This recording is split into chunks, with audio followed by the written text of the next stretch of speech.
For the record, again, today is Wednesday, November 6th, and this is the time and place for the regularly scheduled Nevada Gaming Control Board meeting for the month of November 2024. I've already asked everyone to silence your cell phones. Appreciate that. We've also done the Pledge of Allegiance. Thank you for joining me in that. And Madam Secretary, I'll ask again if our agenda has been posted in accordance with Nevada's open meeting law. Yes, it has, though there was a typo on the restricted start time, and it will begin at 1 p.m., not 1 a.m., as noted on the agenda. Thank you, Madam Secretary. Senior Deputy Attorney McKella, are we confirmed that 1 p.m. is fine, even though the agenda had a typo for 1 a.m.? Yes, Mr. Chair, it's an obvious error, and even if it was not, there is statute that allows start times to be delayed without reposting the agenda. Thank you very much. Then we'll be covering all items noted on our November agenda. Madam Secretary, let's begin with our first item, which is public comment. This item is placed on the agenda to give the public an opportunity to comment on gaming-related matters. Anyone wishing to address the board may do so at this time. Comments by each person are limited to 3 minutes as a reasonable time, place, and manner restriction. If board members ask questions of the speaker, the time needed to address those questions will not count against the speaker's 3-minute time period. If speakers have any handouts or written copies of verbal comments to provide for the record, please hand them to the enforcement agent in the room. Thank you, Madam Secretary. Matters brought to the board's attention during public comment may not be acted upon by the board members. However, of course, we want to hear from any public who wants to make comment today, as well as any of my fellow board members who would like to make comment. Let's start here let's go to Vegas. Anyone in Las Vegas wishing to make public comment, please step forward to the podium, state your name, and spell it for the record.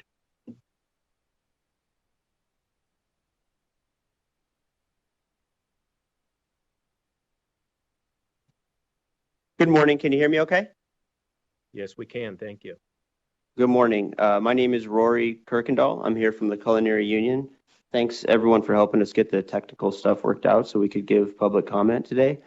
Need me to spell my name? Yes, please. First name Rory, R-O-R-Y. Last name is Kirkendall. It's spelled K-U-Y-K-E-N-D-A-L-L. Like I said, I'm here from the Culinary Union. Station Casino's owners, Frank and Lorenzo Fertitta, recently donated $1.85 million to Donald Trump's re-election campaign.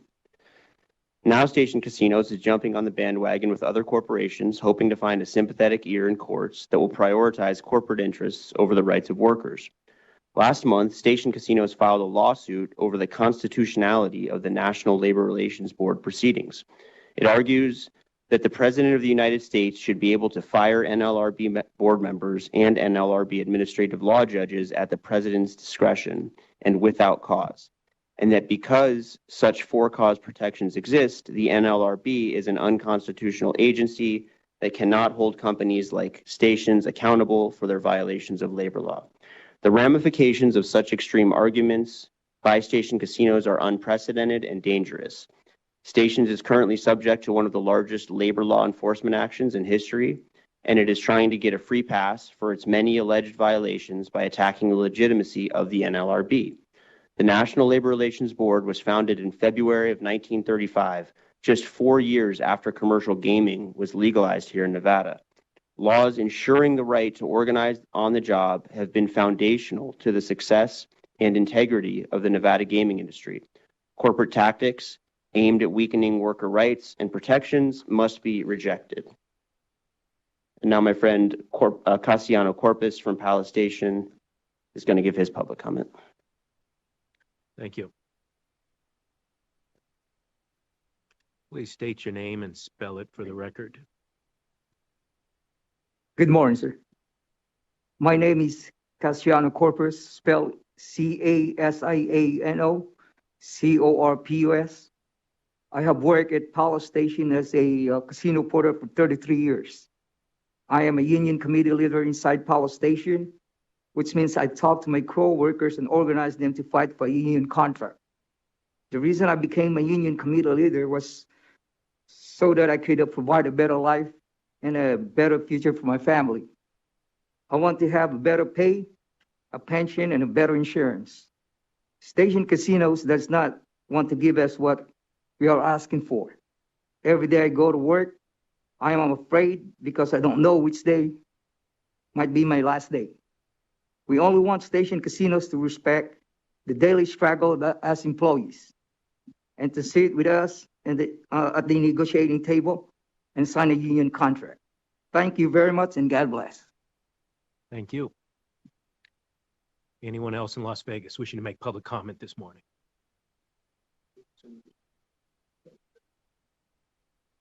Seeing none, let's go here to Carson City. Anyone in Carson City wishing to make public comment this morning? Then if I might, I'd like to take a moment to reflect on the loss last week of our very longtime friend and coworker, Mr. Michael Palfrey. Michael tragically passed away last week while working for the board. Nothing I can say will properly capture the collective grief that we all feel for the loss of our friend. On behalf of the board, though, I want to extend our condolences to Schwan Sue, Michael's beloved wife, that so many of us knew from her many years working here at the board with us, and also extend our deepest sympathies to his mother, Betty Kaminsky, who we all worked with for many, many years. Betty actually probably knew many of you because she worked here for so many years and actually retired from the board. All of us here at the board were Michael's work family, and his loss has impacted all of us. Michael was a shining example of what it means to be a board employee, and more importantly, what it means to be a great person. Michael's smile will be greatly missed by all of us and everyone who knew him. In the coming weeks, we will find the proper way to honor his memory and celebrate the wonderful life that he lived. On behalf of everyone here at the board, rest in peace to you, Michael.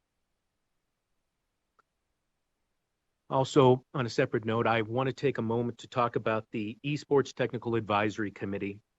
In 2021, the Nevada Legislature formally codified esports by name and put it into statute and created the body, the Esports Technical Advisory Committee, or ETAC, to advise the Game Control Board concerning the integrity of sports wagering is what the legislature empowered it to do.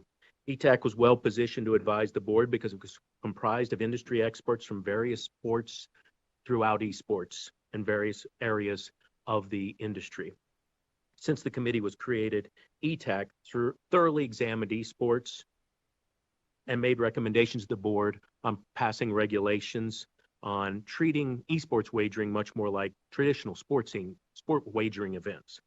As a result, last year ETAC recommended a new regulation which allowed licensees to make their own decisions after conducting certain due diligence as to whether they would allow wagering on esports events. The board reviewed the ETAC suggestions, made recommendations to the commission, and the commission adopted the regulation late last year. Now, with the 3-year terms of the initial members expiring, I want to personally thank ETAC Chair Paul Hamilton and ETAC members Seth Shore, Dr. Brett Aberbanal, Che Shao, Robert Forbes, Lovell Walker, Judd Hannigan, and Brandon Snow. And I want to commend all of them for the work they've done to help move wagering of esports forward in the state of Nevada. This, however, is not the end of ETAC. As stated by Senator Ben Kieffer when the legislation was passed, that the ETAC's goal would be to be responsive to the needs of the board, and it was designed to be called upon when areas needed to be addressed. And I anticipate that that will be the case going forward. And ETAC at some point in the future will be called again by the board to address esports issues.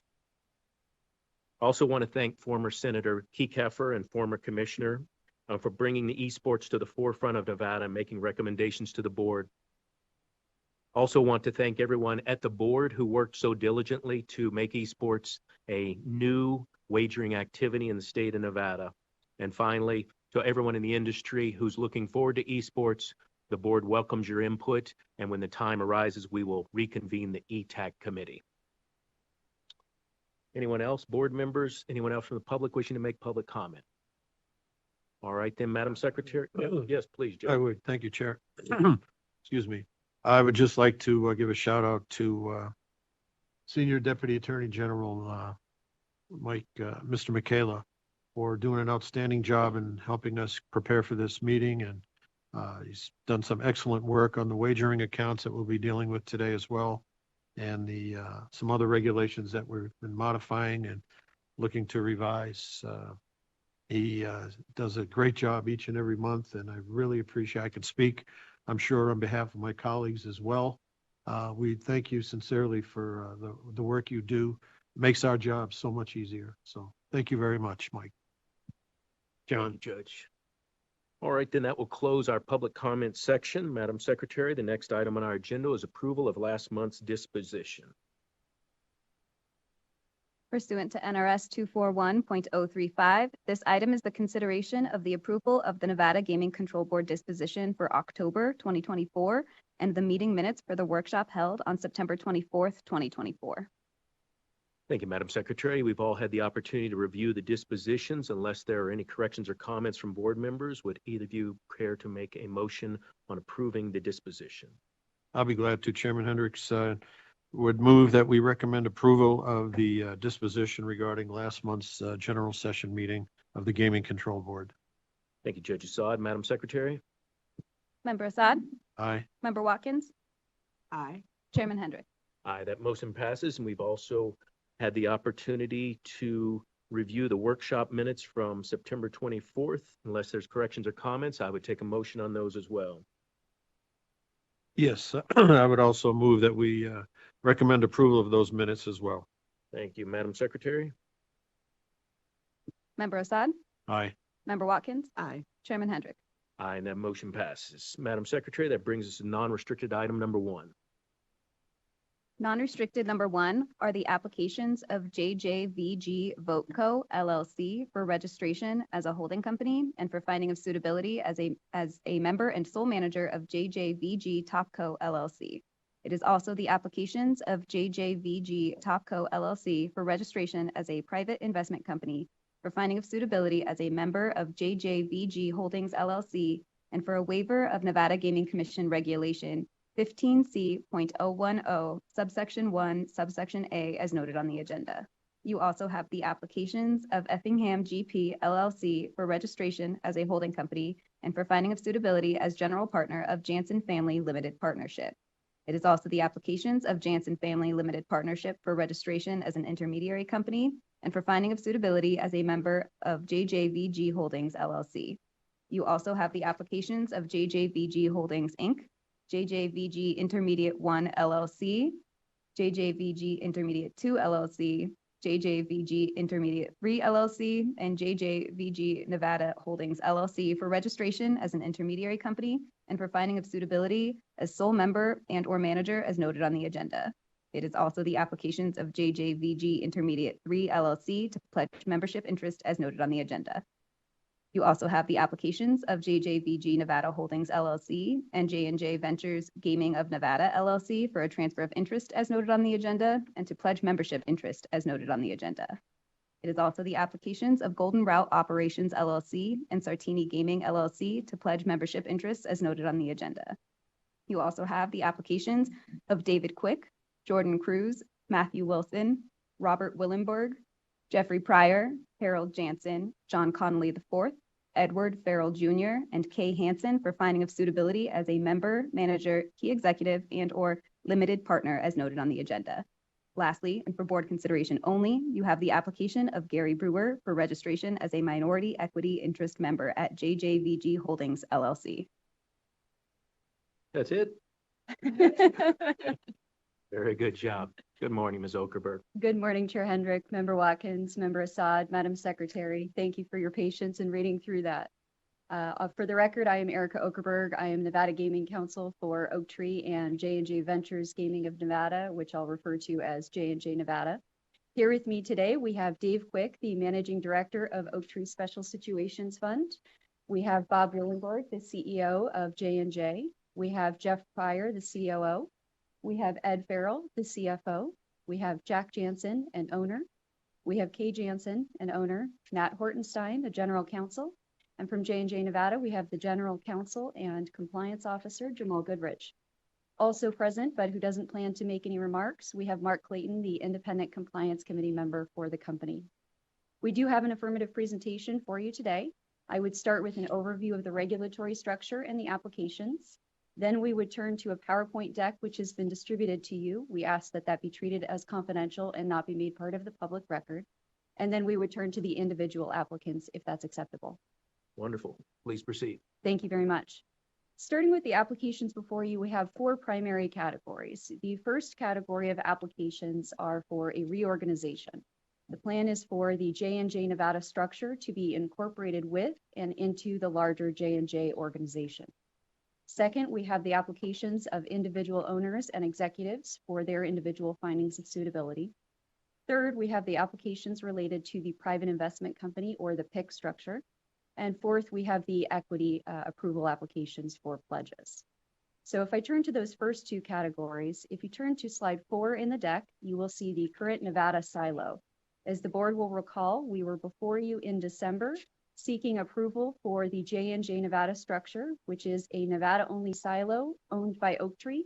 That was to facilitate a faster acquisition of Golden Root operations because Oaktree had previously and recently been licensed, whereas the larger J&J organization and executives had been going through the process but had not yet been licensed. We mentioned then that we plan to come back before you for the reorganization to combine everything together, and that is why we are before you today. If you turn to slide 5 on the deck, you will see the anticipated post-closing structure. If you look on the middle of the page, you see the blue triangle JJVG Holdings, LLC. That, in short, is the entity through which each of the individual and entity owners hold their interest. If you look just above that, the green triangle, you see JJVG Topco, LLC. That entity is the private investment company or the PIC. So let me go ahead and turn to that PIC analysis for you. As the board is aware, there are 3 primary requirements for a PIC. The first is that 100% of the economic interest is held by one or more private investment funds held by a private investment manager that has at least $1 billion in assets under management. The second is that there is 100% of the voting equity is held by the individuals who are key persons or controlling persons from that private investment fund. And the last is that the entity is not publicly traded. So turning to that first element, if you look to the left on the top of JJVG Topco, you will see the non-voting interests. Those are held by 2 entities, OCM SSF2 J&J Holdings LP and OCM SSF2 J&J Nevada Holdings LP. While simplified here, you can see that that flows into the Oaktree funds, specifically Oaktree Special Situations Fund 2. And ultimately that carries up to the SEC registered fund manager that the board and commission are familiar with, which is Oaktree Capital Management. Oaktree Capital Management has $205 billion in assets under management, which meets that requirement for subsection 1. You will see that there is a blue triangle at the top of the page there, J&J Management Holdings LP. That entity holds the management incentive plan units. I'll turn back to that in just a moment. If you look on the right-hand side above JJVG Topco, you will see the voting entity. That is JJVG VoteCo LLC. That entity holds 100% of the voting non-economic interests, and that is owned equally by the 3 individuals from Oaktree, which is Jordan Cruz, Matt Wilson, and Dave Quick. The first 2 are the co-managing portfolio managers for Special Situations Fund. Mr. Quick is the managing director and the assistant portfolio manager, which meets that second element. And turning to the third and last element, JJVG Topco is not a publicly traded corporation. Now, I mentioned I would turn back to the MIP. We have requested a waiver under Regulation 15C.010, which is to allow for less than 100% of the economic interest to be held by private investment funds. The purpose of this is to enable the company to offer to certain of its employees a management incentive plan. We think there are 3 important controls in place to help protect from a regulatory perspective. The first of which is that no more than 12% of the economic interests will be held by the MIP. We know the board and commission have previously approved up to 15%. Second, no individual would hold 5% or a greater interest through the MIP, other than somebody who has already been found suitable or licensed in their capacity as an executive or owner of J&J. And third, those MIP units are non-voting and economic only. So no person who holds those interests will either have a voting or controlling interest in the company by virtue of holding their interest in the MIP entity. And of course, the board and commission always reserve the authority and can call forward anybody for a finding of suitability if they deem that that is appropriate. Lastly, I would like to note for the record that Oaktree Capital Management has entered into a non-interference letter pursuant to Regulation 15C.050 subsection 1C which is in the standard form and has been provided to staff. With all of those elements, we think that the private investment company structure is met under Regulation 15C. With that, I will turn to the last bucket of applications I mentioned, which are the equity pledges. So we previously had been before you for the J&J Nevada silo, and at that time we had acquired certain equity pledges. There's an existing credit agreement. For that, we have obtained or sought new equity pledge approvals, which is to accomplish 2 points. One is a change in the collateral agent to Wilmington Trust, and the second is to add additional entities that have now been incorporated or will as a result of the consolidation of the structure. And the second, we have equity pledge approvals for a new credit agreement with Goldman Sachs. And Mr. Farrell will speak with you about the finances and the credit agreements in just a few moments. With that, that's an overview of the regulatory structure, the applications. I'm happy to answer any questions you might have on that. Otherwise, we can turn and walk through the company portion of the presentation. Thank you, Ms. Okerberg. An excellent job of putting on the record the PIC analysis and required elements. You also handled the incentive plan waiver and everything that's required for that to be approved by the commission, and also appreciate you putting on the record of the non-interference letter. So you've nailed everything we needed to do for the purposes of the record today. Are there questions from board members regarding any of those elements? Good morning, Ms. Okerberg. Thank you. Just really quickly, and like the chair mentioned, you went through the elements of 15C and all the other requirements very well. So thank you for putting that on the record. What is the significance of the 12% for the MIPs? That is just something that the plan has implemented for corporate purposes. There's no particular significance other than that was a number they determined was appropriate, and it was within and under the 15% that we knew that the board and commission were comfortable with. Okay, so it's just kind of a conservative approach to what the board has previously approved? That's correct. Okay, thank you. Judge, questions at this point? No questions. Just wanted to commend you on an excellent presentation of basically simplifying it down and breaking it down into 4 silos. I wish I had heard that before I spent 3 hours reading through the, it would have made my reading much more comprehensible. So thank you so much for that presentation. Thank you very much. I appreciate it. And also appreciate you putting on the record that if any of the MIP unit holders are asked to come forward by the commission, they understand that that's part of their obligation, is that the commission can do that at any time. So Yes. appreciate you putting that on the record. Wonderful. Okay, with all of that, go ahead, please proceed. Perfect. Thank you. I will now ask Mr. Quick to come up and he will give you an overview of the Oak Tree Nevada investments. Thank you. Good morning, Mr. Quick. Nice to see you again. Good morning. Nice to see you all. Thank you for having us. And apologies for the complexity. I know it's a lot. I think you all are generally, sorry for the record, my last name is Quick, Q-U-I-C-K. I think you all are generally familiar with Oak Tree. I feel like we've been here a few times. I'll spare you the Oak Tree spiel, but thought what might be helpful is to talk a little bit about the investments that you all have heard about in the past. First and foremost, the goldenrod operations. As Erica mentioned, we are here in front of you in December. Happy to say everything has gone smoothly. We've retained all of the team. We're very excited about that being an interim step and getting this finalized and putting this business together with the broader J&J platform. We think that brings a lot of benefits to goldenrod operations here in Nevada, access to the full management team that we think is best in class in J&J, access to a lot of our corporate and customers that are national in nature. And we think it'll also bring our broader ability to drive M&A and accretive transactions, which actually will be on the agenda. We'll talk about maybe a first one later in this process. So we're very excited to have the full team kind of put back together and the ability to operate as one company. Unless there's questions around that, maybe I'd give you an update on Mesquite and Interblock as well. Please go ahead. Okay, great. So Mesquite, we closed late in 2023, as you're aware. It's 2 casinos in Mesquite, Nevada, the Casablanca and Virgin River. We are very excited. I think Justin Moore, our CEO, is here in front of you relatively recently for approval. We've been investing significantly into the properties, haven't seen early strong results from those investments, including upgrading the floor, making improvements to bars, showrooms for better concerts at that venue.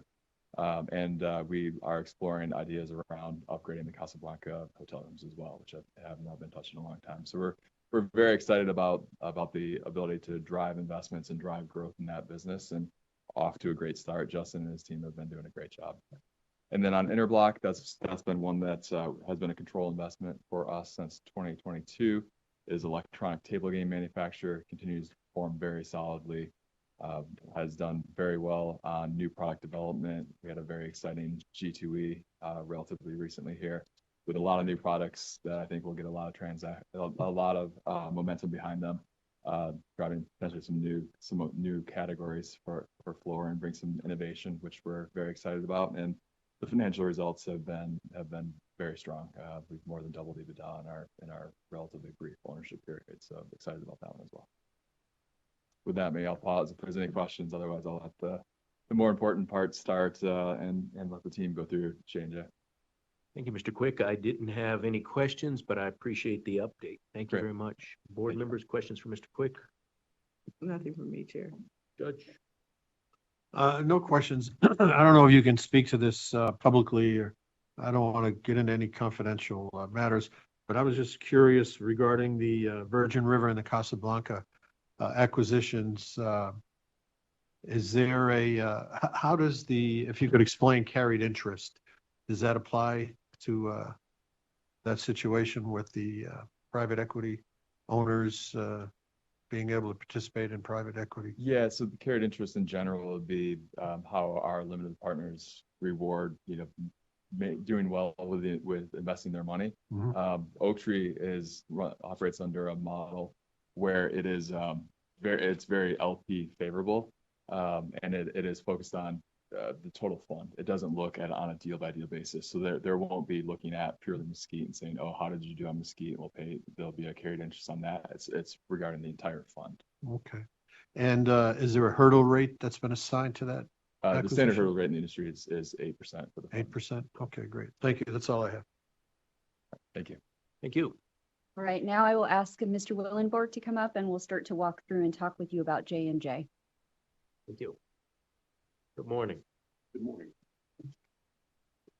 I'd like to thank the board and staff for allowing us to proceed today. Sorry, I've got bad eyes, so I need to use my readers here. First of all, I'd like to thank the board and the staff for its professionalism during our investigation. It was very refreshing. There's also a couple recognitions I'd like to make for our team. First of all, I'd like to thank all of our team members who were involved in this process, and with an emphasis on the transition team that both from the Golden side and the J&J side, in order to get this transaction done. It was one of the more complicated ones we've done in the last 15 years. And lastly, I'd like to, not lastly, but I'd like to put a huge thanks out to Erica and the rest of our legal team for all the hard work they did in getting us to this point. And lastly, I'd like to thank my founding partners that are with us today for their support and belief over the last 30 years. It's been a great journey. I'd also like to thank our Oaktree partners for challenging us to grow our J&J footprint nationally. 95 years of J&J companies. Best summed up in what we do is that we operate and innovate.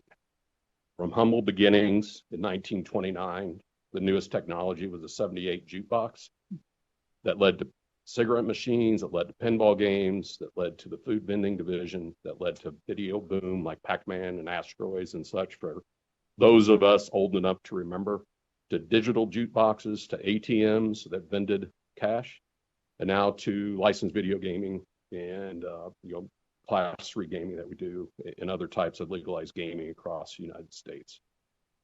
We have always been in the forefront of investing in the new thing. On page 9, you can see our executive team and the organizational chart.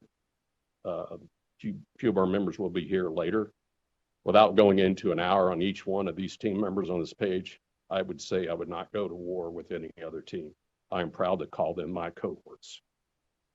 If we move on to page 10, which is a history of J&J, I'm not going to read it to you, but it's really what our evolution has been and where we have come from 0 video gaming license terminals in 2010 to almost 27,000 as of today. So it's been a very good road. To finish this, before any questions, I'm sorry, page 11 is just a visual representation of North America and kind of our brag page for some of our well-known national partners. To finish, before questioning, what we do is simple in a complex way. And what I mean by that is that our goals are to provide a great work environment for our team members, to provide the newest and best equipment for our location partners, operate with the utmost integrity, interact with our regulatory partners to ensure the integrity of gaming, and basically do the right thing every day. Thank you, and I'm happy to answer any and all questions you guys may have. Thank you, Mr. Willenborg. Nice presentation, and glad to see the growth and your commitment to Nevada. So we appreciate that. I didn't have any specific questions for you. Other board members, questions? Nothing for me, Chair. Judge? Thank you, Chairman Hendricks. No questions per se. I just want to thank you very much for that presentation. And thank you for your participation in the state as well. So thank you. Good luck moving forward. Now we will have Mr. Farrell come up. Great.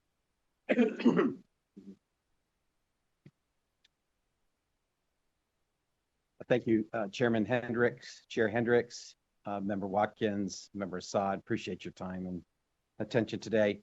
Bob went kind of through a 95-year history. We're not going to do that on the finance side because we've just got a few short things that we'd like to talk to you about today. If you go to page 13, that's the first slide, and really starts back in 2019, and that's kind of coincides around the time that Oaktree Capital and J&J got together to really upbuild this company.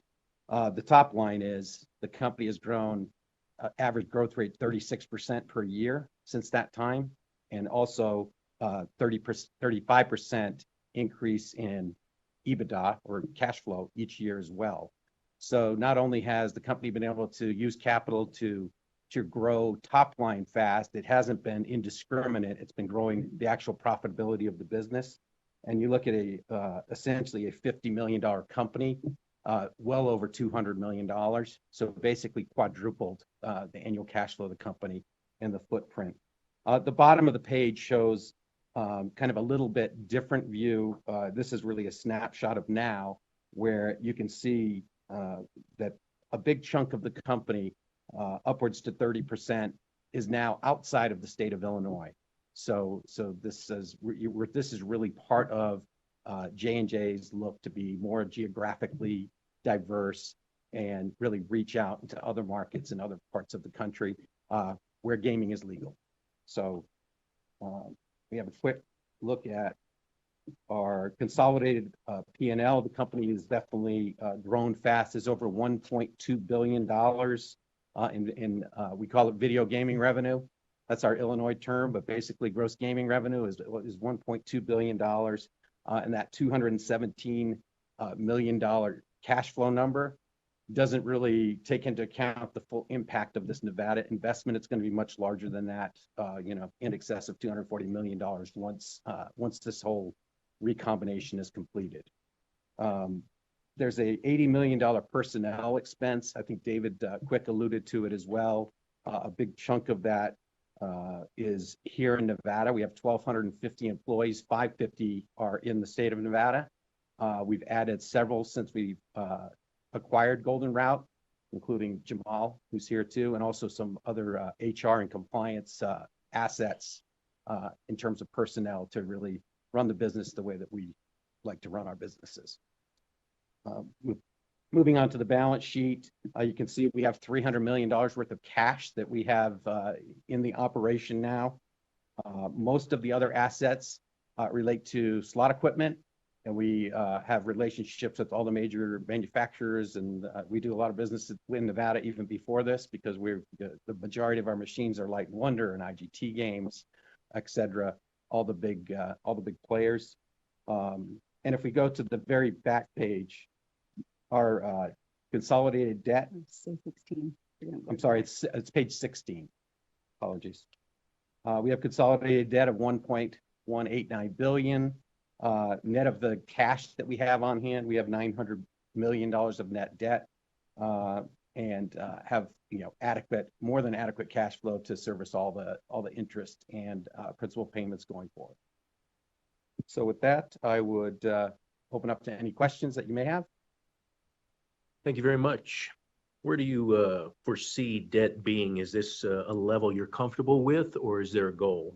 So, I mean, our internal policy is we keep it under 5x, which we really are under 5x now. We're really at a 4.8x once we bring in the earnings from Nevada into the equation.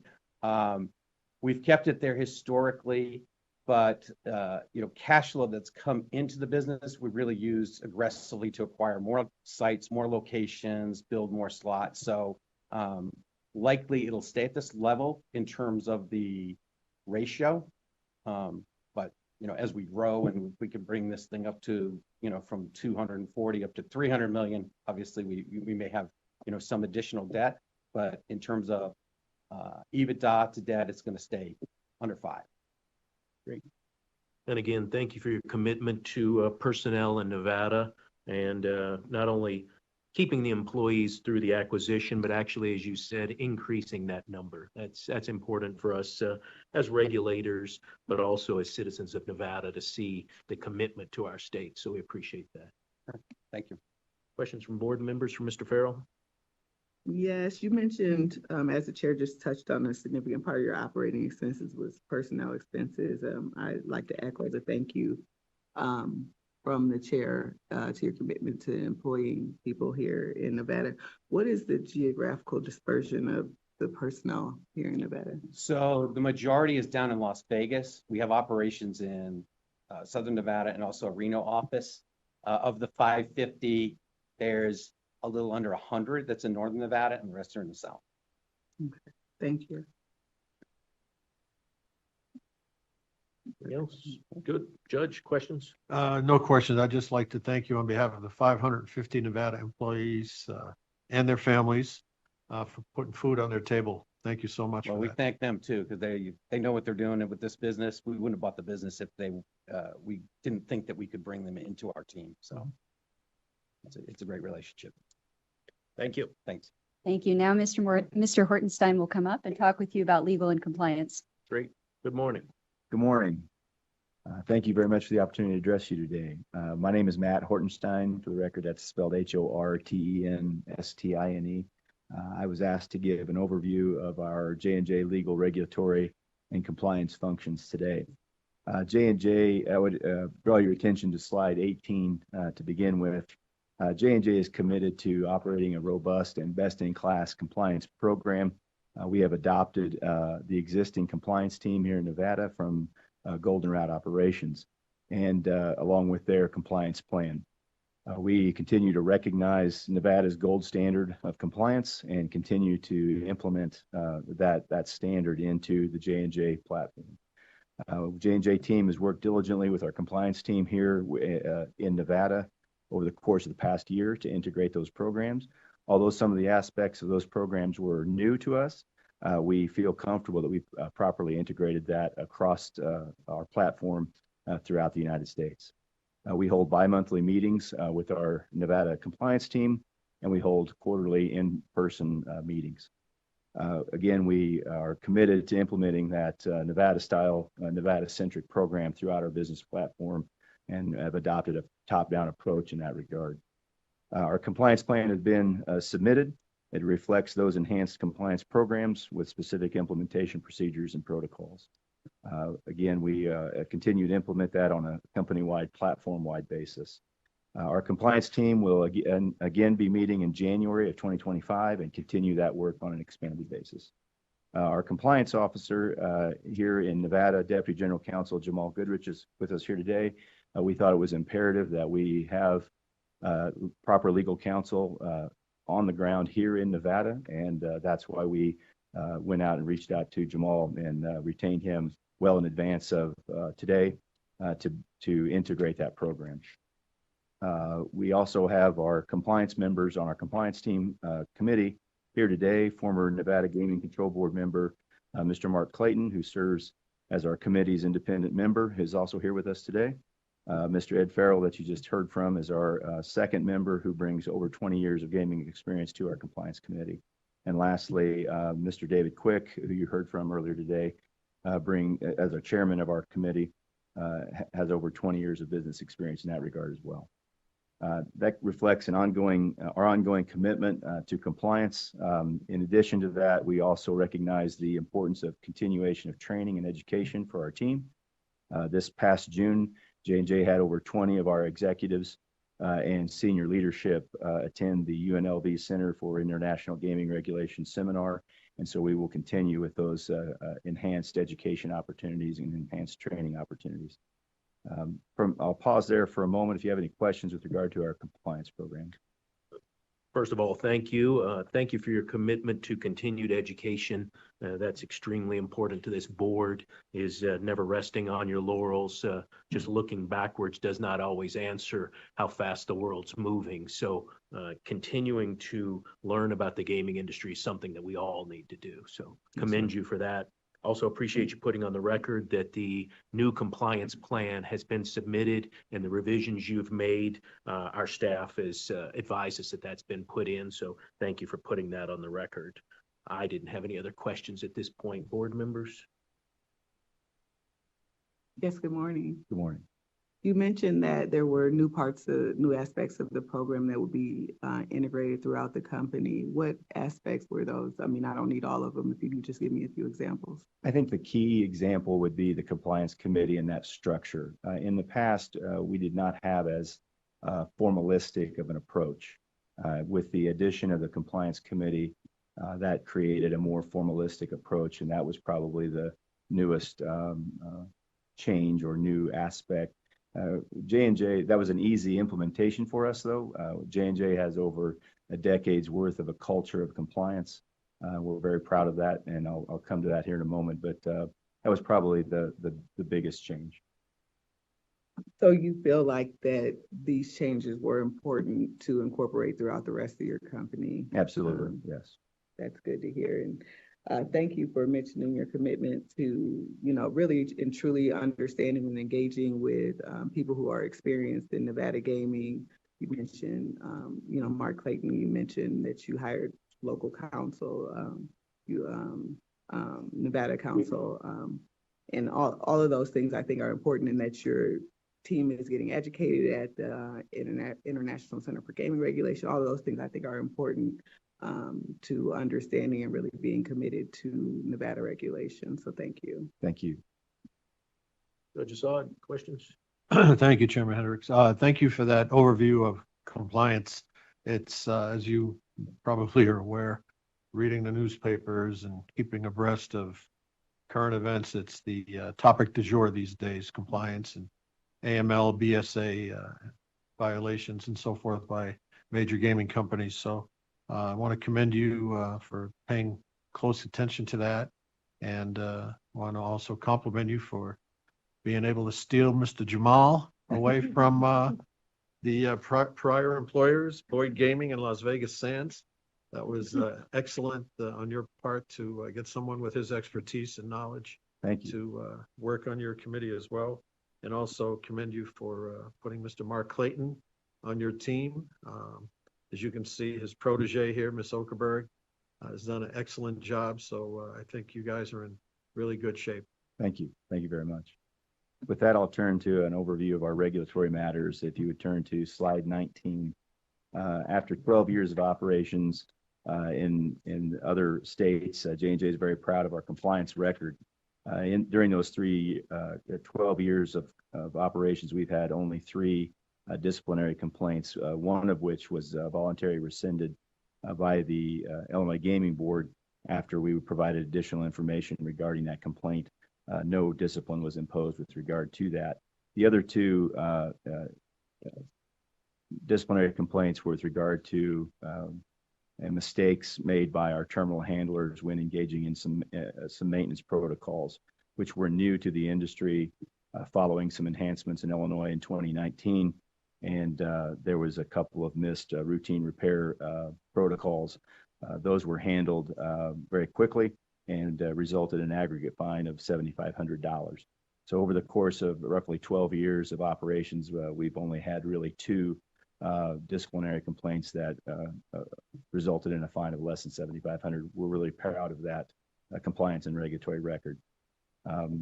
With that, I'll pause for a moment if you have any questions about that. Otherwise, I'll turn to slide 20, is our litigation overview. Rather than read through that slide, I would just pause for a moment to see if you have any questions with regard to our litigation history. Thank you. And you should be proud of that disciplinary record. With that many years of experience in a company, things happen, and it's about how you address those. So having a limited number of them and addressing them very rapidly and straightforward is commendable. And that's exactly what we expect here in Nevada. Thank you. Please go ahead with the litigation.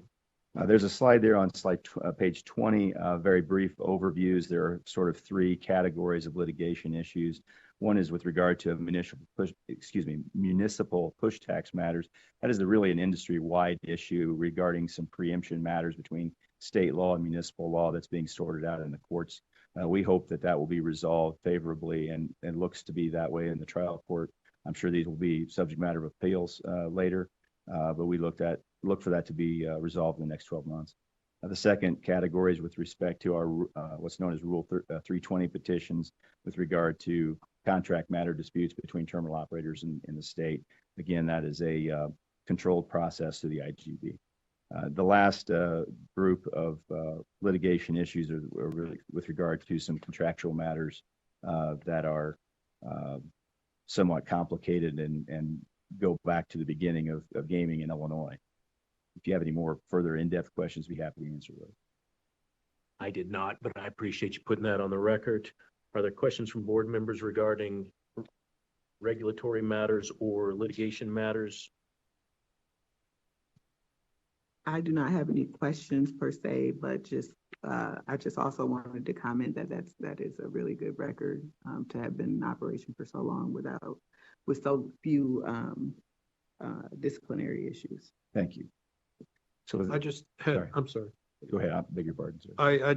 I was just curious on the push tax. Yes, sir. If you could outline the issues there that are before the court. So Illinois adopted video gaming in 2009. That went into effect in 2012. In 2019, there was a gaming expansion. At that time, there was a change in the tax structure. Some municipalities felt that they were left out of that policy choice and attempted to impose what was known as a penny push tax. So every time a player did a spin, there would be a 1 penny tax assessed. Win or lose. Win or lose. And the industry as a whole felt that that was preempted by existing state law, and that began the litigation on an industry-wide basis, and that is ongoing at this point. Largely, I would expect that to go into the appellate court realm within the next 90 days or so. Any federal issues related to that? No. Strictly a state court Strictly case? A state court issue, yes, sir. Great. When do you expect to have some decisions by the court on that? The trial court, we have 2 trial court decisions in our favor on this subject matter, and I'm sure that they will be appealed in the next 30 days. I would expect the appellate court to side with us, with the industry rather, on that topic. Okay. So at least it's in the appellate level. Yes. Very good. Thank you. With that, I'll turn to the last issue in my presentation at slide 21 and 22 is with respect to our environmental, social, and governance issues. We take that very seriously at J&J as well.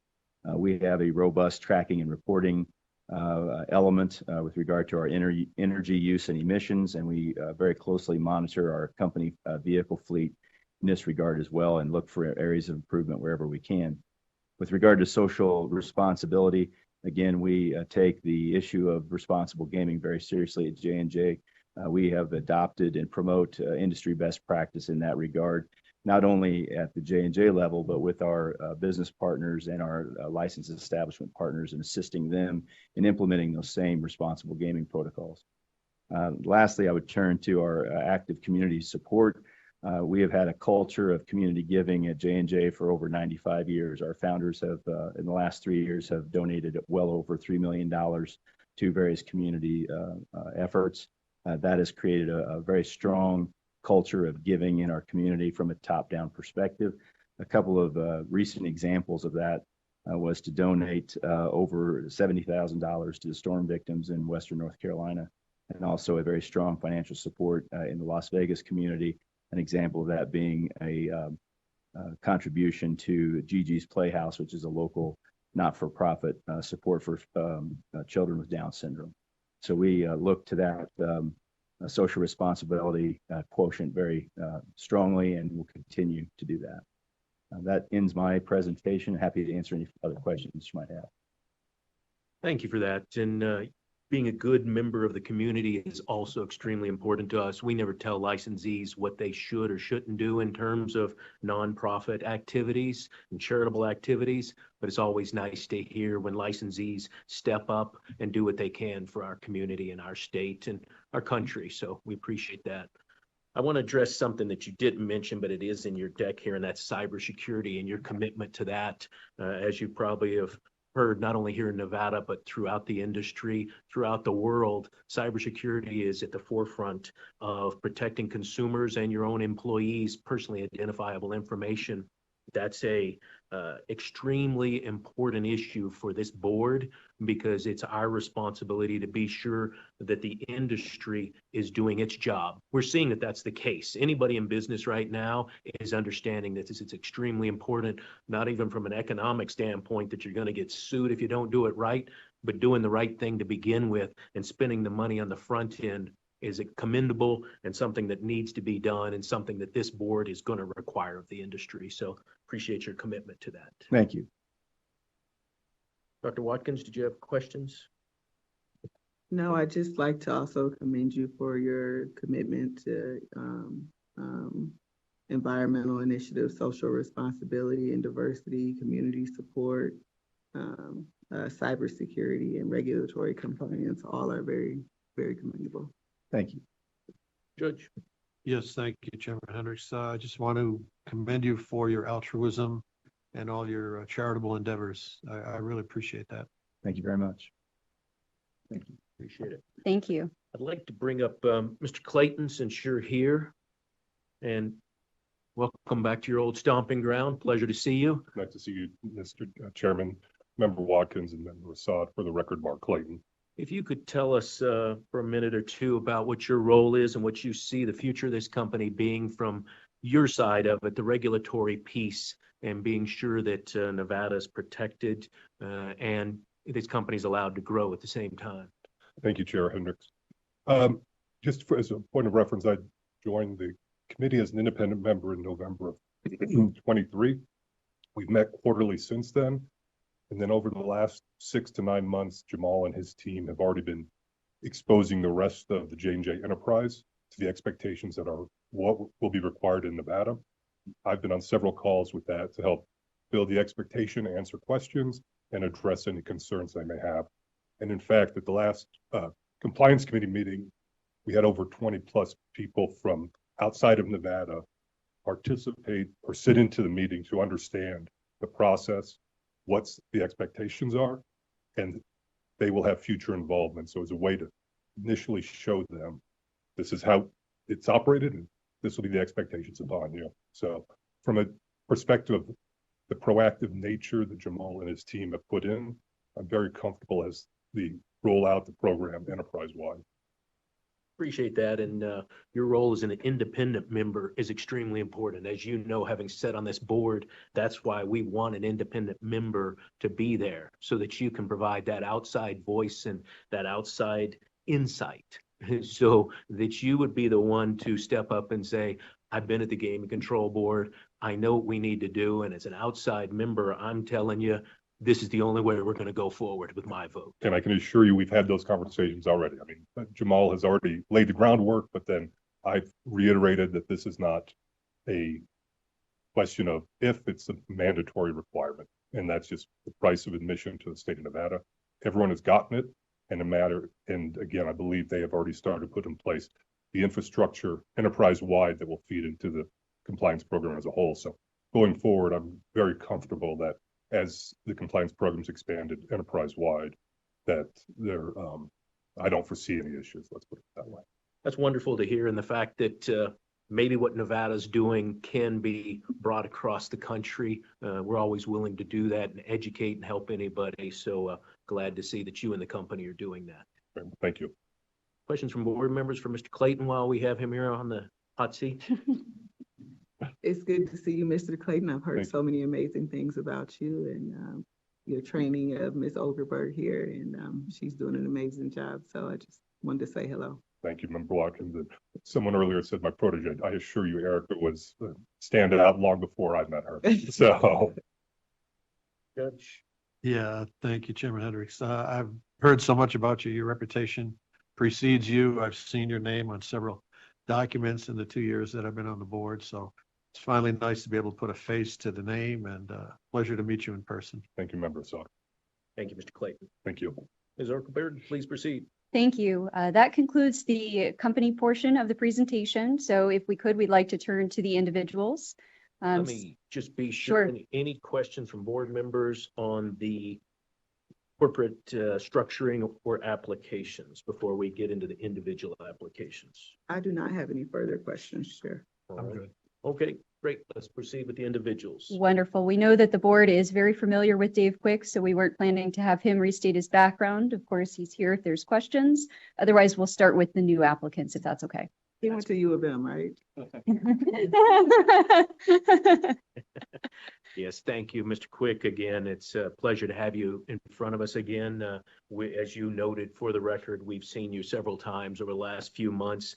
We have a update, which didn't need to go too in depth because it was only a few months ago, but we have all the materials on you and certainly very comfortable again with your applications today. So Ms. Okerberg, we can proceed with the next individual. Wonderful, thank you. And I will just put on the record that we thank you for the waiver of appearances for Matt Wilson and Jordan Cruz. Both of them had no issues, no areas of concern, and are previously known to and have appeared before the board and commission. Yes, appreciate you putting that on the record, and I will as well, that there were no areas of concern. And because Mr. Quick was here today, there was no reason to have Mr. Cruz or Mr. Wilson show up. We've seen them also over the last several months, and we also had an update since the last time we saw them. So felt very comfortable in moving forward their applications without them having to appear here in Carson City today. Thank you very much, Mr. Chair. With that, I will turn it over to Mr. Willenberg, ask him to come up and tell you a little bit about his personal background as well as his job duties and responsibilities.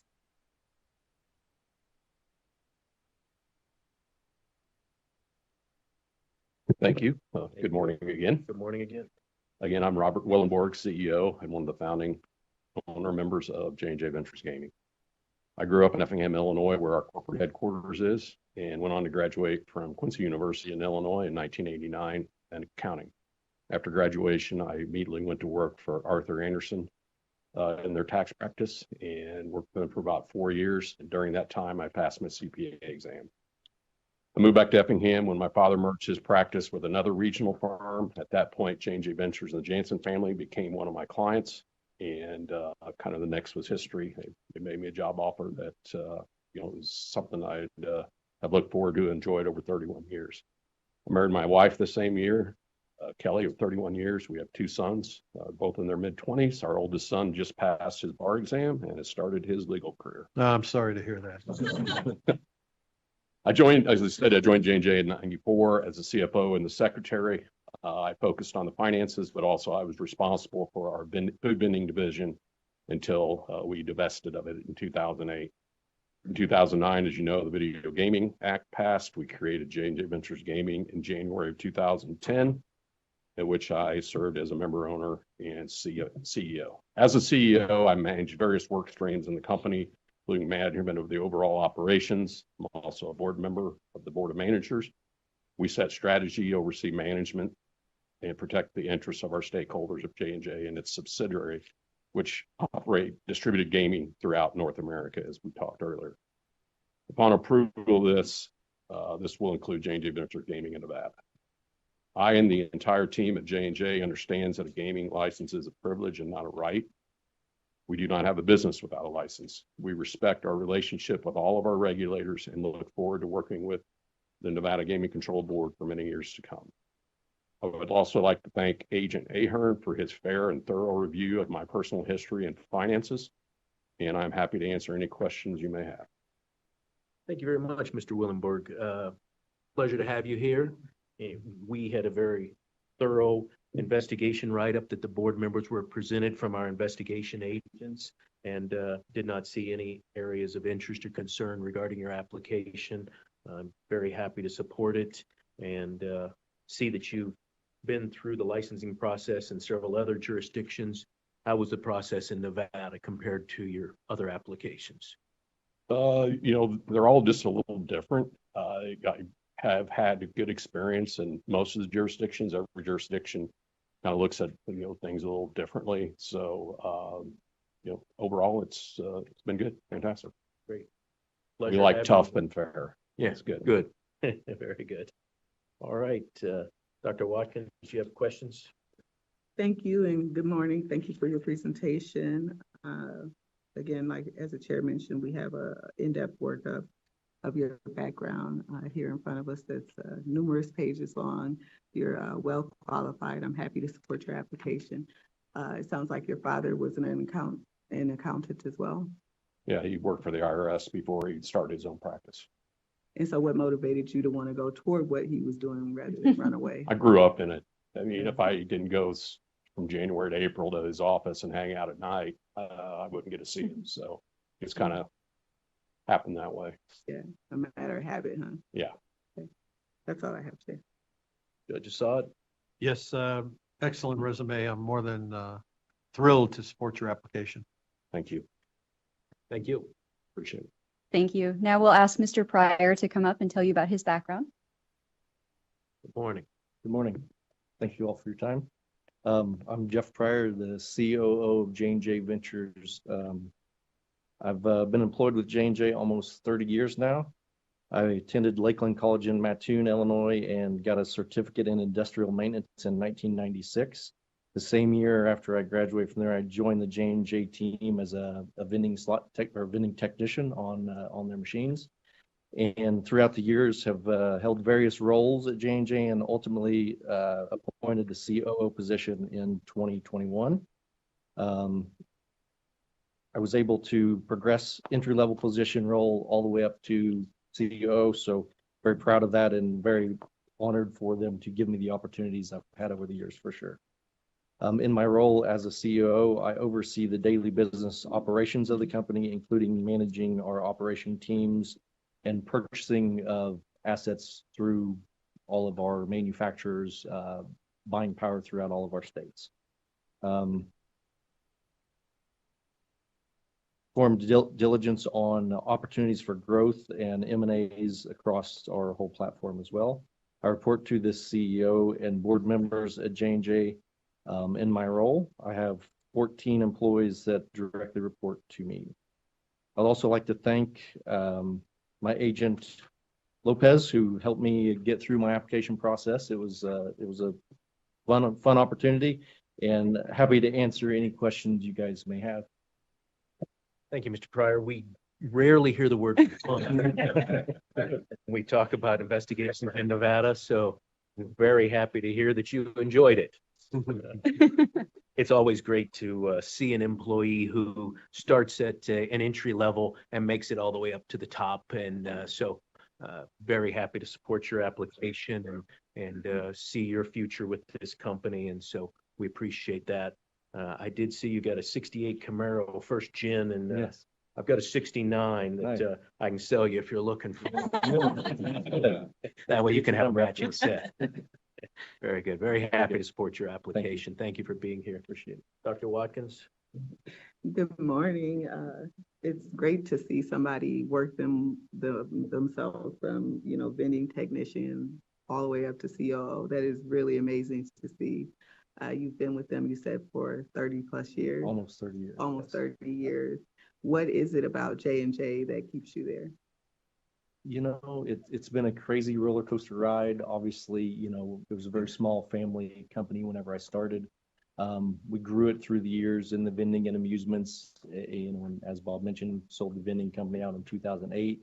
I was able to stay on with them and continue to grow into the gaming industry.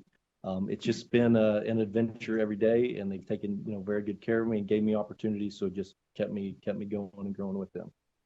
Great. Well, congratulations. Thank you for being here. Thank you for your presentation. I'm very happy to support your application. Thank you. Judge? Yes, thank you, Chairman Hendricks. You have a very impressive background, and I love the fact, as already stated, that you worked your way up from the bottom to the top. And I love that 1940 Chevy truck. Absolutely. Is that up for sale by any chance? I don't know, that was gonna be tough to let go, but. Okay. I too love antique cars. Absolutely. Along with, we have Chief Hoffman here. He might be interested in one of these vehicles as well. Do you ever come up here for Hot August nights? No, I'll have to check that out. Yeah, they do a lot of presentations with all different types of vehicles, antiques, and it's a lot of fun. And it's great for us in Las Vegas to come up here and beat the heat a little bit in August. So Very good. I'm more than thrilled to support your application as well. Thank you. Appreciate it. Thank you. Thank you. Thank you. Now we'll ask Mr. Farrell to come back up and tell you about his background and duties and responsibilities. Great. Good morning again. Good morning. I'm the Nevada guy in the stack of applicants. I actually grew up in Rhode Island when I was 13 years old, before high school age. My parents decided they were leaving the East Coast, and my father relocated to Las Vegas. So I went to high school in Vegas, graduated from Chaparral High.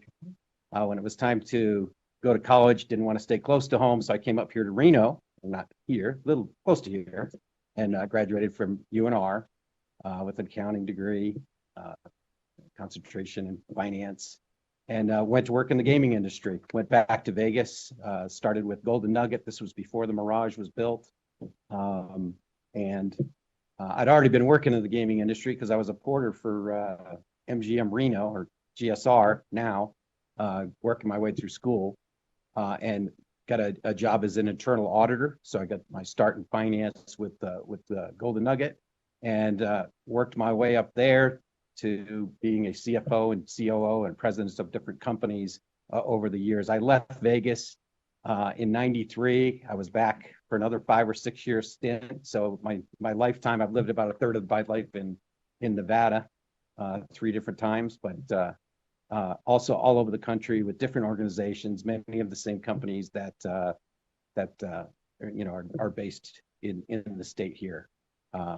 Currently live in Memphis, Tennessee, because my 3 children and my grandkids all moved to Tennessee after they graduated from college, and my wife insists that we're going to be close to them.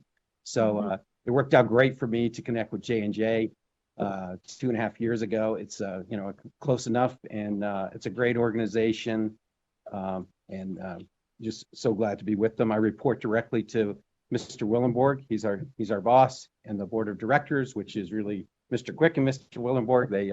They're the big guys, and work on a day-to-day basis with Jeff Pryor to help run the operation, review potential acquisitions, review potential things that we should do for the company. So again, I would like to also thank my agent Hearn. I didn't have quite as much fun apparently as Jeff did, and it was fun just talking to him. Gathering the documents was less fun, but it was definitely a good overall experience. Wonderful. Thanks. Always happy to see a Chaparral grad do well. So, Yeah, it's not many of us, eh? yeah, congratulations on that. Yeah. How is it for you being in a company that's not a casino property role? So it's good. It was a good actual change of pace. I mean, most of my career, as you probably already know, was big casinos, big box places, all throughout the country.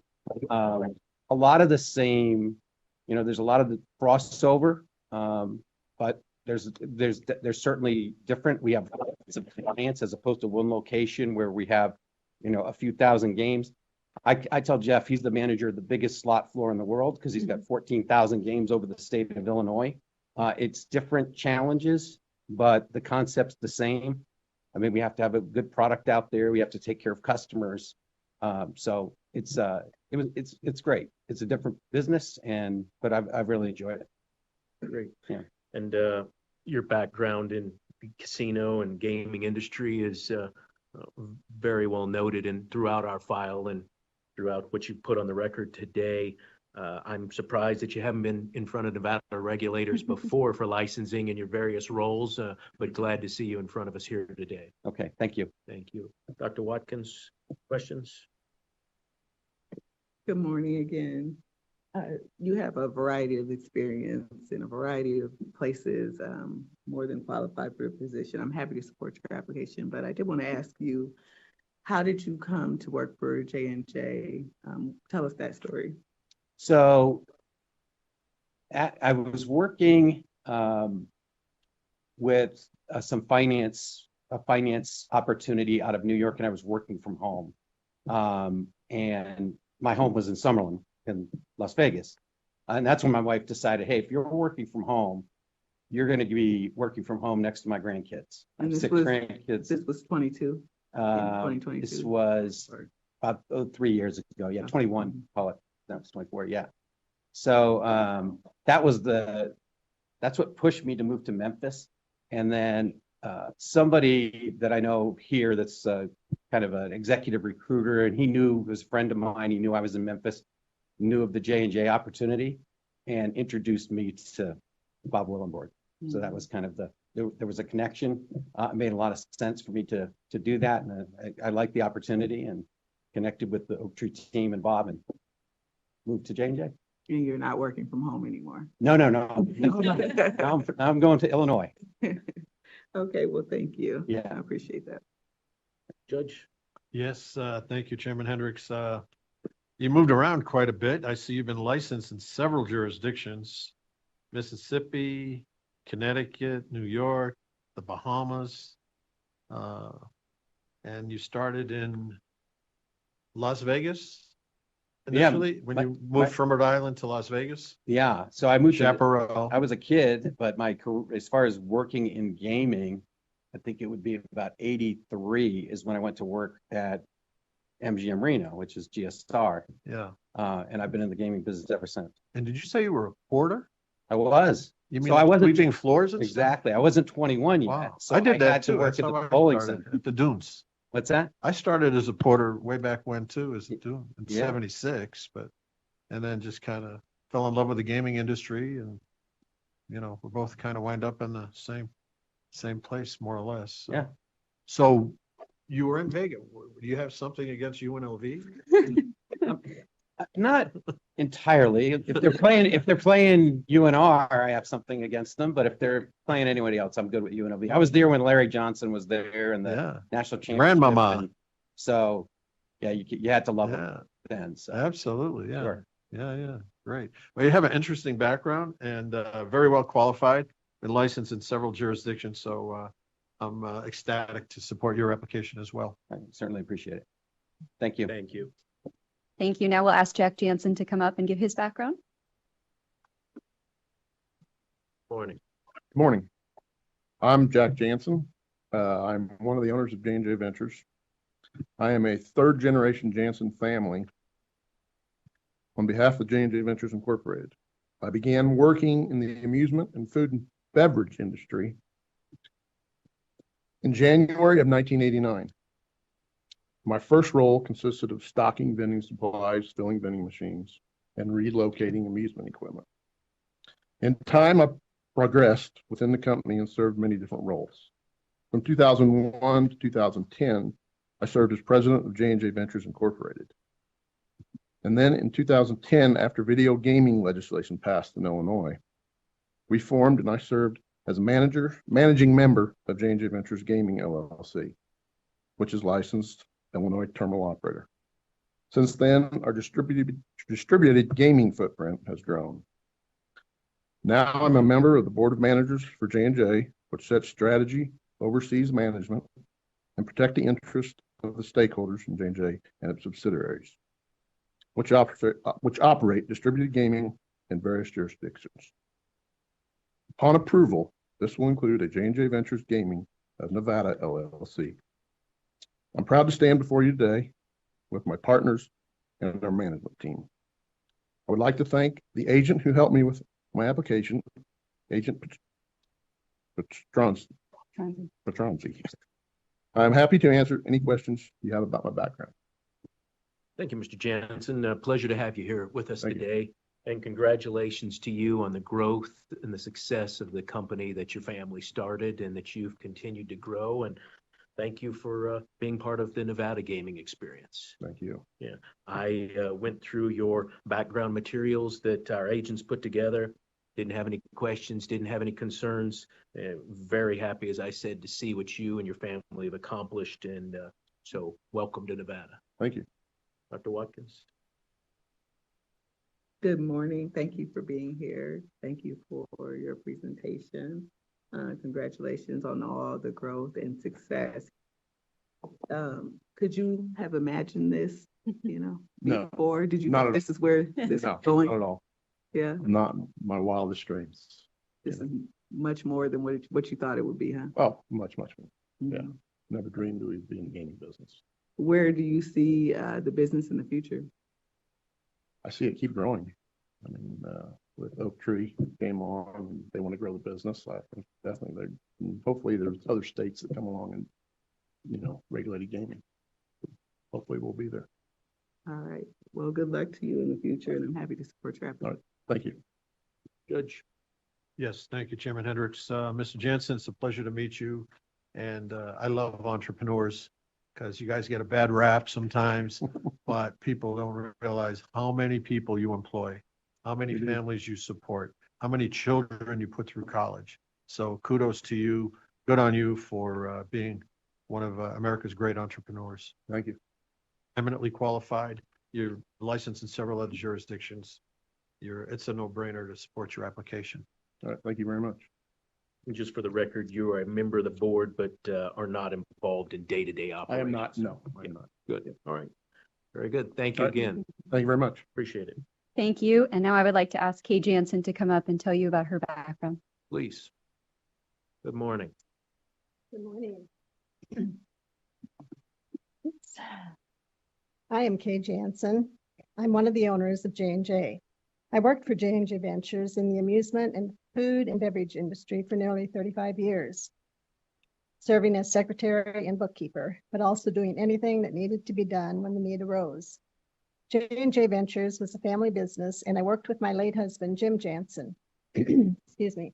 I have to share that Jim played guard on UNLV's first men's basketball team when the school was established as Nevada Southern University.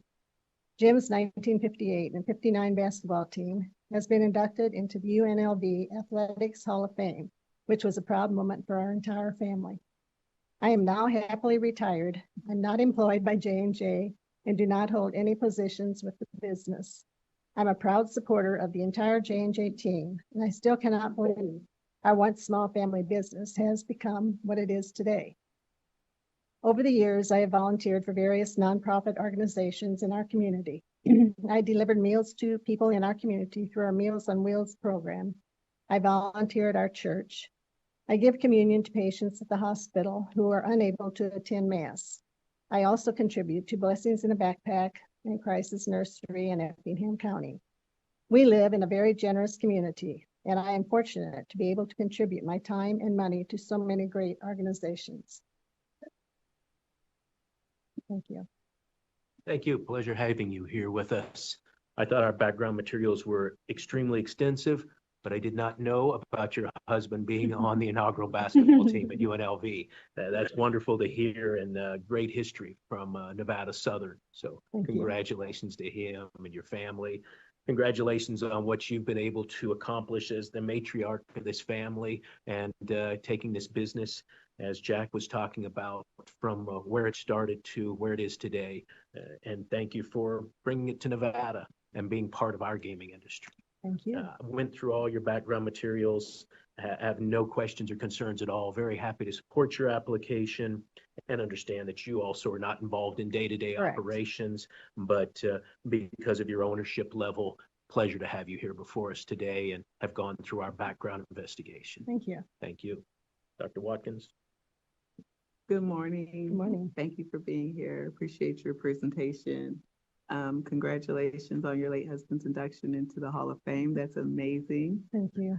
And thank you for all of the work you do in the community. It's much appreciated and much needed.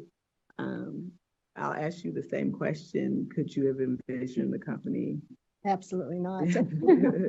No, we started out so small and it just kept growing, and we got Bob on board, and things just exploded. Mhm. So he was a real asset to our Yeah. company. Where do you envision it in the future?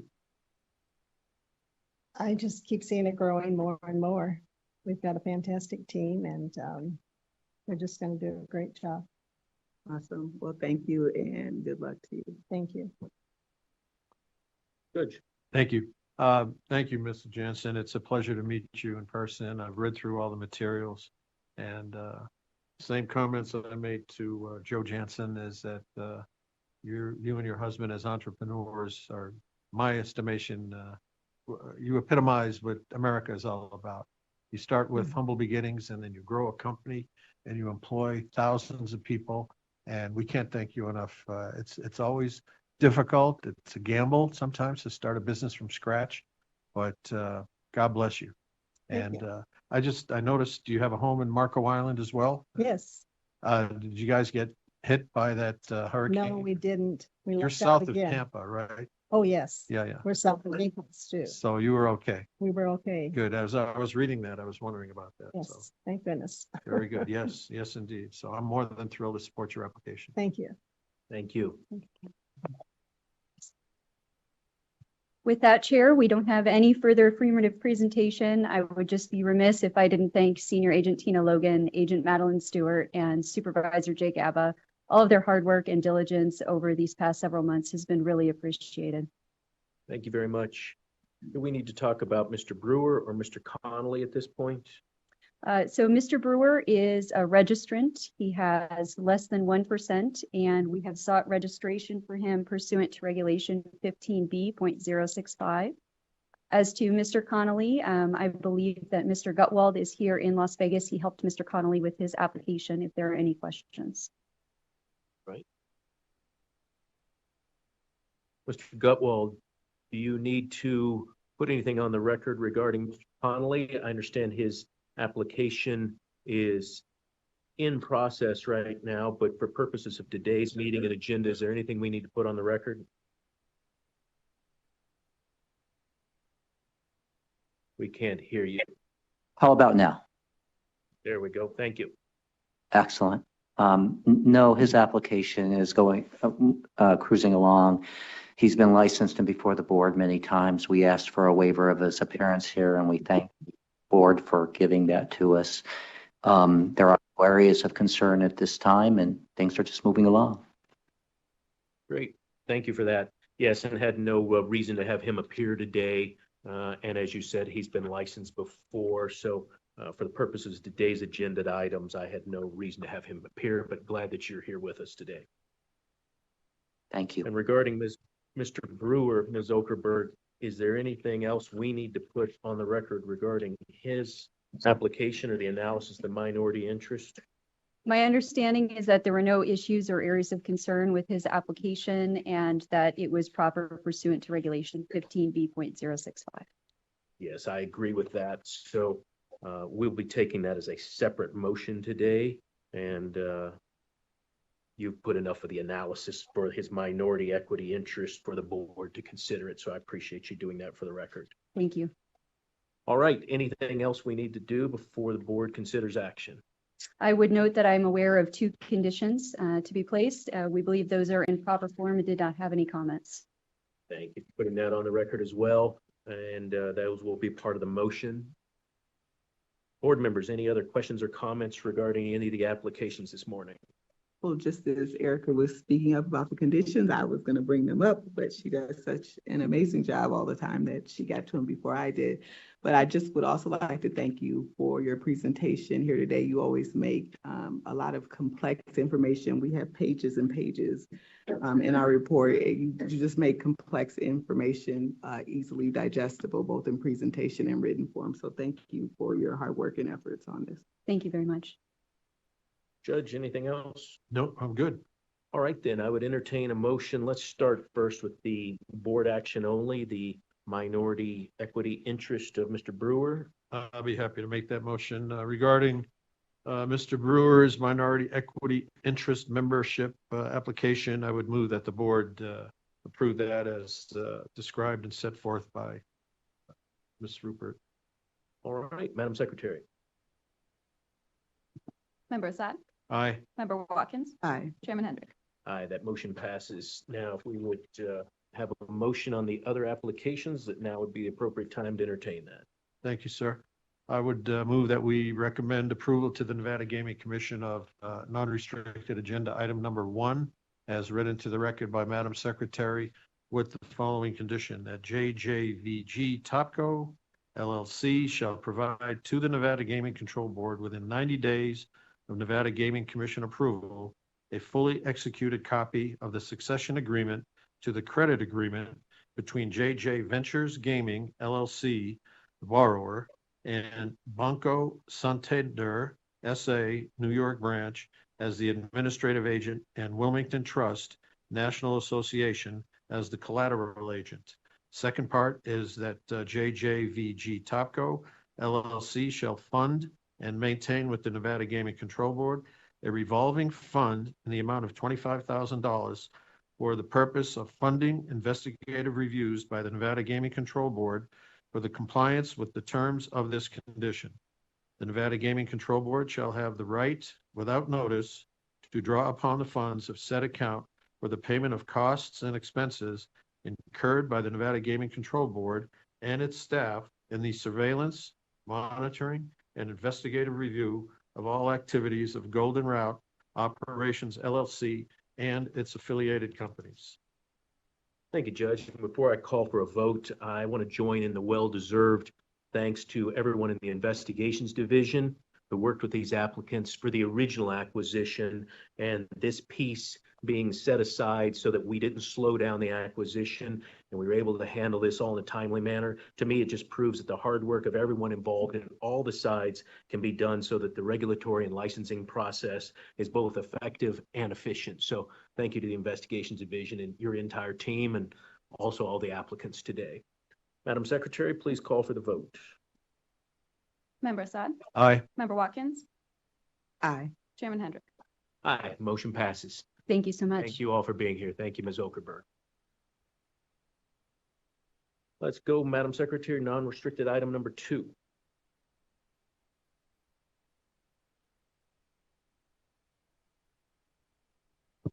Non-restricted number 2 are the applications of Macquarie Capital Investment Holdings, Inc. for waivers of Nevada Revised Statutes 463.58 and 463.595 and Nevada Gaming Commission Regulations 15.585.7-4 and 15B.190 as an institutional investor pursuant to Nevada Gaming Commission Regulation 15B.070.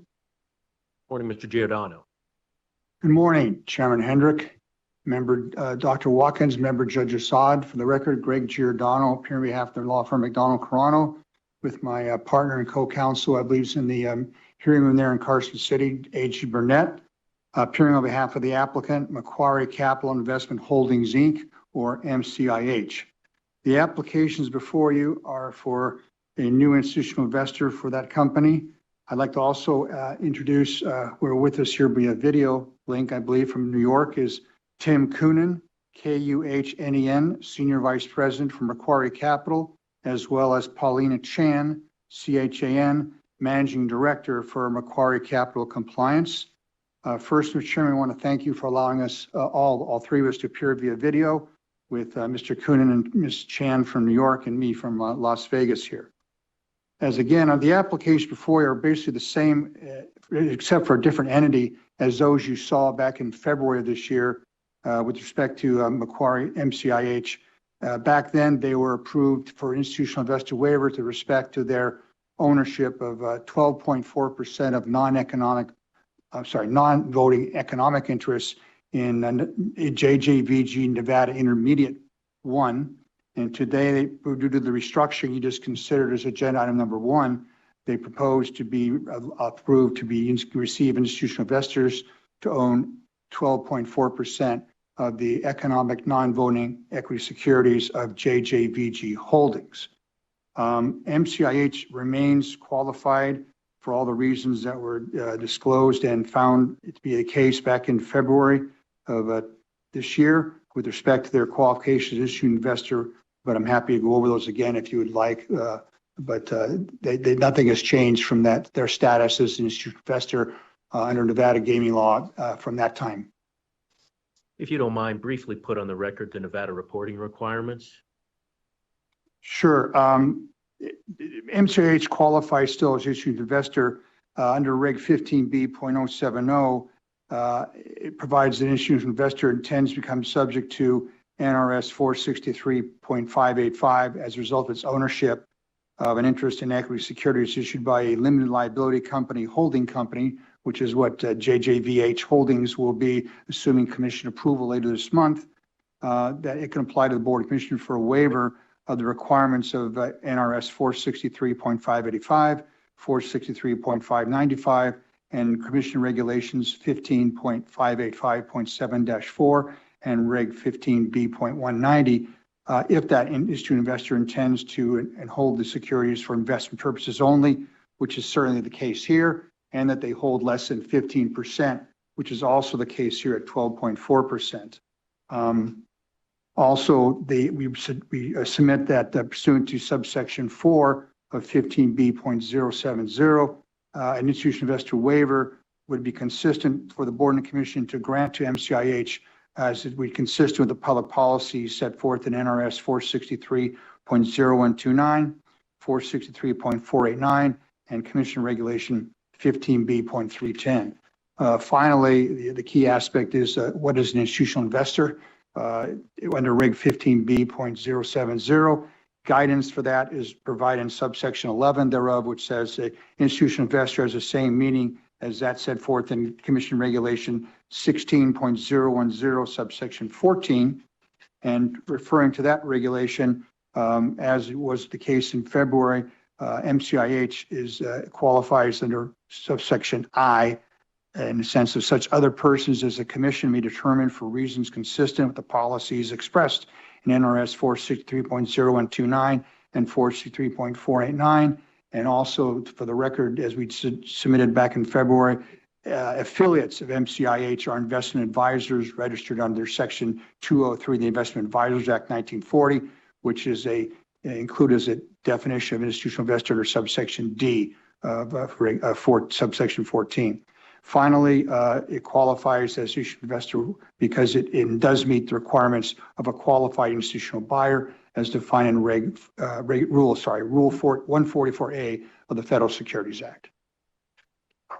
Thank you very much, Mr. Giordano, for putting that on the record. And yes, the qualifications for institutional investor have been met, as well as the qualifications for the waiver application today, as you stated on the record, and as will be contained within the order, which we'll get to in a moment, but that will allow the commission to determine that the waiver is consistent with Nevada Revised Statutes 463.0129, 463.489, and 463.622. So thank you for putting that all on the record. Also, Nevada reporting requirements. Go ahead. I'm sorry. My pleasure. I'm sorry, Sharon. Absolutely. And Nevada reporting requirements earlier this year, MCIH is providing the board with certain information within 30 days after each calendar quarter. And I assume you would represent for the record that those reports will continue to be timely met. That's correct, Mr. Chairman. Those are set forth, the reports in subsection 2B of the proposed form of order that is identical to the order that was entered back in February, and which MCIH has complied with and will continue to comply with respect to, instead, this time, it's equity interest in JJVG Holdings LLC instead of the predecessor company, JJVG Nevada Intermediate 1. Thank you for that. And I presume you've reviewed draft number 1 of the proposed order dated 10/15/24, correct? Yes, that's correct. We have, Mr. Chairman. We find that terms of revision in order to be appropriate in circumstances. Thank you very much. Mr. Coonan and Ms. Chan, pleasure having you here virtually with us today. Is there anything else you need to add after hearing Mr. Giordano put all of that information on the record? I have nothing. Thank you. Nothing further from me. Great. Well, thank you for both for being here. We may have questions from the other board members, but I did not after Mr. Giordano has laid out everything very specifically required for Nevada to review and approve this application. Plus, of course, we have all the materials necessary from our agents who've worked up this file. And as Mr. Giordano said, this is a kind of a 2.0 version of where we were to begin with. So thank you both for being here. Board members, questions for any of our three people appearing virtually today? Good morning, Mr. Giordano. Thank you for putting the institutional waiver and institutional investor, and waiver requirements on the record and demonstrating how this transaction meets those requirements. Given what has been presented to us in our reports and what you have put on the record, I don't have any concerns about this transaction, and I think it meets the requirements, and I'm happy to support it. Judge Assad. Good morning, and thank you, member. Thank you.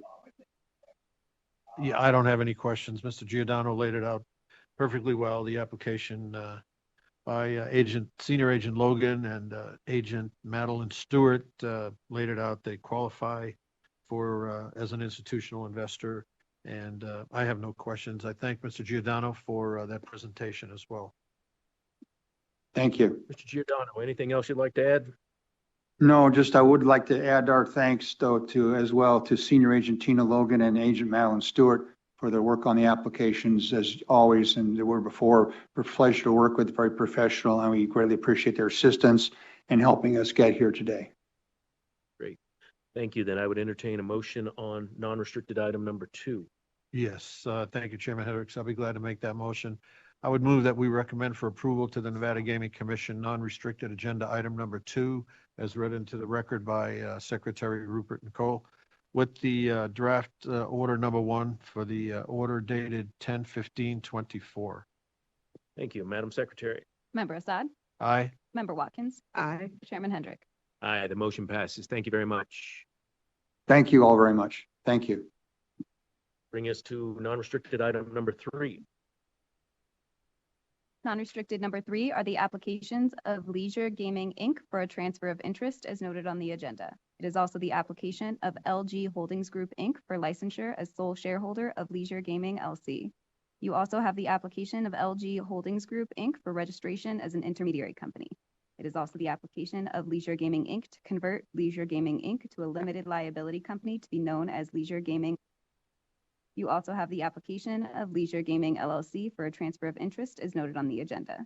Lastly, it is also the applications of William A. Douglas Gaming Trust, Douglas Gaming Trust, Lee R. Sanford Gaming Trust, LG Holdings Group, Inc., Golden Route Operations LLC, Ralph Albright, Ryan Albright, Kyle Albright, and William Douglas for finding of suitability and or licensure as a shareholder, director, officer, member, manager, key executive, and or key employee as noted on the agenda. Thank you. Good morning again. Erica Okerberg. I'm appearing on behalf of J&J Ventures Gaming of Nevada, or Golden Route Operations, here today. We have a very quick affirmative presentation. Here with me is the General Counsel for J&J Nevada, Jamal Goodrich. Also, if there are any questions for Leisure, we have their counsel, Dennis Gutwald in the Las Vegas office, and their representative, Ryan Albright, is up here with us as well. We'll provide just a quick overview of the steps, and then Mr. Goodrich will talk with you about the plans post-closing. Thank you. Please proceed. Thank you. So right now we have Leisure Gaming, Inc., which is a corporation, and the intent is ultimately for Golden Route Operations to acquire that business. There are 6 owners who have their interest in Leisure Gaming, either directly or through their trusts, and there are a few steps that are going to take place before the proposed transaction. Specifically, there is a creation of a new Nevada corporation, which is called LG Holdings Group, Inc. That was created by the 6 owners. These 6 owners plan to contribute their stock in Leisure Gaming, Inc. to that new entity, LG Holdings. And then LG Holdings will work to convert to a limited liability company, Leisure Gaming, Inc. So Leisure Gaming, Inc. will become Leisure Gaming, LLC.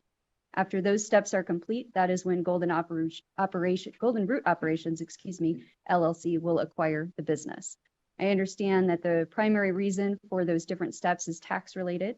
But if there are specific questions on that, of course, Mr. Gutwald can speak to that. Otherwise, we can talk with you about the post-closing plans for the transaction. Please go ahead and talk about the closing. Thank you, Mr. Goodrich.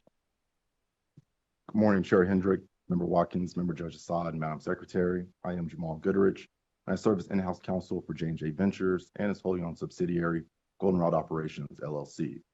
Our company is excited about this acquisition as we believe leisure gaming's operations are a natural extension of our existing business. Leisure gaming's roots as a family-owned and grown business are similar to J&J Ventures' roots, and leisure gaming's growth from its first casino in Fernley in 1993 to its present operations of over 10 casinos here in Nevada speaks to the company's track record of success in gaming. Leisure gaming operates 10 non-restricted gaming locations here in northern Nevada that are mainly located along the I-80 corridor. As leisure gaming will become a subsidiary of GRO, we intend to fold and or merge all of leisure gaming's existing operations and personnel into Goldenrod Operations LLC. This includes compliance reviews and reporting under JJVG Holdings Gaming Compliance Plan. Leisure Gaming currently has 70 employees, and we are proud to say that we intend to retain all employees who wish to stay at the closing of this acquisition. We also are aware of the condition on Leisure Gaming's license and would like to note that Leisure Gaming's key employees are currently Ryan Albright, who is here today in the audience, as well as Chip Merritt. We intend to submit an application for a new key employee to replace Mr. Albright in the coming months, as we anticipate his departure from the operations at a later undetermined post-acquisition date. And with that being said, I'm happy to answer any questions and or turn it back to Ms. Okerberg. Thank you, Mr. Goodrich. Pleasure having you here, and thank you for walking through the transaction for us. I didn't have any questions. We have a detailed workup in our investigative files here, and you very succinctly summarized it for us, so I appreciate that. Dr. Watkins or Judge Assad, any questions regarding the transaction? Good morning again, Mr. Goodrich. Just really quickly, you mentioned that you'll be keeping all employees who want to stay. Is that right? Correct. That's good to hear. Will there be any changes in benefits? No, all leisure employees will essentially become employees of go-around operations, so the benefits that are extended to our employees will be extended to them as well. That's good to hear. One of your key employees is expected to leave. Is there a reason that you can state? Mr. Albright, just as he is also, I believe, a part owner as well. He'll just be leading the operations, and so we intend to replace him at a later date once the transition is completed. Okay, thank you. Thank you. Judge. Thank you, Chairman Hendricks. Mr. Goodrich, as always, great to see you. You as well. Good presentation, very straightforward. I have no questions. Thank you, Judge Assad. Ms. Okerberg, I want to talk about the conditions, so when you're ready, we can do that. But if there's anything else you want to do before then, please go ahead. I just want to put on the record our thanks to Senior Agent Brad Barnard for all of his hard work on this. We appreciate working with him as always. Thank you. Dr. Watkins. I'd also like to note for the record, before the conditions issues, that our staff has reviewed the agreements, and that throughout the agreements, the provision stressed the need for compliance with state gaming laws and requirements for NGC approval of transactions pertaining to the disposition of gaming assets. So I just wanted to put that on the record. Good. Yes, thank you. That'll be a responsibility, obviously, of J&J to be sure that all Nevada regulations are complied with. Correct, Chair. Good.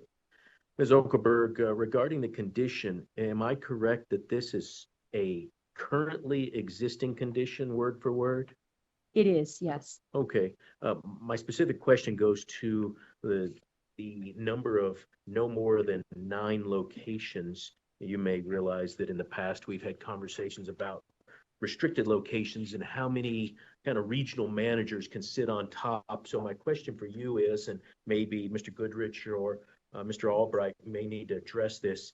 I'm interested in the distance and travel time between these locations. If we have one person that's over 9 slots only locations, we would certainly have a hard time approving 9 non-restricted casino locations.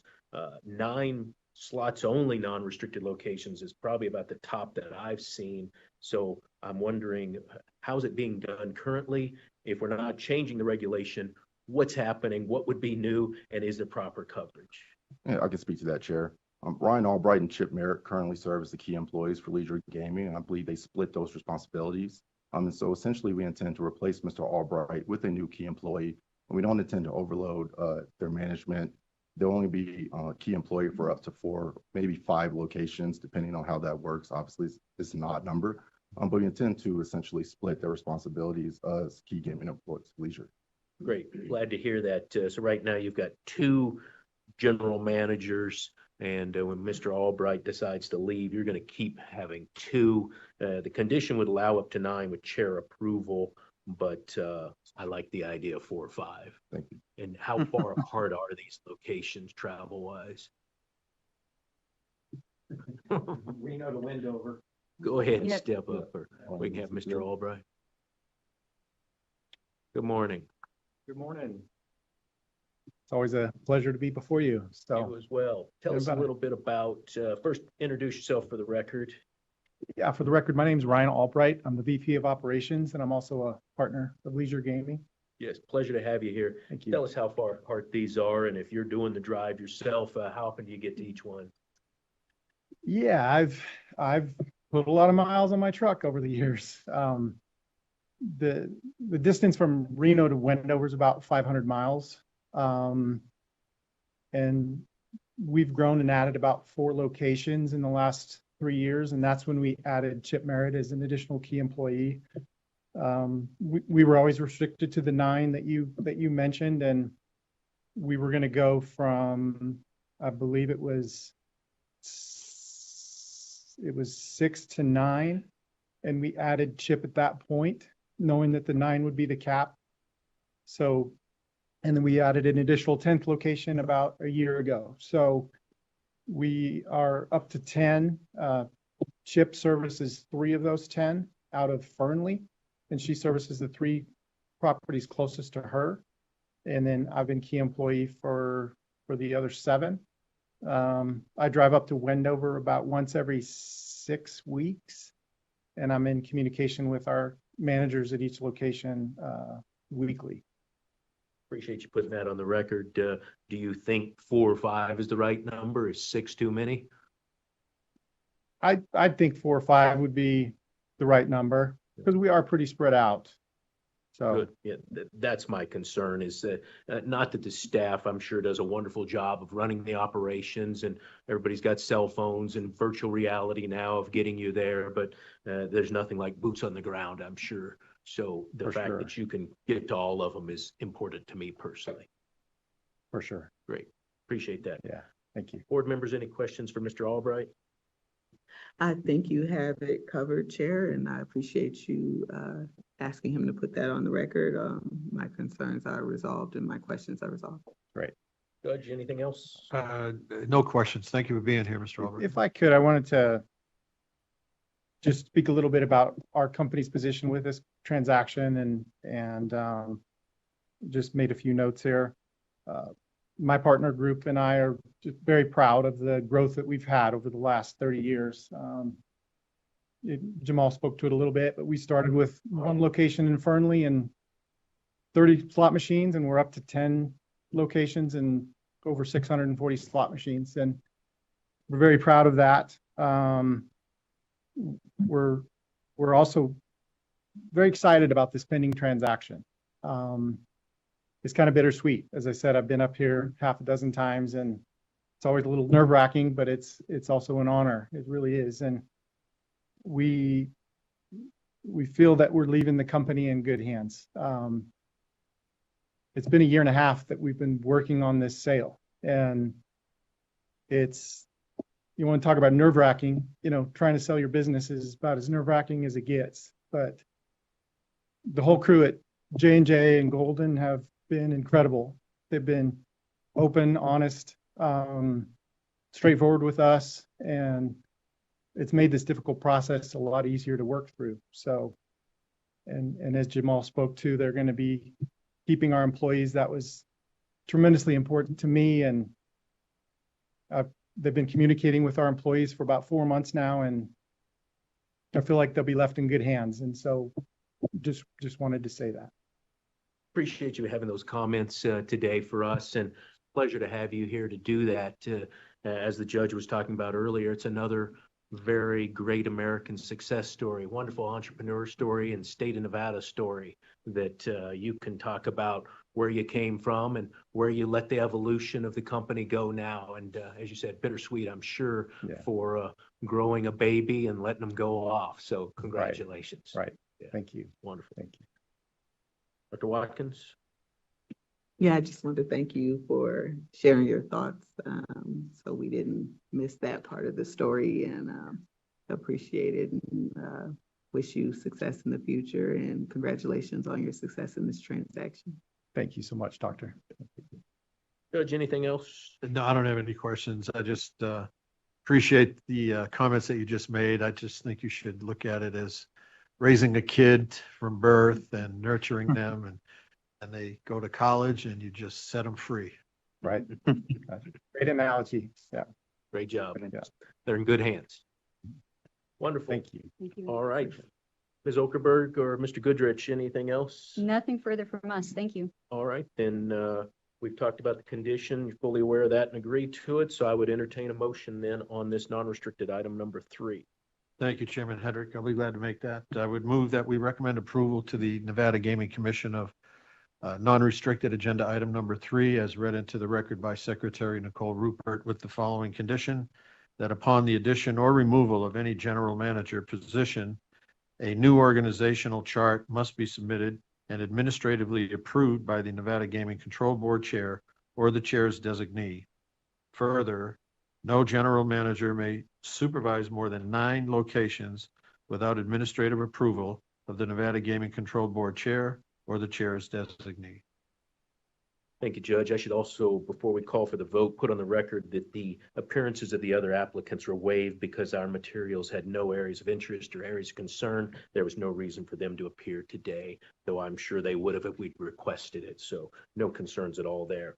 Madam Secretary, please call for the vote. Member Assad? Aye. Member Watkins? Aye. Chairman Hendrick? Aye, the motion passes. Thank you so much. Thank you both. Thank you very much. Thank you, Mr. Gutwald. Bringing us to non-restricted number 4. Non-restricted number 4 are the applications of Vincent Zahn for finding of suitability as noted on the agenda. Mr. Burnett, good morning. Mr. Chairman, good morning. Member Assad, good morning. Member Watkins, good morning. A.G. Burnett with the law firm of McDonald Carano here representing Mr. Vincent Zahn of the Hard Rock Seminole organization. Mr. Zahn comes to you as the Executive Vice President and CFO for the company. As always, he's prepared to give you a background history of himself and answer any questions that you might have. Why don't we wait a minute for the crowd to Sure thing. just quiet down so we can pick this up on the audio? Okay, good. Good morning, Mr. Zahn. Pleasure having you here. Go ahead and tell us a little bit about yourself and your role with the company and your gaming background. Sure. For the record, Vincent Joseph Zahn, EVP and CFO of Seminole Hard Rock Holdings and subsidiaries. First, I'd like to wish you, Chair Hendrick, good morning. Member Watkins, good morning. And Member Assad, good morning. Secretary and staff, good morning. Very good to be back in what was my home state for 12 years here in Nevada. So it's exciting to be back here and to appear before you. Before I kind of go into my background and my role, I'd like to thank the agent that conducted my investigation, Colin Lane, incredibly thorough and professional through that process. So thank the board and thank him for that. Going through my personal background and history, I grew up in northern New Jersey, where I attended school through high school and grew up in respectfully a humble background. My mother was a paralegal in a law firm. She still is a paralegal in that law firm to this day. And my father was a firefighter. He's retired now. They always invested heavily in me in education and academics. So that really made an impression on me early on in my age. I attended Fordham University in New York, where I graduated in 2001. When I graduated, that was right in the midst of the dot-com bubble and the dot-com collapse, and I always had aspirations to work on Wall Street from a young age. But graduating in that year, it was difficult because there weren't a lot of jobs on Wall Street. I wanted to be an investment banker. I wanted to be an equity analyst. Those positions were unavailable. So out of school, I wanted to kind of start building skills right away and took jobs at Cross Border Solutions, which was an economic consulting firm tied to Ernst & Young, AIG, an insurance company, and just tried to build a skill set from there. I also entered a program in 2001 called the Chartered Financial Analyst Program. That's a 3-year program that you work through. It's essentially a postgraduate program that's very finance focused, although it includes elements of accounting in it as well. You have to pass 3 exams over 3 years. There's 1 per year, and you have to have 3 years of aggregate, applicable work experience to get that designation. I no longer use that designation today, just to not spend the money on the enrollment fees and everything. But that is a big part of what I did to kind of tool myself after college to position myself for a Wall Street position once the market finally opened, which it did in 2003. So I took a position at Prudential Equity Group in 2003, where I became an equity analyst, and I covered the computer service industry and the IT consulting industry. And, liked the job, liked the role, but really didn't like the industry that I covered, and was very fortunate in 2006. An equity position opened up, equity analyst position opened up at Merrill Lynch, working for David Anders and covering the gaming industry. So that's where I first cut my teeth, learned the industry, learned the business, and really fell in love with the hospitality business and fell in love with the gaming industry. And over those years, I did that for about 5 years. Over those years, as part of our diligence process, studying the companies that we studied, Caesars, MGM, et cetera, we'd visit, Vegas pretty frequently, and, really got to know the state and got to know the city and got to know the Strip and the gaming operations, through that position. In 2011, I was approached by one of the companies I covered, Pinnacle Entertainment, to leave Wall Street and come and join them as their head of investor relations, which I did in 2011. That required me to move from, at the time I lived in New Jersey, worked in New York City, and to move to Las Vegas, which I did with my wife. And at the time I had 2 children, the first of which is Christian, the second is Colton. He was a newborn at that time. We picked up and we moved to Las Vegas. And I had, the beginnings of my career off Wall Street, but still within the gaming industry. It was very important for me to stay within the gaming industry. And, we had a great run at Pinnacle. Anthony Sanfilippo was the CEO, newly appointed in 2010. So he had a lot of strategic vision for the company and a lot of operational change he wanted to implement. Carlos Ruiz Sanchez was the CFO. So I learned from really 2, exemplary individuals in this industry over the 7 or so years that I worked together with them. And we went through a lot of strategic change there and did a lot of capital raising there. We acquired Ameristar Casinos. We did an OpCo-PropCo separation, and ultimately the company was sold to Penn National Gaming in October of 2018. So I had around a 6-month hiatus because of my employment agreement with Pinnacle Entertainment, and then joined Wynn Resorts, where I had a similar role in corporate finance, investor relations, and strategic development. And I was there for about 4 years before being approached by Seminole Hard Rock to become their CFO. And, we went through call it 6-month courtship process to make sure that the position was right for me, the company was right for me, and, I was right for them. Finally came to terms on my employment agreement, and I joined them in the spring of 2023. And here we are today. As I noted, I was, at Pinnacle and Wynn for a combined 12 years. So a Nevada resident for 12 years, did some service to the community during that time period. My children attended the Meadows School in Las Vegas. My wife and I were members of the board of trustees of that school as a parental unit. We did that from 2020 to 2023. And then I was appointed to the Economic Forum by Governor Sisolak at the time, and served on that economic forum for about a year until I moved to Florida and, resigned from that position. Personally, mentioned that I'm married. My amazing wife, Angela, takes care of our 4 kids. We have 4 boys, Christian, Colton, and twins, Braden and Brooks. So that pretty much rounds up my personal background and history.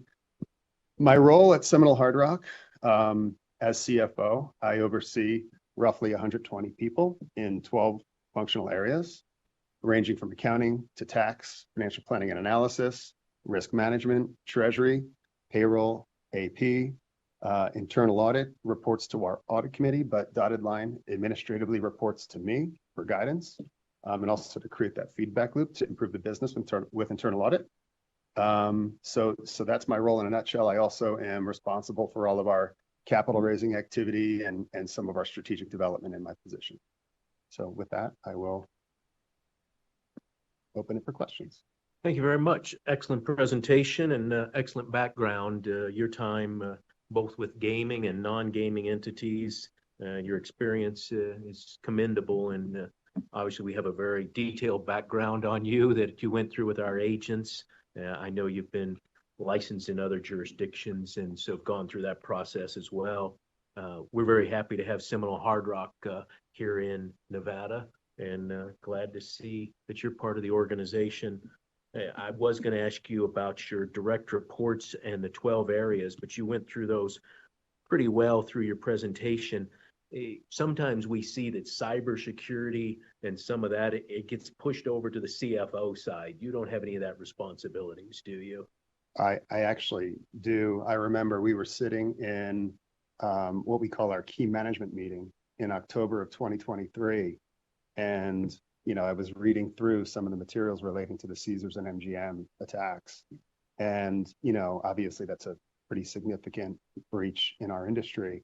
And, we were always focused on cyber as an organization, and focused on where we sat in terms of our cyber maturity in a cyber maturity spectrum.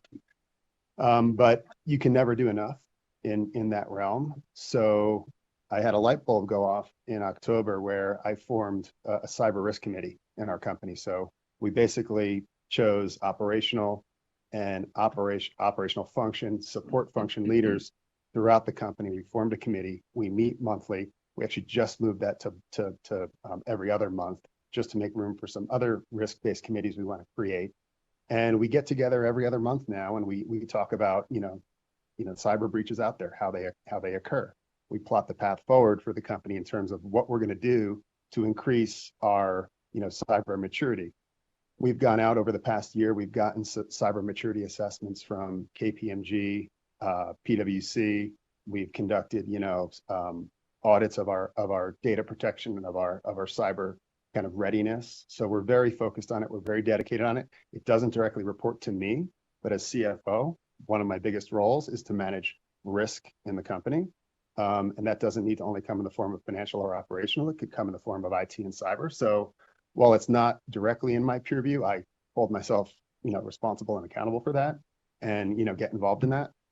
We've committed a lot of incremental dollars to improving our cyber readiness and our cyber maturity over the past, year and a half I've been there. We're about to make somewhere in the range of 5 to 10 million of investments over the next 12 to 18 months in further improving our cyber maturity and cyber readiness. So it's a big focus of mine. It's a big focus of our company. That's great. Happy to hear that. The commitment to it, as we spoke earlier, is you can either pay in the front end or pay on the back end, and it is costly, but it's the future, right? So glad to see that you recognized it. Do Seminole Hard Rock, do they have a CISO? We do, although it's not in that name. His name is Johan Belager. He is the person solely responsible for our data protection and data security. And who does he report to? He reports to our head of IT. Okay. Yeah. Good. Well, glad to see that you're committed to it. It's certainly something that you'll probably hear more of us as Seminole Hard Rock goes through applications and your company deals with our regulators and our agents. Extremely important to us as all regulators and all industry. It has to be, right? It's a vulnerability for any industry that we have a responsibility to protect the consumers of Nevada and your own employees. They'll be here in Nevada. Wholeheartedly agree. Great. How often do you travel to the properties?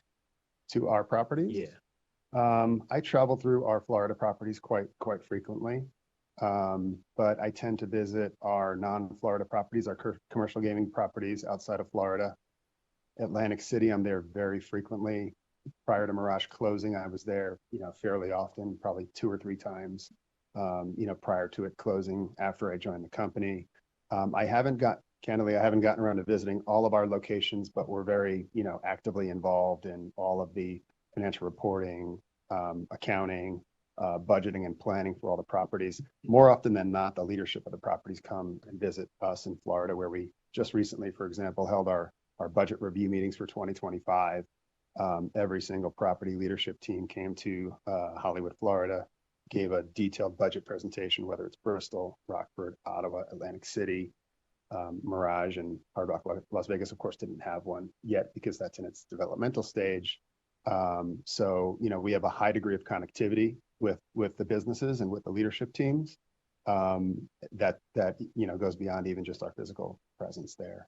And how much time would you expect you'll be spending in Nevada as the building gets redesigned and rebuilt, and then after it opens?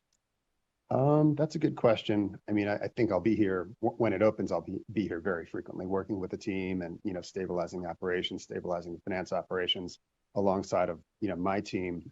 But in operation, a development of that size and importance, I would be here multiple times per year to visit. Call it 2 to 4 times per year, leading up to the reopening of Hard Rock Las Vegas.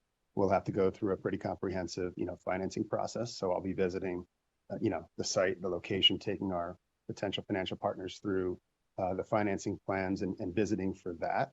But as part of ongoing operations, several times a year, 2 to 4 times per year. You said internal audit has a dotted line. Do you explain a little bit more about how that structure works? Sure. So the internal audit team, they conduct all of the internal audit reviews and internal audit functions for all of the Hard Rock casino properties. They also branch into cafe operations and hotel operations and franchise operations. But their principal focus, given the size of the businesses on the casino and gaming side, is the casino and gaming operations. And the idea behind internal audit is that they are independent. They are independent of me. They're independent of management.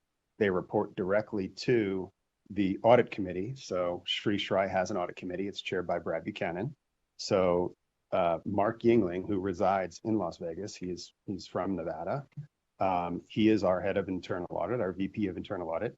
He reports directly to that audit committee. So it establishes that independence between management and financial leadership specifically, and the audit committee of Sri Shri. So that's very important to have that separation. However, internal audit, they obviously need support, guidance, and connectivity internally to conduct their work. And that's why I call it a dotted line, it's really an administrative reporting line where, we help facilitate that independent work that they need to do.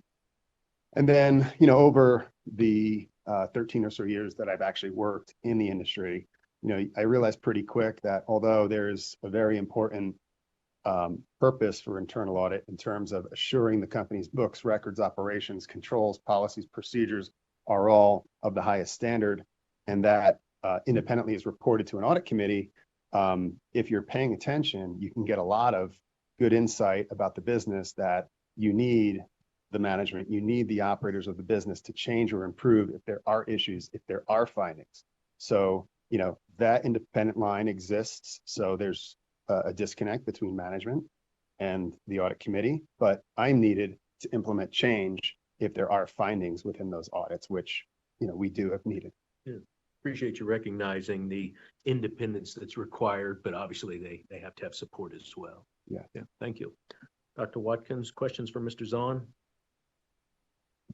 Good morning, Mr. Zahn. Thank you for being here, and thank you for your very detailed presentation. I enjoyed listening to it. Thank you. You not only told us about the business aspects, but the family aspects and who you are as a person. I appreciate that broad perspective of yourself. Thank you. From having parents who were or still is, your mom's still a paralegal and a firefighter, to, you go to equity analyst and executive vice president. That's an amazing path. And so congratulations on all of your Thank success. You. And I appreciate you expanding upon your educational background. I think you said it's similar, what you did was similar to a graduate fellowship. Is that what it's meant comparable? To be a postgraduate, study program. If you think about getting an MBA, you sacrifice 2-3 years of your earnings while, studying, whereas the CFA program seeks to allow you to achieve a focused and postgraduate level of, kind of understanding in academics. It's focused on finance in this instance, but I get to work throughout that and, earn money, but still learn. And it's a self-study program. You have to apply yourself. You have to discipline yourself. The test was right around June 1 of every year, and I passed them successively in 01, 02, and 03. They get progressively harder over time. And I had fun on New Year's and shut it down after New Year's every weekend, hunkered down, studied every weekend, went and took the test and passed it. So it's something where you just really need to, it's a classic, you get out of it what you put in. And, you know, I just hunkered down, shut my personal life down on the weekends, studied, worked during the week, and, you know, didn't put myself further in debt to go get an MBA, but achieved the same thing with, I feel, with the CFA program. Well, thank you for sharing to that. That definitely adds some light to your resume. So thank you for sharing that with us. You said you aspired to work on Wall Street from a young age. Why was that? Want to get a good laugh? Yes, absolutely. Always. I remember watching the movie Wall Street when I was in second grade. I said, that's what I want to do. I had no idea what it was. I had no clue what it was, but I knew that's what I wanted to do. Big Gordon Gecko. Interesting. No, so I want to stay on the right side of the law. Let's work on Wall Street. Good. You also mentioned that in 2006 you began analyzing the gaming industry and that you were drawn to it at that time. What was it that was unique about the gaming industry that drew you to it? Well, I mean, first of all, it's an industry where people are, you know, visiting these locations, these integrated resorts, and having fun. So, you know, being in an environment where you're providing that entertainment experience, you know, to a guest, you know, that really excited me, that the customers of the businesses and the customers of the industry, you know, were happy and enjoyed the experience they were getting. So working in that backdrop was always good. But, you know, operationally, you know, I was covering technology companies prior to that, and technology companies, you know, could be very complex. You have to understand very unique, specific technologies. The accounting for, you know, the financials of those businesses is equally complex. And what I loved about the gaming industry is, you know, the ease of really understanding the businesses operationally and the high degree of connectivity of what's on the profit and loss statement to the actual cash flow the business produced. But then also, you know, the direct connection between, you know, deploying capital, making investments, and generating a return on those investments, of course, based upon how successful that operator's brand or their service levels are. Those returns vary, but just the ease of really understanding the industry, how it operates, the financial statements, and just how to deploy capital and create value, that I found that really attractive, on top of being able to delight people that visit these resorts. Thank you for that explanation. I appreciate your details. You said that you have 120 people reporting to you, is that right? Approximately. That's our current planned compendium. That may be around 110, 112, depending upon toing and froing of you know, people on and off the roster. But our fully staffed roster would be 120. What's your strategy for keeping in touch with those people and making sure that they're you know, properly managed? Good question. That was a really big part of, you know, what I did when I joined Seminole Hard Rock, was a very, very detailed and thorough review of each and every team that reported to me. And that was both spending a lot of time with the functional leaders of each team. So each of those areas I mentioned, those 12 or so functional areas, there's a director or a person that leads that functional area. So spending a lot of time with them, really understanding, I was new to the company, understanding what their challenges were, process, people, you know, technology. There were a whole host of issues that came up, and I started to build my lists by area. Then not just get their perspective, but met with their whole team in the same room, asked those same questions, got that same feedback, got that same perspective.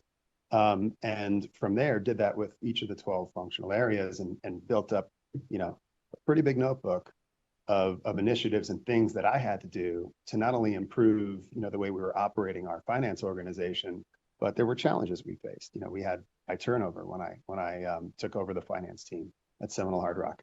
That has since dramatically improved and has stabilized, just from listening and addressing people's concerns, addressing people's problems. And, you know, a big part of that was assessing talent too. So a big part of those meetings, not only listening to what the issues were, but, you know, identifying talent gaps, identifying peer gaps in the way the department was structured. A great example is, you know, a lot of questions came up around technical accounting. We didn't have a team dedicated to technical accounting. We now do. We're almost, done hiring out and rounding out that team.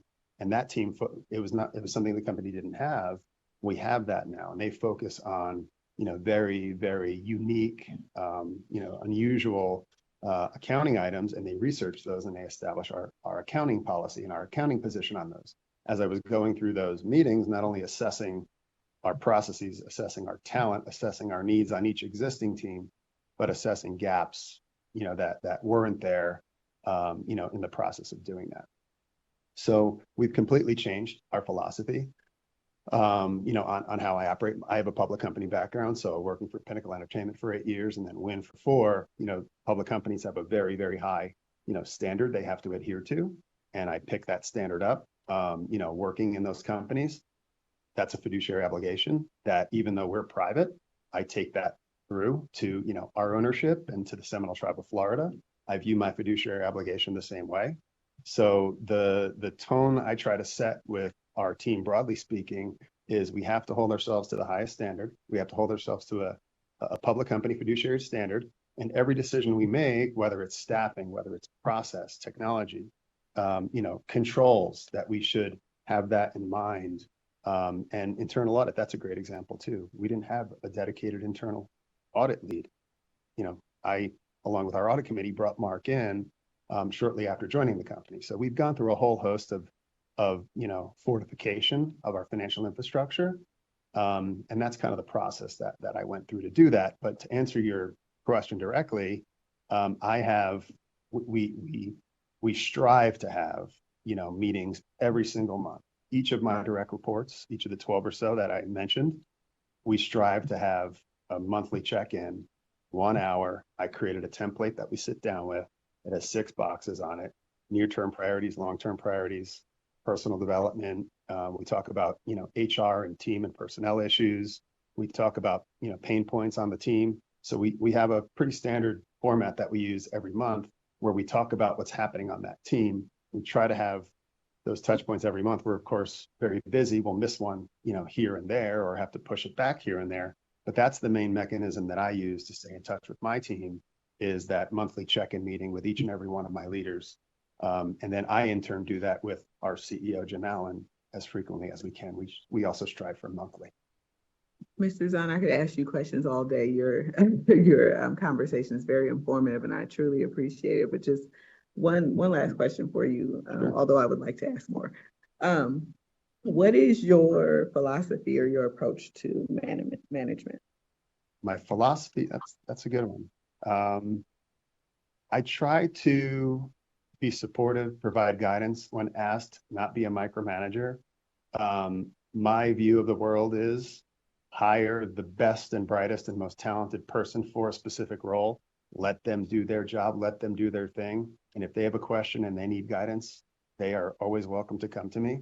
Those monthly meetings are meant to kind of provide that in a systematic way, but they can always do that. But it's really hire the best, hire the brightest, pay them what they need to succeed, align them with the company, and turn them loose and encourage them to do a good job. Support them, give them what they need technologically, give them what they need resource-wise, and then come to me if they need support and guidance, and I'm always there for them.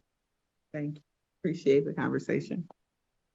Judge Assad, questions? Yes, thank you, Chairman Hendricks. You have an impeccable working resume. I could see why.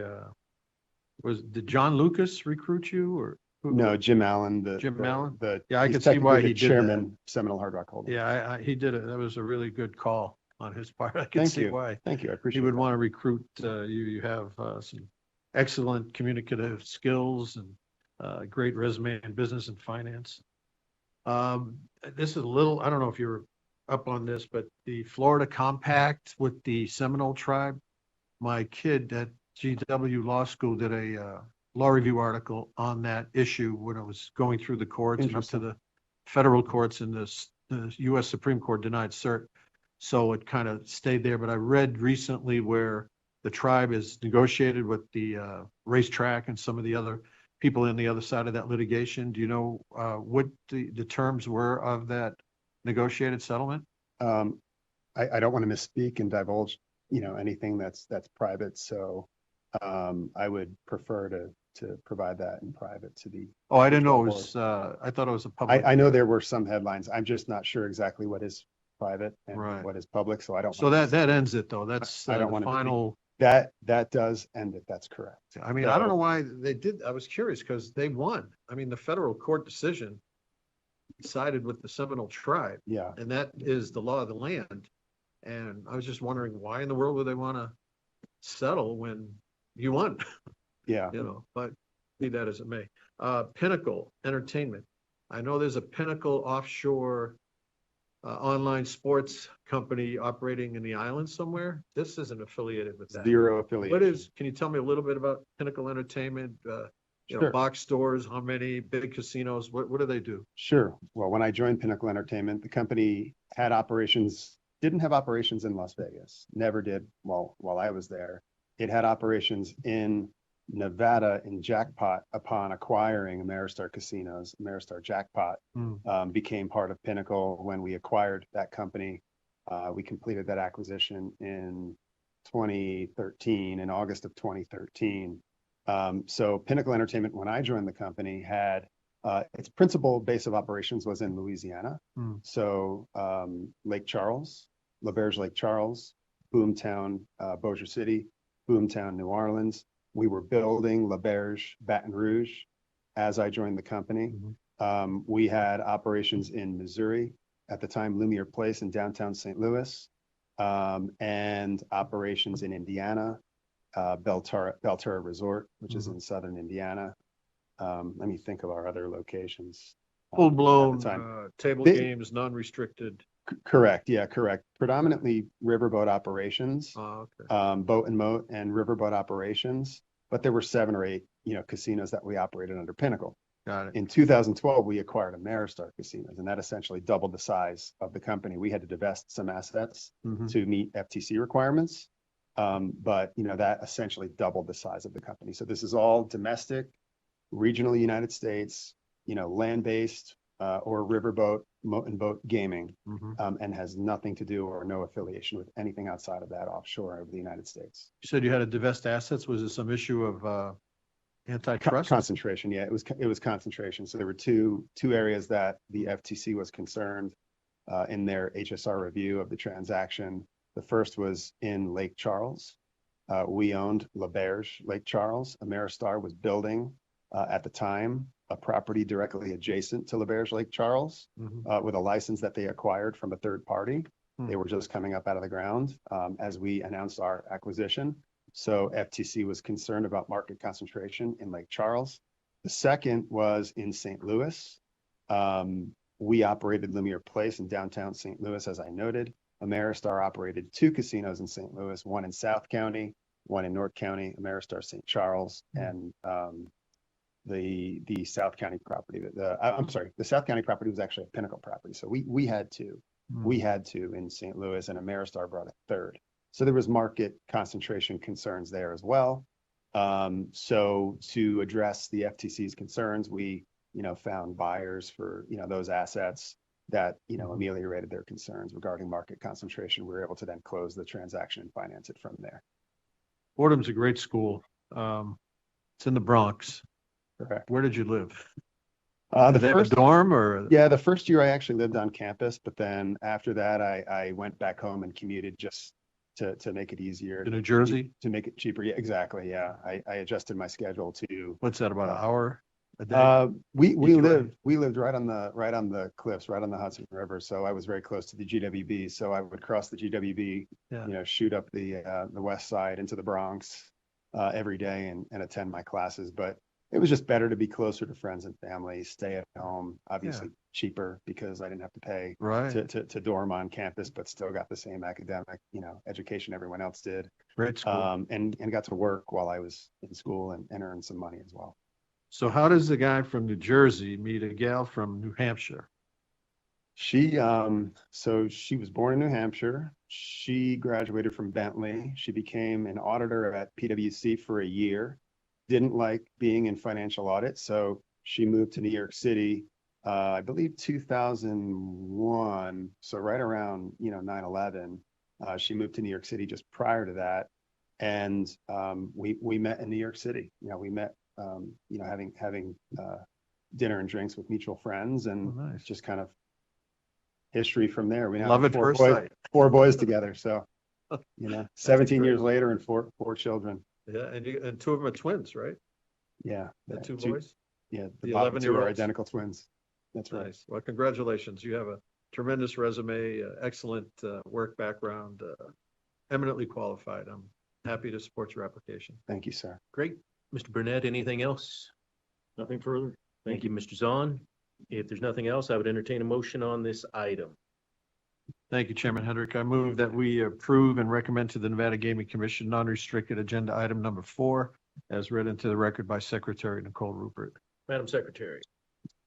Member Assad? Aye. Member Watkins? Aye. Chairman Hendrick? Aye, the motion passes. Thank you for Thank being you very here. much. Good luck to you. Thank you. Madam Secretary, how is our court reporter doing? I think we could go for a break. Okay, I apologize to we've got a number 5 and number 6, but although you can't see her, we have a court reporter who has been typing down everything this morning, and I'm sure her fingers are ready for a break. So is 10 minutes good enough for you, Madam Court Reporter?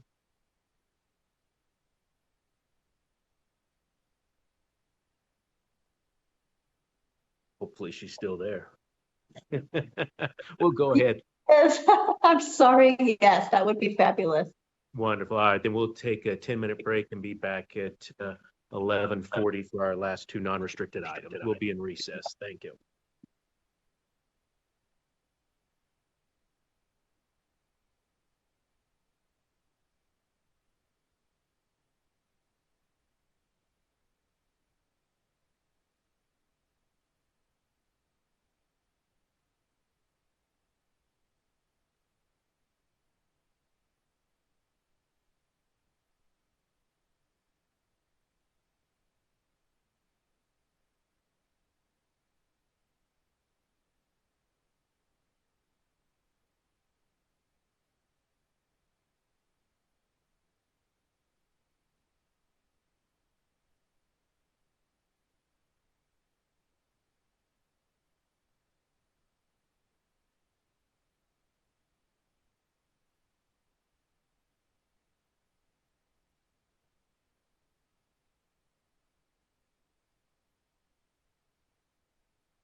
All right, let's go back on the record. And Madam Secretary, I believe we're at non-restricted item number 5, correct?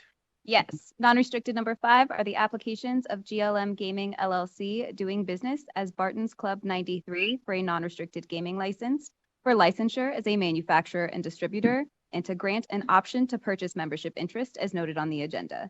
It is also the applications of Christian Good and Dana Leibovitz for licensure as a member, manager, key executive, and/or key employee. Lastly, and for board consideration only, you have the applications of Chad Mostats, Venkata Metabalmi, and Frank Palmieri Jr. for registration as a minority equity interest member at GLM Gaming LLC. Thank you. Good morning. Member Watkins, Member Assad, Madam Secretary. For the record, Jennifer Gaynor, J. Gaynor Law, here with my clients, GLM Gaming. I'm going to give a quick introduction, and then they will give a very brief affirmative presentation talking about what they're planning to do with this property. GLM Gaming, they have purchased the assets of Barton's Club 93 Casino in Jackpot, Nevada. If all goes smoothly, they plan to take over operations on January 6th of next year. So fingers crossed for that. Let's see. We wanted to thank the agents who have worked with us on this application. Matt Doyle, Elisa Thompson, Heather Lambert, and Colin Lane. They've been very, very good to work with, very helpful, taking us through this process.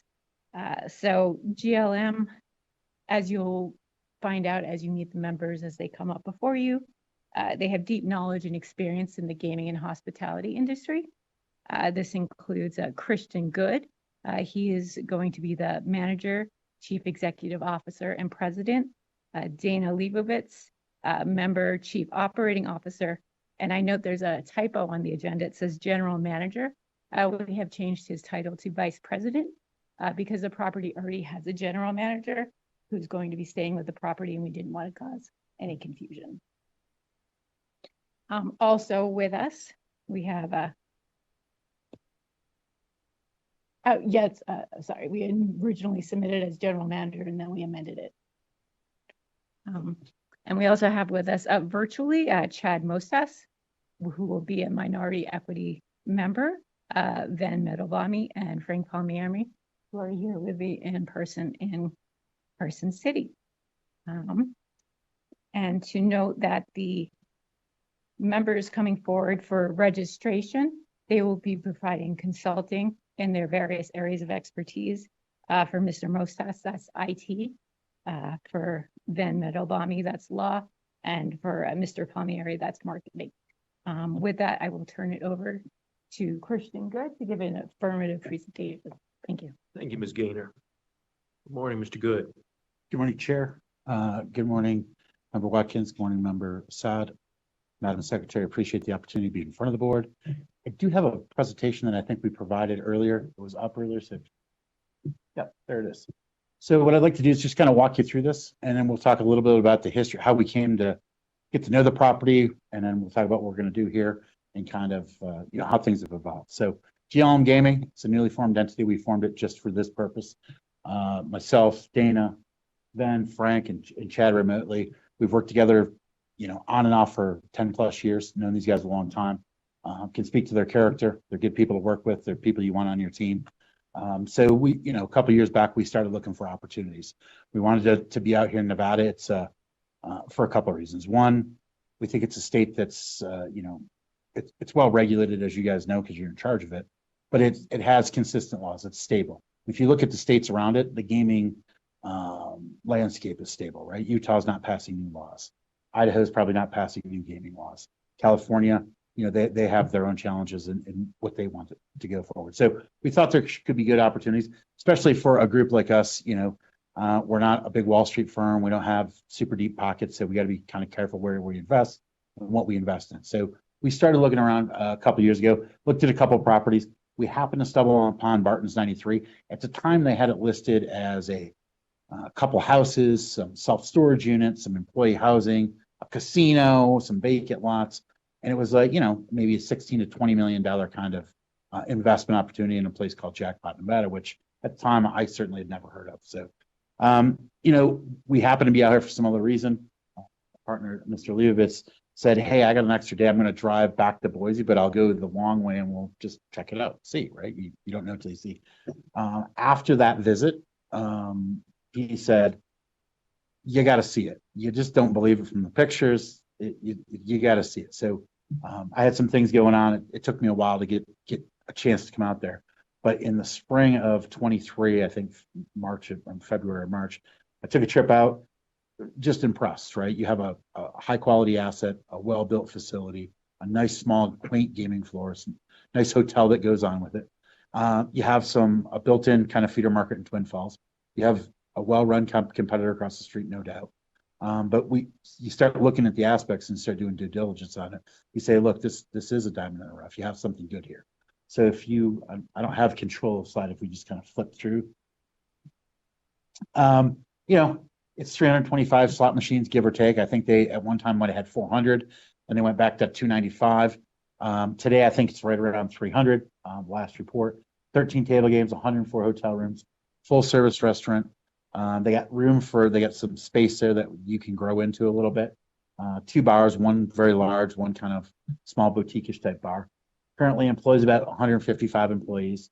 So it's kind of hit the sweet spot where we could think, can we raise capital? We have enough money to invest and make this project work. So next slide. There's a lot you can do with the property. The property started in 1955.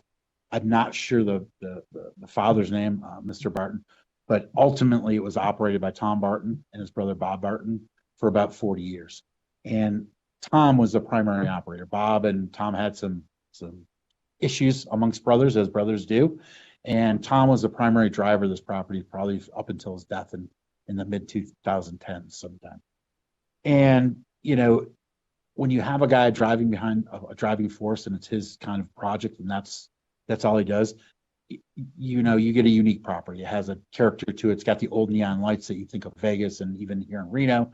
It's got a cool kind of feel to it. But you also, he's passed on. His widow now controls his share. Bob, who hadn't worked in the business for a long time, they're introduced back into it. It's not their passion.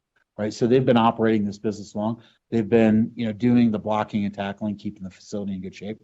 But what we think there's a true opportunity to reinvigorate the gaming floor, to reintroduce it as a kind of a destination for that Twin Falls market. And frankly, for people that are transient on coming from Canada, going all the way to Arizona and US 93, right? That's kind of a main thoroughfare going through there. And if you do some research, you quickly figure out people coming from Boise. There's a couple other feeder markets that you kind of say, well, Boise's 2.5, 3 hours. That's kind of a ways. You get far more traffic coming from there. So, when we look at the opportunity, look, we want to modernize it. They still have change games on the floor where people are putting coin in there and filling hoppers. It's not the same experience that people expect these days, right? They have change booths, so you could free up some space on the floor to add more games. They didn't invest in a lot of product, right? Slot machines are not cheap. So if you're kind of on the back end in the Bartons today, Robin and Bob are both over 70. I think Bob's 77, had cancer twice. Robin's 73. They want to do different things with their lives. So they're looking for an exit. We figured out a way to make the deal work where we could get involved. And we think there's just a ton of upside. And it's just about doing kind of basic things, right? Marketing wasn't their forte. So their marketing has lacked compared to what Cactus Pizza does across the street. Well-run property, but the market is big enough for both. And we think you can reintroduce this property. As I think Madam Secretary and the board knows, we're running it as a DBA, Barton's Club 93, which is the name it is today. We want to evaluate if there's any brand equity with that name. They've been around a long time. People know the Barton family. They lived in Twin Falls. They still live in Twin Falls. So they don't have any data to tell us if that's a valuable asset, the name. So, we're going to operate under that. If it's valuable, and as people say, or could be, we'll continue to do that and grow that name. We also might look to change something that's maybe a little bit more modern, maybe has a new catch and reintroduce and rebrand the property. But, we're going to do a lot of blacking tapped up front, reinvigorate the floor. They have probably 15 what I would call modern or late model, last year or two games. The rest of them are probably over 5, 10. Some are older than that. They have video poker machines that are 20 years old, which there's nothing wrong with the games. But the market today, if it looks clean, looks new, it's got to have a pop to it. So it's like cars, right? You guys talked about old cars earlier. There's some vanity of that, but most people are going out and buying new cars because they look a certain way. So, we think there's a lot of opportunity at the property. We think they have a good employee base, although Jackpot's not very big. If any of the board members have been there, you probably realize that if you blink twice, you miss most of it. But we think there's a true opportunity to bring people to Jackpot. Besides the people living there, bring people out of Twin Falls, kind of go out and recruit more people to build the employee roster up. Because we firmly believe when you start doing, kind of proactive outbound marketing, repositioning the brand, repositioning the property as a destination, somewhere to go so people know, we think that we can increase volumes at the property, materially increase them. Let's leave it at that instead of, but if we do that, we don't have enough employees now. So, one of the things that we're keen on is making sure we want everybody to come over to us if they will. We think that everybody's going to sign up and just come work for us. We're offering the exact same PTO, the exact same benefit plan from the health insurance, working with, it's kind of got a unique rub, right? The property sits in Jackpot, Nevada. All healthcare is provided in Idaho, right? Because there's just nothing close. They have a little clinic in town, which, we, gentleman that works for us is heavily involved in the town aspect there. They're trying to become an incorporated town, so they stand alone. Right now, they're just a subset of Elko County. But they have a clinic, but it's not really staffed. Some of those things we want to look to do, because for our employees, if you don't have to drive to drive to pick up a basic prescription, you have to go to Twin Falls, is 45 minutes away, right? So we could help and do more of those type of things locally. We think we can attract more people, right? So for us, it's kind of it's a big investment. We're fully committed, and we think it's got a tremendous upside. So we can flip through the slides, just putting in new TVs, making sure your sports is on, redesigning the bar to be a more active experience, a more engaging experience, from larger TVs, channel light-ups, making sure sports, putting a fitness center if they don't have that. There's some small things that we think go a long way. Currently, you can't go to like Expedia or bookings.com and book a room, or you have to go through their website. So you'd have to know it's there. So if you're a transient guest, you never get that business because, let's face it, if you're going somewhere you don't know, Expedia, hotels, Trivago, whatever the search engine, that's how everybody's. So there's a lot of things like that we're super excited about. And look, we think it's we think the market's very stable. We think it's poised for growth, and we're excited. So we can flip through a couple more slides. I think I covered most of it. Where they use Casino Track today, which is a provider licensed in Nevada. We're going to expand that relationship to include Table Track and Data Track, so we can properly market the property outbound, introduce people, bring in a new hotel system that integrates with all the third-party channels, so that we can drive more business into the hotel midweek. Mid weekends, it's fine. It's like every hotel, but midweek, if we could drive more business or incentivize somebody to come down, there's a tremendous opportunity there. Spread those things. Utilize POS systems so you have a modern day experience. When you go to the restaurant, you can charge to your room. When you check out, you have one folio. Those are all independent systems, and there's no crossover. So even if they say reward people with points, they have no place to use the points. They don't know what to do with them.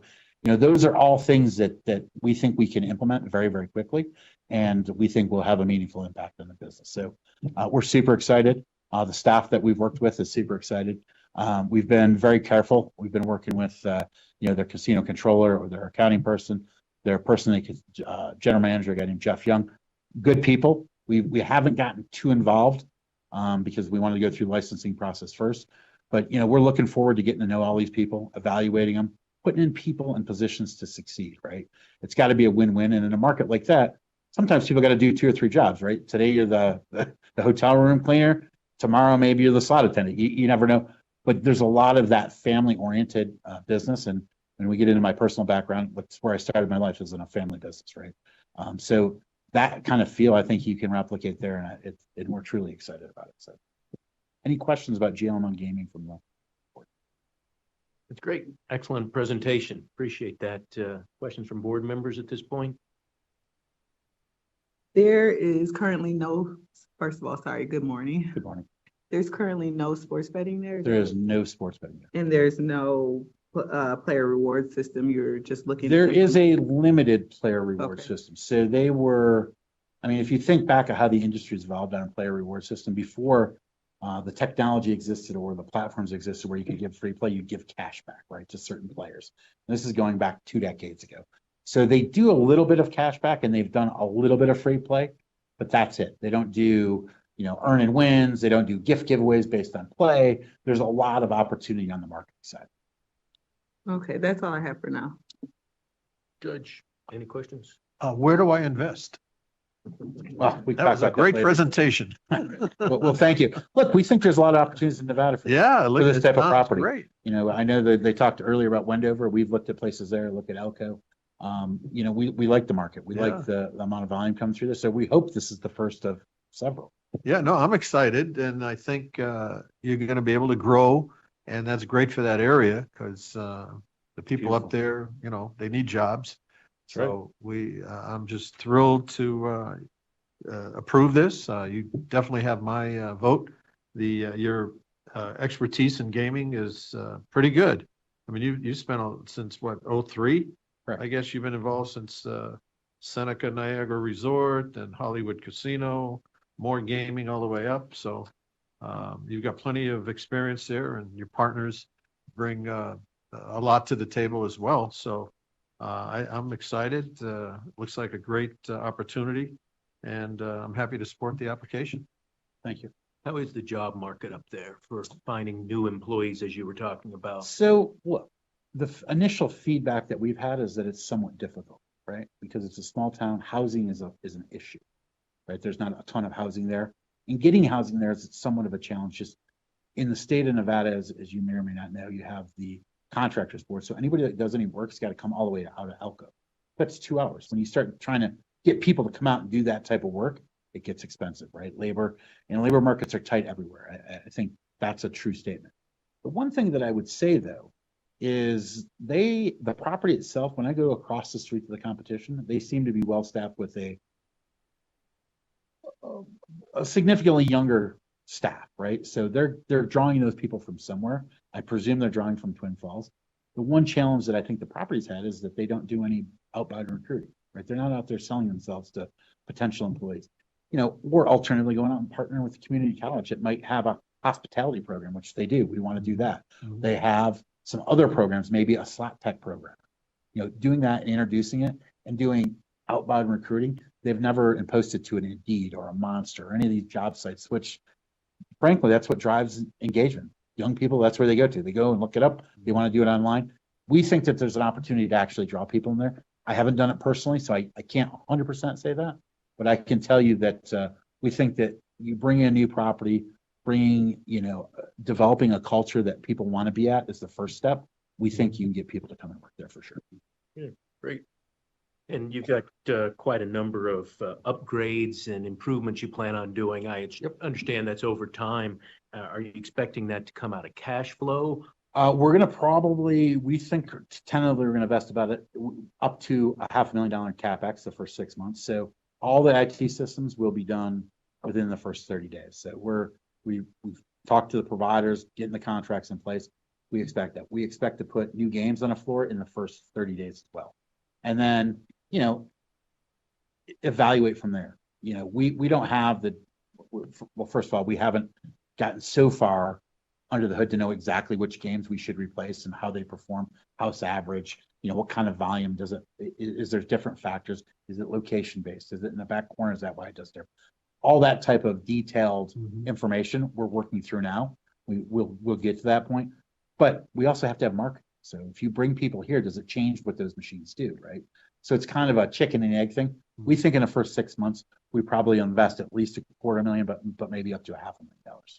Do you believe that's future investment by members, cash flow? Yep. It's by members, and then obviously from cash as well. Great. Good. Appreciate it. Thank you for explaining the plan. Ms. Gaynor, let's go through the individuals. And while we got Mr. Good here, let's go ahead and start with you. Sure. You told us a little bit about your background, and the judge went through some of it. Obviously, we've got a very detailed report on your background and how much you've been involved in gaming as well as other businesses in your career. So I didn't have any questions specifically about that, and certainly had no areas of interest or concern. Appreciate you working with our investigators to go through your life story. Well, thank you, Chair. And I also would like to mention that, my senior agent, Thompson, was fantastic to work with, very professional. every interaction. It was a very pleasurable experience. As you might note, I've been licensed lots of places. This is by far the most thorough, but it's also probably, I think, the best licensing. Ask intelligent questions, ask for rationale. You know, when you submit a license to somebody and they just never have a question, you end up getting it. It's kind of like, well, did you do something? It was nice to know that there was thorough follow-up and good communication. So they're very professional. Supervisor Doyle, those are the two primary. It's fantastic. So I do appreciate that. Thank you for that. Thorough is a word we hear very often. Thorough and yeah, thorough is right. Very professional. Good. And you tell us a little bit about how many hours you plan on being at the property, at least once you take over and transition. So, well, that's a great question. So once we actually take over, I will be on property full time for probably at least the first 6 months to make sure that Staying in a hotel room. I'm going to stay in one of the suites. Yes. Gotcha. So, in my past, from my resume, I traveled quite a bit when in my other job. So I used to travel 6 days a week. So just traveling one place is easy enough. But it's one of those things, you know, it's a personal investment. It's a passion project for me. I'm excited to be there. I want to do it. I will tell you, you know, God willing and board and commission willing, you know, everything goes well. December, I'm going to go out and work with the existing ownership to make sure there's a smooth transition, right? So they have 22 storage units full of stuff. They're like, it's yours. You're buying all the assets. So, but making sure inventory is done and try to get some of these systems done ahead of time. So I actually plan on the Monday after Thanksgiving. We'll be out there probably right up until a day or two before Christmas and then be back right after the holidays. That's great. And obviously you'll be wearing a lot of hats, as you know, having gone through our investigation process and now the licensing process. One of the most important hats for us is the regulatory compliance hat. So being an owner operator of a non-restricted property, although it may be in one of our more rural counties, we require the same amount of strict compliance, and hope that you will put the time and money and effort into being sure the compliance is done so that we don't have a situation where we have a conversation about anything that's anything other than pleasant and growing and successful. Well, Chair, I appreciate the commentary. I fully embrace it. If you look back at my career, at one time I was director of legal clients for the Seneca Nation, their compact with New York State. So when you mentioned the compact in Florida, I have a vast background in tribal state gaming. My job was compliance. So it's a big, thick document, accustomed to compliance everywhere I've ever worked. I've never had one regulatory issue. I don't expect to have any going forward. And in a property like this, I think early in one of somebody else's presentation, you mentioned AML and things of that nature. It's sort of like we're working to upgrade the cash systems, right? So you have an Every that's on property, you have other vendors that provide those things. And one of the things that we're going to bring in is the AML Title 31 compliances, right? Instead of doing it today, they do it manually, which, look, probably 100% compliant, no issues from what I've looked back. But when you have it 100% manual, you have an opportunity for error. Whereas if we introduce a software, at least we have a process, and then we can audit that process. So those are the proactive things that we're doing. I think you'll look from my background. I come from a legal background. I have a law degree, never practiced law, thankfully. But I do understand, and I take to heart the regulations and the compliance side of the business. So it's near and dear to me. I certainly don't ever want to be back here for that process. Great. Glad to hear it. It is an expense, but it's a front-loaded expense so that you don't have Not to pay nearly us as back expensive coming back and doing this. You got it, exactly. A much cheaper alternative. Great. Thank you. Dr. Watkins, question regarding Mr. Good's personal application.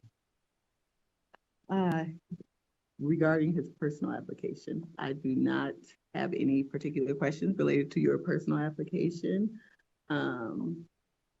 I have had an opportunity to review it, and I don't have questions or concerns.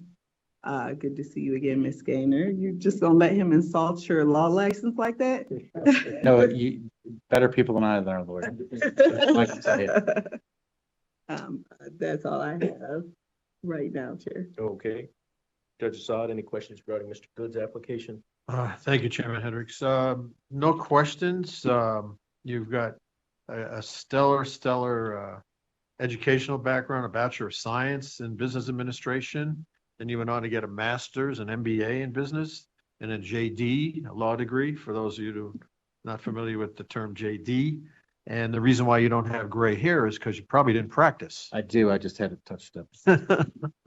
You can see it in my go-to. And in addition, you've got tremendous work experience, so I think you're eminently qualified to take the helm of this adventure, and I wish you all the luck in the world. I appreciate that, Member Saad. Chair, if I may, the only other thing that you touched on a couple times, and I want to make sure we touch on as well, is the kind of cyber insurance. So even though it's a remote property, it's not immune from those type of cyber attacks. So one of the things that we have been able to do is kind of look at the IT infrastructure there.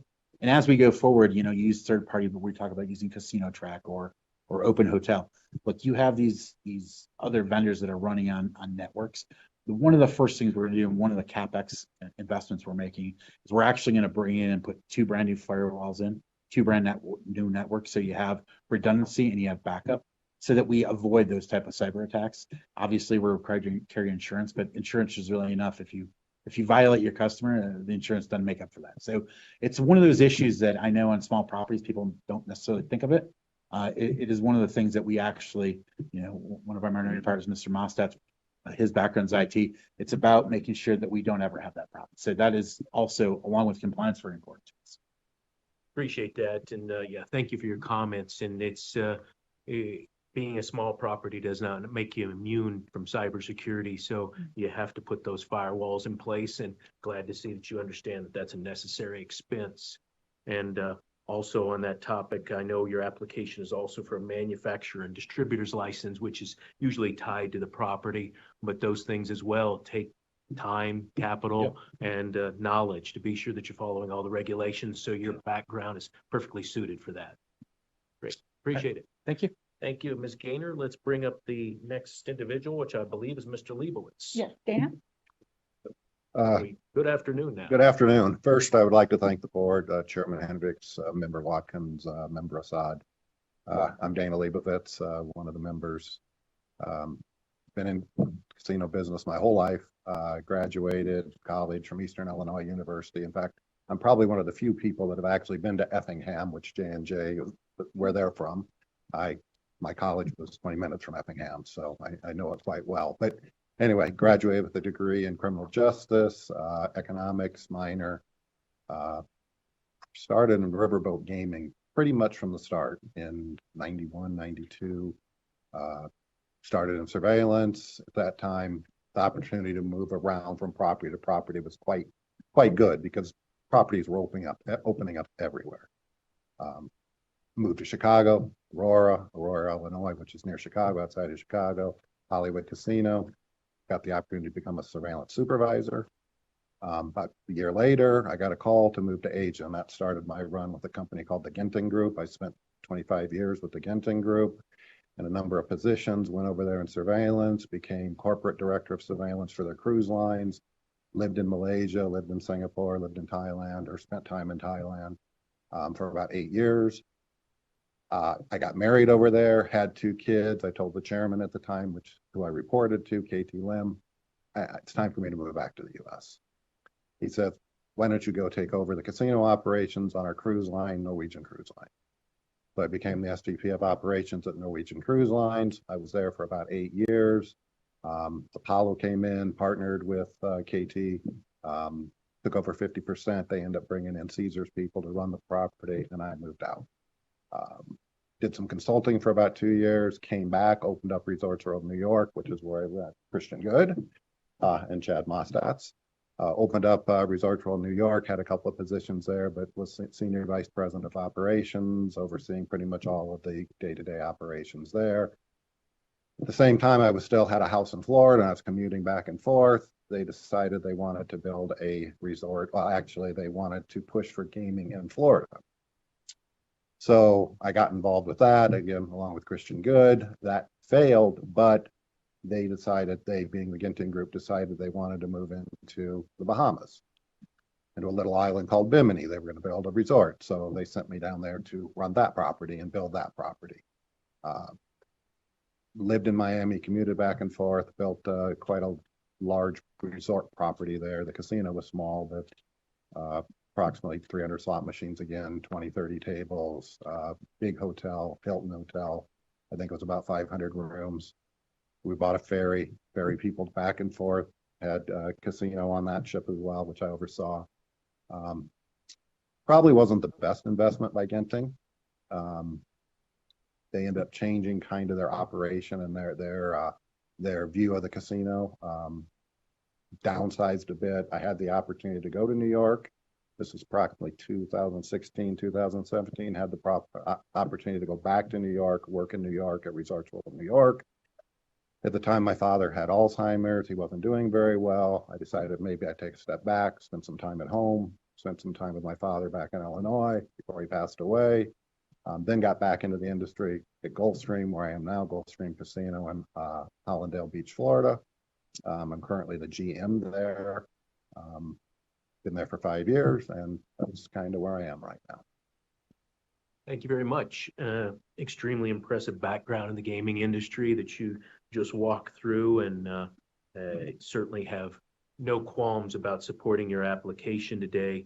With your current role, tell us how much time you'll be able to spend at this new property, at least through the transition, or what your future plans are about going back and forth. So I've got about 10 weeks vacation racked up. So in the beginning, I plan on being there probably 2 weeks a month. Also, my current employer is aware of what I'm doing, and they're very flexible. So I'm going to be able to kind of work back and forth. So for at least the first 6 months, I'll probably be there 2 weeks, and then kind of taper it back to a week into a week. Christian's probably going to need a break here and there to go home. So currently, that's kind of the plan. Obviously, it could change once we get up there, understand the business better, dig in, but that's the plan. Great. Appreciate that. Someone with your expertise to be on the ground, at least through the transition, as Mr. Good talked about, updating the systems and all. And with your surveillance background, I'm guessing that the surveillance at this property will be top notch. Well, I sure hope so. And it probably isn't top notch right now, but we'll Great. change that. Good. Very good. Glad to hear it. As I said, I'm happy to support your application today. Thank you. Dr. Watkins, questions? Good afternoon. You have a very impressive background, many different positions. I think this might be the first time we had somebody before us that's running casinos on cruise lines. That's a very unique experience. Can you tell me a little bit about that? It is unique. And I say that because the view of cruise lines, especially when I started, I think it's 2002, Genting aside, when I was in Asia, because that was a little bit different. That was a pure gaming operation, and maybe you're interested in that too. That was the cruises in Asia were pure gaming, day cruises, overnight cruises, weekend cruises. And it was a little, I was surveillance there, director of corporate surveillance, vice president of corporate surveillance. I started in the surveillance industry here in the US, and surveillance was a necessary evil. We're not particularly liked in our business, with the companies. I mean, they feel we get in the way. I go to Asia, it was completely different. Surveillance was basically king. Over there, they didn't trust anybody. They trusted surveillance to report everything. I had the best surveillance system over there, the best everything, anything I wanted, I had. And if I didn't report something and my bosses found out about it, it was my head. I mean, they gave me everything I wanted, but I had to report everything. In fact, I was considered KGB, CIA.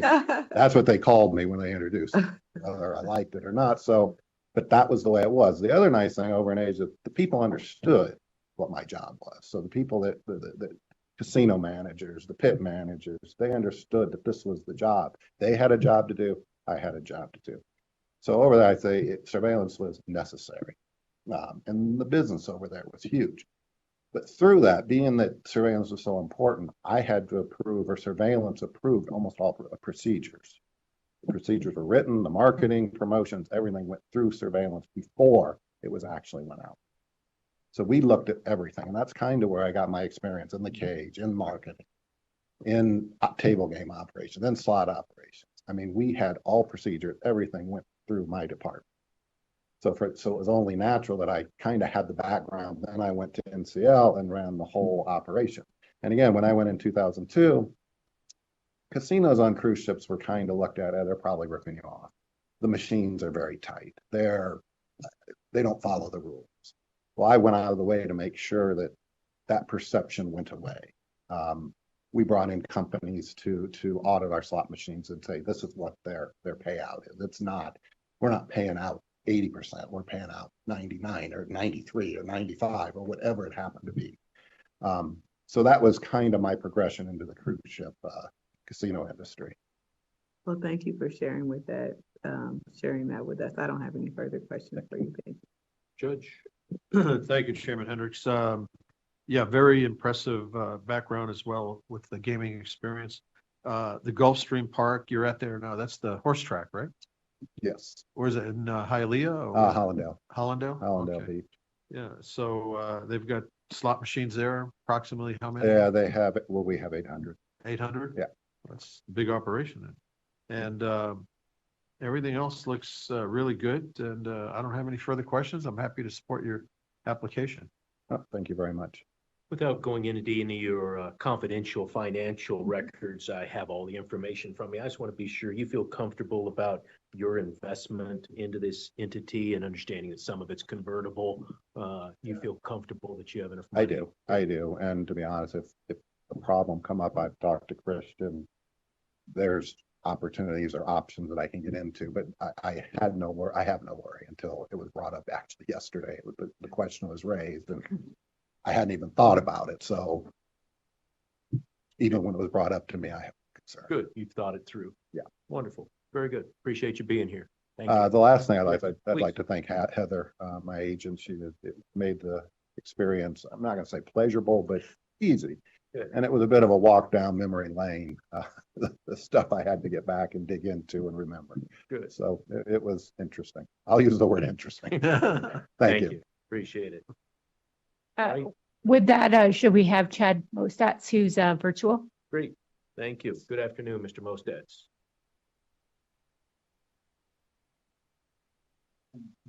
You're on mute. I'm sorry. There we go. Yeah. Thank you very much, everyone. Just kind of a broad brush of my experience. I lived in Maine and visited Las Vegas in November. I was 21 years old and quickly realized that I wanted to move to Las Vegas and out of Maine. First casino job was with Silverton Casino, which back then was Boomtown Casino here in Las Vegas. I started out in the Players Club, worked my way as a quasi-intern in IT. On my off hours there, I would work with IT and really just worked my way up through the ranks. Was a PC technician with Station Casinos, went over to be a technical supervisor with Boyd Gaming. I was working on the Delta Downs Casino in Vinton, Louisiana, and the person that was spearheading that at the time left. I'm not sure if he resigned or had health issues, and I was kind of the only person there and tread water for a very long time, and then just ultimately ended up opening the property, and kind of found out I was pretty good at doing casino openings, so shifted into that. I worked with on the Trump Casino in Gary, Indiana. They were purchased by their competitor. The general manager was opening a casino in French Lick, Indiana. He brought me there. I opened French Lick, Indiana. Went down, spent a very, very short time in Baton Rouge, Louisiana. That position wasn't for me. One of the consultants that was working on French Lick was opening a casino in Oklahoma, Downstream Casino, and went there. Again, I was over IT, audio visual with a light hand on the preemptive infrastructure for surveillance. That's where I met Christian Good. Opened that property. The same consultant that brought me to Oklahoma was in contracts with Tropicana and Atlantic City. They were going into a 363 bankruptcy. Referred me to the general manager there. I went to Atlantic City to see them through the 363 bankruptcy. I was there about 3.5 years. I was supposed to be there just a couple months, and they asked me to stay. Got that solidified. They were purchased by another group out of New York. And then Christian Good and the Mickey Brown, who was the consultant, had just signed on with Resorts World New York City. I left Atlantic City, went to Resorts World, New York City. That's where I met Dana Leibovitz. I think Dana and I were two of the first 4 or 6 employees in Resorts World. Opened Resorts World New York City, went over to help Dana in Miami with the Super Fast and also the Miami subset, which was Bimini. I worked on that for a while. During that time, my mother was a retired casino host. We're from Maine, and I bought a small little 23-room hotel in Boothbay, Maine. My wife was pregnant at the time. I was working tremendous hours, so we decided to take some time and go back to work on the hotel in Maine. I drove my mother nuts helping her there. So after about a year, Christian Good had signed on to reopen the Chuck Chansey Casino in California. We went there, helped him get that kind of straightened out. We reopened it. A lot of the systems were shut down literally by a power button. We got all those back up, renegotiated the contracts, got staff back on board. There were a lot of issues with cybersecurity and end-of-life equipment. We got that all stabilized, got that secured. Ed Farrell, who was still with Genting, called me and asked me to go back and work on their Massachusetts project, which was a new casino opening with the Mashpee tribe in Massachusetts. We left there. I went to Massachusetts. I was there about a year. And then they had been awarded the Catskills, New York license. I left and went up to open Catskills. Got that open, stabilized. At that time, Ed Farrell left corporate Genting and went over as the president of Resorts World Las Vegas. And he asked me to go over there and help him with that project.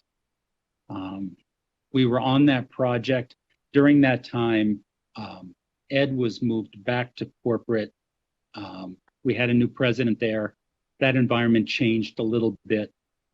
Quite honestly, I called Ed Farrell, told him I was a little concerned with that project and the new environment there.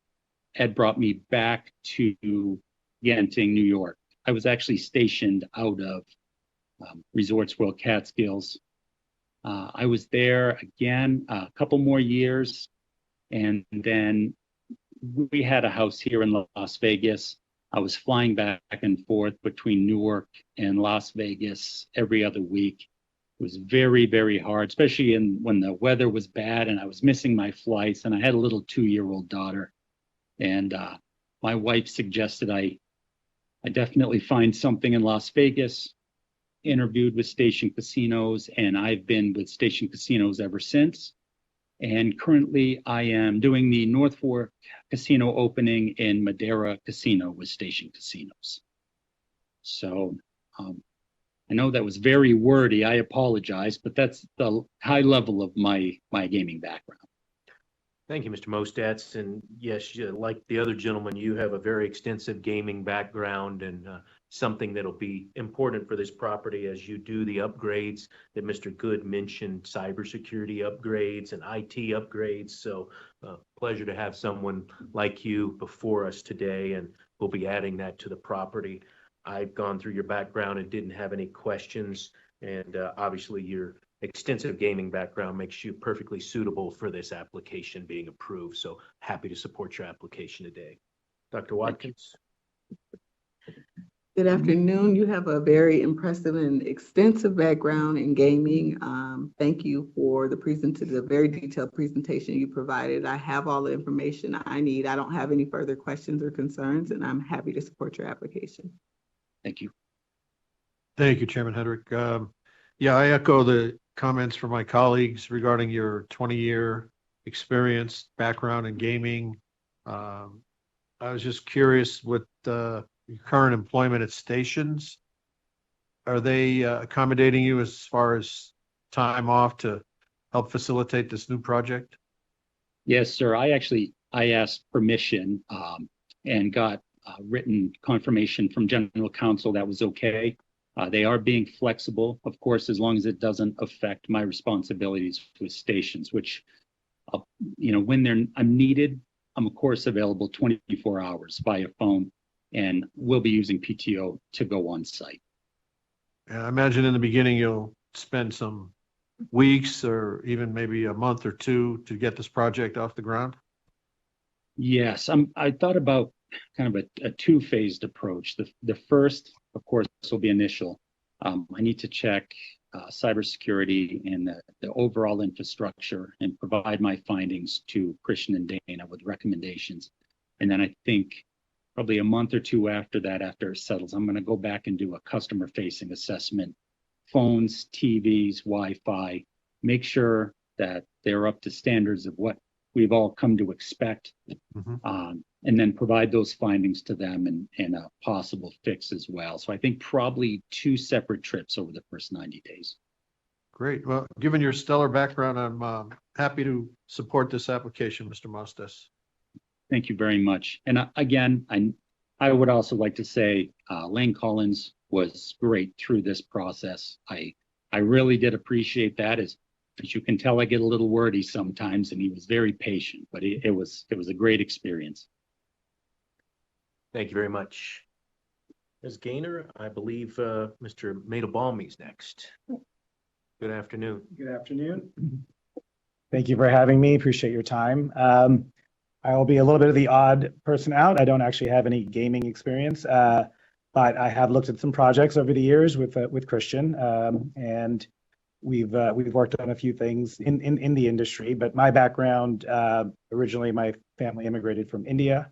I was actually born and raised in Guam, a U.S. territory out in the South Pacific. I came out to the East Coast for sort of last couple of years of high school and college. I attended law school. I actually did practice law for a few years. Mostly, I did a combination of intellectual property. I did corporate finance and private equity law. I also have an engineering background, so I had an engineering degree in college, and then I have a law degree from Columbia University. Practiced law for a few years, worked in and around the tech industry. I actually, in a nutshell, really, I think my strengths are in operations. So I moved back to Guam back in 2007 and sort of took over some family businesses that were struggling. My father had invested in some different companies. He hadn't been doing too well, so I kind of moved back, got involved, had to do some renegotiating with banks and partners, and some restructuring and sort of a distressed kind of turnaround. Have been working on that business predominantly now. It's a combination of sort of 4 or 5 different businesses. We have kind of more nuts and bolts types of stuff. So wholesale distribution, equipment rental, equipment sales, tire distribution, waste hauling, waste recycling, real estate development, and things of that nature. So I'm enjoy working with people. I've managed. We have over 150 employees. I'm very good with the operational side of things. So insurance or benefits and payroll and kind of the sort of the non-gaming side of running businesses. So I'm looking forward to kind of working with this team. Thank you for that. Yeah, I think your expertise and background add a piece that the other gentleman may not have on the operational side. So you guys have really formed a wonderful team to take over this property up in a rural area of Nevada, and your educational background and work experience should be very helpful for that project. Thank you. Yeah, I again have seen all your background investigation, didn't have any areas of concern.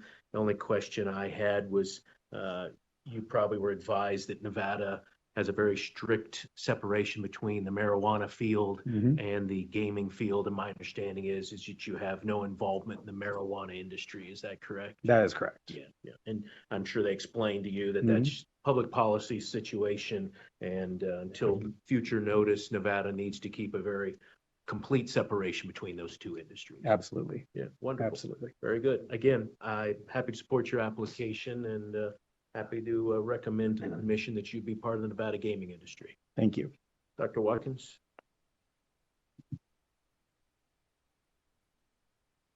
Good afternoon. Afternoon. So I'm very impressed with your educational background, your legal background, various involvement in a variety of industries. And as the chair mentioned, I think you add a piece to this group that is much needed. And I like to see people from different industries bringing their knowledge to the gaming industry. Having that diversity of perspective, I think, is very important.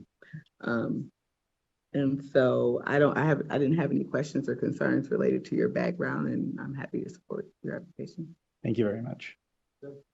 Thank you, Chairman Hendrick. I echo the comments of my colleagues as well. Very well educated. It doesn't get much better than UPenn and Columbia. I mean, that's as good as it gets. Your background is pretty interesting, actually, and impressive. The only question I had is, what is the Freedom Democracy Foundation? That is a nonprofit organization that a very close friend of mine from college and someone I've worked with, he started a kind of a nonprofit organization to explore and investigate mobile voting. So the ability to sort of absentee ballots or military overseas and kind of explore the ideas of one day being able to essentially vote from your phone. Electronic voting. Electronic voting, cybersecurity around it, how to get increased voter participation using electronic means. How's it going? It's been a struggle, but it's been very interesting. Building software and sort of getting that to work, and then sort of course the regulatory side is very difficult. But I think the first areas will be with overseas military and sort of smaller type of elections. Yeah. Well, we could certainly use it here in Nevada. I don't think we've actually come out with the results yet. Yeah. Yesterday's election. So yeah, maybe you should try speaking to the secretary of our election department here and see if they're interested in trying something different. Arizona too. I think they're having some. Might need a little bit. Yep. There you go. Thank you. Great. I'm happy to support your application. Okay, great. Thank you. Thank you very much. And I want to thank as well Matt Doyle and Heather Lambert for the process so far. It's been it's again not smooth and very happy to go through the process with you guys. Great. Thank you very much. Thank you. And last but not least, I believe Mr. Palmieri. Good afternoon. Good afternoon. How's everybody doing? Great. Pleasure to have you here. Appreciate the opportunity to speak with you. My background is in marketing and communications. I own an advertising firm that specializes in gaming and hospitality and have been doing it for over 30 years now. I got my start in Atlantic City at the Tropicana, actually, for my first account. I don't know if you guys remember a gentleman named Dennis Gomes. Oh, yeah. All right. He was my mentor, actually. And I can remember we were shooting some TV commercials for him, and he asked us if we did advertising. And I said, no, we're in the production business. And 3 days later, he gave us the opportunity to take over his account. So that's where I got my start. Right now, I represent over 35 casinos in the United States. Do a lot of tribal gaming. Interesting enough, Christian, I met him at Seneca, which was one of my first accounts. Met Dana when they opened Aqueduct at Resorts World. I worked on greenfield sites. We opened Cape Girardeau, if anybody's an Ozark fan. If you remember Isle of Capri when they opened Cape Girardeau, we were involved in actually the Catskill property that Genting owned in the old Concord property in upstate New York. I don't know if you remember this, but it was called Montrain before Empire took over, because we were at Monticello, and then we helped them build their presentation to the state, actually. Work all over the country. My role in this opportunity will be on the marketing side, obviously. I think there's a huge opportunity. There's sort of no database, there's no marketing. So there's a lot of opportunity to create some kind of program so we can start generating some more revenue for the property. Married from South Jersey, been married for 44 years. 3 beautiful older children, 3 grandkids, and just excited about the opportunity. After all these years helping properties generate revenue, now have the opportunity to be part of it. That's great. Yeah. Pleasure to have you here, and thank you for telling us about your background. Again, stellar. The application we have in front of us and the materials show that your experience in the gaming industry makes you perfectly suitable to be involved in marketing not only this property but other properties. And so glad that you add that piece to Jackpot Nevada, and hopefully the rising tide out there will raise all boats. So your expertise in marketing will certainly bring more to the property, and I'm very happy to support your application. Thank you. Dr. Watkins? Good afternoon. Hi. Thank you for being here, and thank you for your presentation today. It was interesting to hear about all of your kind of adventures and how you got to where you are today. As you mentioned, you bring the marketing background to this very talented group. According to our materials, you seem more than qualified and more than suitable. I don't have any questions or concerns related to your application. I'm happy to support it. Thank you. Judge Assad? Thank you, Chairman Hendricks. It's a pleasure to have you here in person, a pleasure to meet you briefly outside. Your background is excellent. You have a very comprehensive and lengthy background in casino marketing. I think you'll add a very valuable dimension to this project. So I'm happy to support the application as well as my colleagues. I want to wish you all the luck in the world. Thank you. Thank you for your time. Appreciate it. Thank you. Ms. Gaynor, anything else you'd like to add? Yes, just that we are aware of the two conditions on the application, and we are fine with both of those. Great. Appreciate you putting that on the record. Board members, anything else? None by me. Nothing further from me, Chair. All right, then I think we should probably take this in two motions, and I'm happy to take either one that one of my colleagues wants to start with. We can either do the board consideration only or the other one. Someone want to make a motion? Sure, I'll do the board consideration only, Chairman Hendricks. Okay. I would move that the board approve Chad Mostas, Mr. Medabalmi, and Mr. Palmieri, their applications for registration with the Nevada Gaming Control Board as minority equity interest members only. Thank you. Madam Secretary? Member Assad? Aye. Member Watkins? Aye. Chairman Hendrick? Aye, that motion passes. Now we'll take a motion on the other applications. Yes, I'll go ahead and make that motion as well. I move that we recommend to the Nevada Gaming Commission non-restricted agenda item number 5 as read into the record by Secretary Nicole Rupert with the following two conditions. First one being that a key employee application for the position of general manager must be filed within 60 days of issuance of the Nevada gaming license and thereafter be refiled within 60 days of any change in the person occupying that position. Second condition, the surveillance system must be inspected and approved by the Nevada Gaming Control Board Enforcement Division within 60 days of issuance of the Nevada gaming license and thereafter be maintained at or above the standard that is approved. Madam Secretary. Member Assad? Aye. Member Watkins? Aye. Chairman Hendrick? Aye, motion passes. Thank you. Thank you all. Good luck to you. Thank you very much. Bringing us, Madam Secretary, to our last non-restricted item, number 6. Non-restricted number 6 are the applications of Peter McHugh for finding of suitability as a key executive and for licensure as a key employee as noted on the agenda. Afternoon, Mr. Alonso. Morning, Mr. Chairman, Dr. Watkins, Judge Assad, Madam Secretary. For the record, I'm Michael Alonso. I'm here on behalf of Truckee Gaming LLC. It is my pleasure to introduce Pete McHugh, his first-time applicant.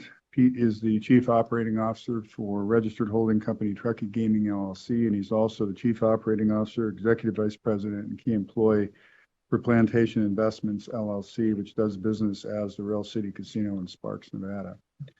I'd also like to introduce Ferent Zoni, who's here to support Pete's application. Mr. Zoni is a member, the sole member of Truckee Gaming LLC. He's the Chief Executive Officer and a member of the Board of Managers and very well known to the board, has been licensed in the state of Nevada for many years.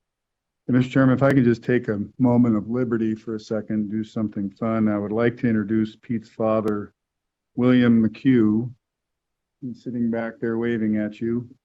Bill is a very long-time licensee, or has been in Nevada with many years licensed as a shareholder, officer, and director of the Club Cal Neva, who's also licensed as a member of the board of directors of Boyd Gaming Corporation.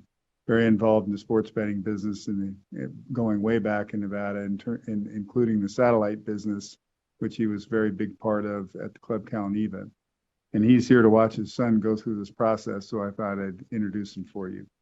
And with that, I'm going to turn it over to Pete to provide some background to the board, his background, and also his role and duties at Truckee Gaming and Rail City Casino. Before I do that, I would like to take a moment and recognize your staff, Agent Reyes Oliver and Supervisor Chris Moyle. They did a great job and very professional. We enjoyed working with them on this investigation. Thank you, Mr. Alonso, and welcome, gentlemen. Pleasure to have you all here. Mr. McHugh, please step up and tell us a little bit about yourself and go ahead and tell us what your role is going to be. All right. Good afternoon, Chairman Hendrick, Dr. Watson, Judge Hassan, Madam Secretary. My name is Pete McHugh. I was born and raised in Reno, Nevada. I've been in the gaming industry for 18 years. I'm a proud father of 3 and been married to my wife for over 11 years. As Mike Alonso has stated, I'm a second generation potential licensee, as my dad was part of the Club Cal Neva in the 80s and 90s, back in the probably the pre-technology and cybersecurity era of running the operations. But this license also for me is also full circle. I think as you guys have looked at my background, my first job in the gaming industry was a blackjack dealer for the Rail City Casino. So having the option to come in front of you guys today and be the licensee for that property was a very full circle, very proud moment for myself. I was at Rail City Casino for 6 years, where I was able to work as a dealer, a pit boss, a key person, slot shift manager, marketing coordinator for that property before I was promoted to the Gold Ranch Casino in Verdi, which was a sister property for that company. I, at that point, was the marketing manager, and that's where I got the experience in really creating more marketing influence, philosophy, and getting to touch and feel promotions and starting to get more into that analytical side that I bring to the business today. That's where I got more into slot operations at that property, where the company then moved me back to Rail City Casino as the head of slots. I was there for about a year, really touching the slot operations of that store before the general manager left to Baldini's and brought me with him. So I became the slot and marketing director at that time. And then probably in 2013, Ferenzoni created Truckee Gaming. I worked for Ferentz. I knew of him. I didn't work very closely with him in my blackjack career, but knew of him and knew of the company. At that point, there was a great opportunity to join him closely as his assistant general manager for the Sands Regency. I worked with him for 3.5 years as we worked closely on structuring, redeveloping the company, and kind of zigging when the others zagged in downtown Reno to create a great business development for that property. After 3.5 years of working with him, he sold that company to Jacobs Entertainment and then became the J Resort as of now, abolishing the Sands name. I stayed on with Truckee Gaming at that time with Ferentz, going back to 2 properties, really thinking the structure of what we want to be and how we're going to create that company. At that point, we went and purchased the Pioneer Crossing casinos and Pioneer Crossing Dayton, Pioneer Crossing Fernley, and Pioneer Crossing Uring. So we folded those properties in from growing from 2 to 5. Had a successful opportunity with that, and that allowed us in 2019 to purchase the Club Fortune Casino in Henderson, Nevada. Worked our way through COVID and got out of that on how we operated, and we really been looking for an opportunity to grow the company. Last year in November of 2023, you saw Ferenzoni come in front of you guys for the acquisitions of the Berry Property Casinos, which is a part of the Silverado Casino in Fernley, the Silver Strike Casino in Silver Springs, Nevada, and the Carson Plains Casino in Dayton, alongside the Rail City Casino in Sparks. So we've been very happy with the growth of the company. We're very proud to say all the acquired properties have grown in EBITDA and revenue from 2023 year to date 24. So I'm happy this time to answer any questions that you guys may have. Thank you very much for that presentation, and it means a lot that you've got Mr. Zoni, who showed up here today to support you, and obviously to have your father here and watch this process has got to be very good for you as a son to, as you said, be stepping up and coming full circle it's also always great to see somebody who starts as a dealer and ends up where you are now and continuing in your young career. So I'm very happy to support your application and very happy to see what you do today and in the future in Nevada's gaming industry. Thank you. Thank you for being here. Dr. Watkins? Good afternoon. Thank you for your presentation and thank you for being here. I appreciate the details provided. Sounds like you grew up in the business and you have a lot of support behind you. So I'm confident that you have the skills and ability to to move forward and to continue to be successful. I don't really have any questions or concerns, but I'm thankful that you came and presented for us today.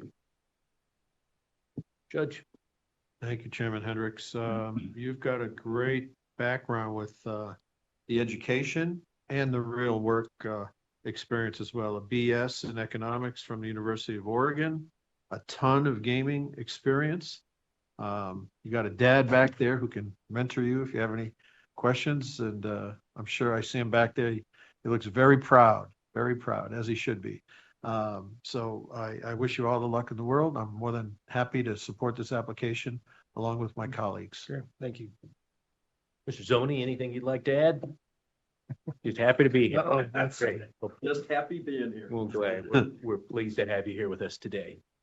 Mr. Alonso, anything else you'd like to add? Nothing further, Mr. Chairman. Hope for a positive recommendation of the commission. Thank you very much. Then I would entertain a motion on non-restricted item number 6. Thank you, Chairman Hendricks. I'll be glad to make that motion. I would move for approval and recommendation to the Nevada Gaming Commission of non-restricted agenda item number 6 as recommended to the board by Secretary Rupert. Madam Secretary? Member Assad?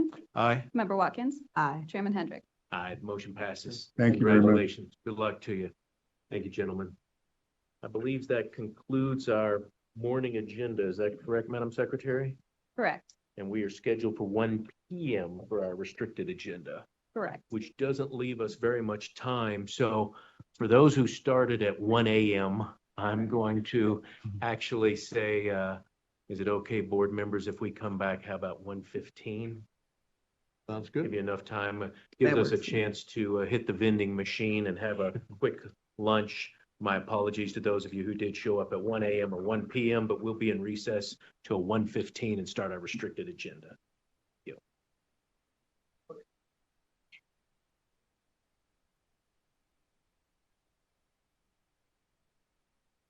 Nice job. You bet. Thank you.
Mic test 1, 2. So sorry for the inconvenience, folks. Please continue. We have unmuted. Great. Thank you very much. Since that may not been picked up by audio, let's go back and start again. This is the beginning of our restricted agenda for this afternoon. Madam Secretary, my apologies. Go ahead and read in again for the record our consent agenda items for this afternoon. Restricted number 9 is the application of United Coin Machine Company doing business as Century Gaming Technologies doing business at Desert Pit Stop for a restricted gaming license. Restricted number 10 is the application of United Coin Machine Company doing business as Century Gaming Technologies doing business at the Composer's Room for a restricted gaming license. Restricted number 11 is the application of Golden Route Operations LLC doing business as Golden Route Operations doing business at Great Basin Brewing Company Minden for a restricted gaming license. Restricted number 12 is the application of Jet Gaming LLC doing business as Terribles Gaming doing business at Terribles number 453 for a restricted gaming license.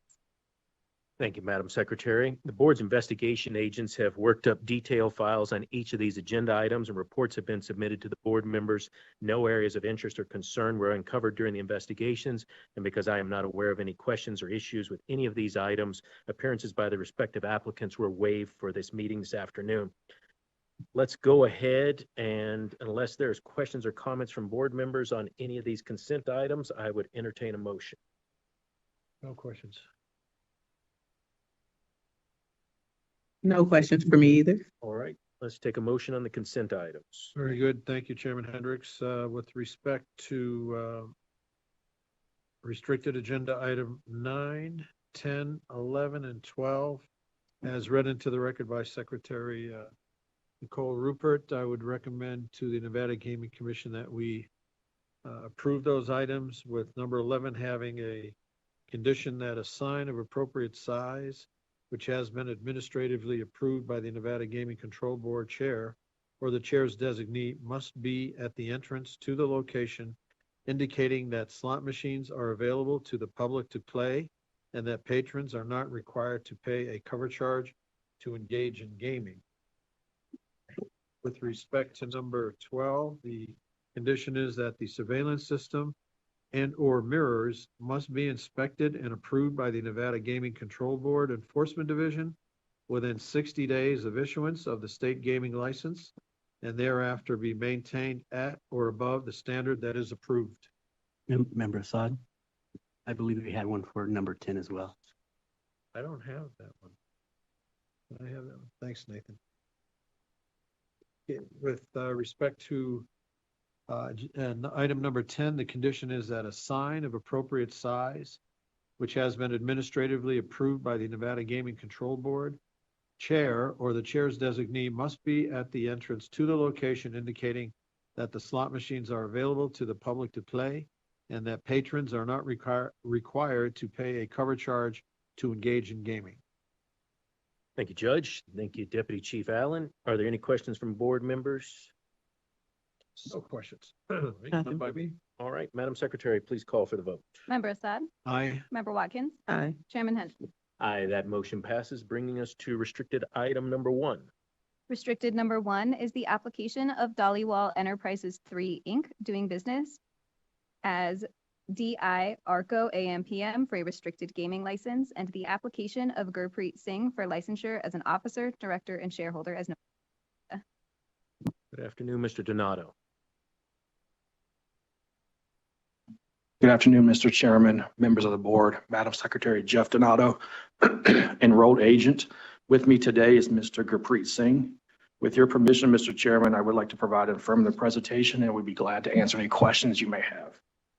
Yes, please proceed. Thank you.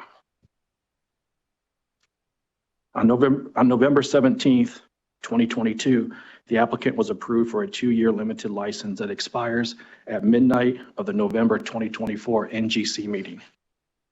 The 2-year limited license was conditioned to require the applicant to successfully complete an anger management class on or before November 17th of 2023. On November 3rd of 2023, the applicant completed a 16-hour anger management class and a certificate of completion was provided to the GCB. During the investigation process for the review of the 2-year limited license, the applicant was requested to provide the calls for service related to his convenience stores for an approximately 2-year period. In reviewing the reports that could be obtained from the police department, I did not locate any reference to the applicant acting or behaving violent towards anyone and any of his businesses, and it was not involved with any incidents. Since 2018, the applicant has been investigated and approved by the GCB on 5 different occasions, including the investigations and approvals in 2018, 2019, 2020, 2021, and then the approval of the limited license in 2022. When the applicant was approved in 2021, he did attend the restricted licensee compliance seminar. The applicant completed the conditions of the 2-year limited license, and we respectfully request your favorable recommendation on this application. And with that, we're here to answer any questions you may have. Thank you, Mr. Donato. Good afternoon, Mr. Singh. Why don't you introduce yourself for the record and tell us what you've been up to and how your business has been doing over the past 2 years. Good afternoon, everyone. My name is Gurpreet Singh. I've been just busy with work, family, day to day, and other than that, that's about it. Just going to work, coming home, taking care of business. This year we have a little slowdown. I think we're seeing the impact from COVID. But other than that, everything else is good. Employees are good, sustainable. Overall, we see a little bit of growth in business, hopefully after these elections, or hopefully after next year. And other than that, just staying busy with work and busy with the family. That's about it. Thank you for that. And I'm sure you're aware when the commission approved your temporary or limited license for 2 years, a couple of years ago, that as they stated, that was not intended to be a punishment, but it was intended to be a time and an opportunity for you to prove yourself that you should be licensed in the state of Nevada for this location. I've gone through all the materials that happened before I got on the board and since I got on the board, and I feel comfortable that you are an appropriate person to be licensed at this location. So I'm comfortable making that recommendation. I do want to ask you, though, that the commission placed a condition on the license for you to complete anger management, and they gave you a year to do that. It looks like you did it about a week or 2 before that deadline. Why did you take so long to take the course rather than do it immediately after the commission meeting? No excuses on my part. Just the time lapse.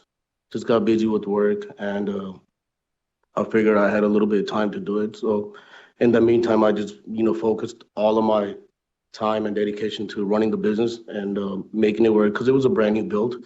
It needed a lot of time and attention, 24/7 a day. So my focus was at that time to grow the business and also make sure that I have enough time to finish my anger management classes, which I was able to do so. Yeah, understood. And yes, you still had to run the business, and you did make it within the time frame. But I appreciate you answering that question, and you certainly fulfilled the condition that was required by completing the course. The other question I had for you is, how do you go about training your employees regarding possibly belligerent customers that may be not acting appropriately to your staff members or trying to steal products from your stores? What training do they receive? Well, we try to de-escalate the situation as much as possible, regardless of whatever's going on. We train our employees not to ever chase anybody outside the doors. If you're able to call 911 and de-escalate the situation, call 911. Don't put matter in your own hands. Don't have any weapons. None of my employees are allowed to carry any weapons, even if it's BB guns, bats, anything like that, they cannot carry. If they carry and we see them, they're automatically suspended or terminated permanently. So they're very aware. We advise them to greet everybody that comes through the door. That way, customers, they feel more respected. We ask them to respect every single customer, regardless of their color, race, or gender.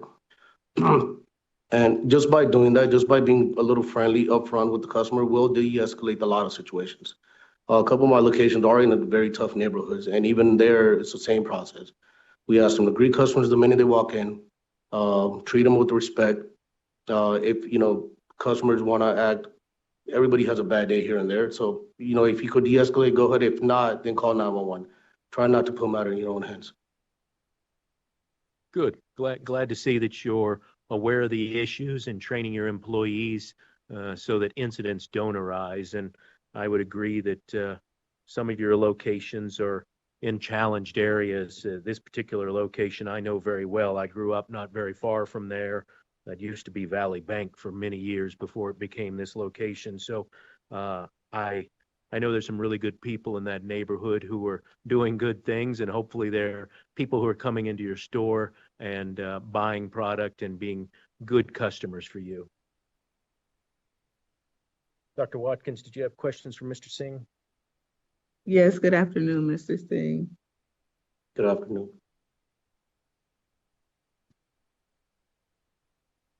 You said that you mentioned to the chair that there's training for your employees that encourages them not to chase people out of the door. Is that right? Yeah, we do train them not to chase people outside the store doors, yes. How long has that training been in place? At the time we hire everybody, we give them the same script every time we hire somebody new. And then every quarter we go through it, every month we go through it. It's the same training. We have regular conversations with everybody, the managers, even the system managers, and all the way from top to bottom. We don't want anybody to get in a fight. We don't want people to feel like once they come to the store, anything could happen. We want them to feel safe. Our priority is to keep employees safe, number one, and then number two, keep the customers safe and happy. When they leave the store, we want them to come in with families and be protected and feel safe, that they could come here at any time in any time of the day and feel safe, even whether it's night or morning, whatever that matter is. So at the time we hire, we go through all of these step by steps. We regularly talk about it with the managers. We regularly make sure the message gets passed down to the graveyard, to the mornings, to even our cleaning crew. Nobody wants to get into these, fights. It's very easy to get into fights at these kind of locations. So we want to make sure that everybody is calm, collective, and try to de-escalate as much as they can. Right, I understand that you want everybody to feel safe. That's a great goal to have. That should be your goal at the location. My question is a little bit different from the one that you answered, in that I was asking, when did you implement the policy for the training of employees not to chase people out of the door? Well, every time we hire somebody new, we go through the script about what not to do at that time, whether it's last week. So let me interrupt you quickly to clarify, in that I'm not asking when the employees were trained or when do they get trained. I'm asking, when did you implement the policy that requires the employees to be trained about not chasing people out the door? At the time when we opened the doors for business. And when did you open the doors for business? August 30th, 2022 for DIR. Yeah. So had you implemented that policy prior? There was an incident where an employee chased someone out of the door and broke out a window. Are you familiar with that incident? Yeah, yes, I'm very familiar with that. The policy was already in place at the time this incident occurred, and this employee suspended right after that. I'm sorry, I didn't catch all of what you said. There may have been some this particular employee that went outside and chased the shoplifters, even though he was right outside the door, he was suspended for a week right after this incident. Okay, understood. So this policy was in place at that time. It was just that the employee did not follow the policy. Is that right? He did not. Yes, that's correct. Because we want to make sure the employee's safe and the customer's safe. Once they're already out the door, the best thing we could do is just call 911. So, for that reason, and I wanted to make an example out of him to make sure everybody else is following.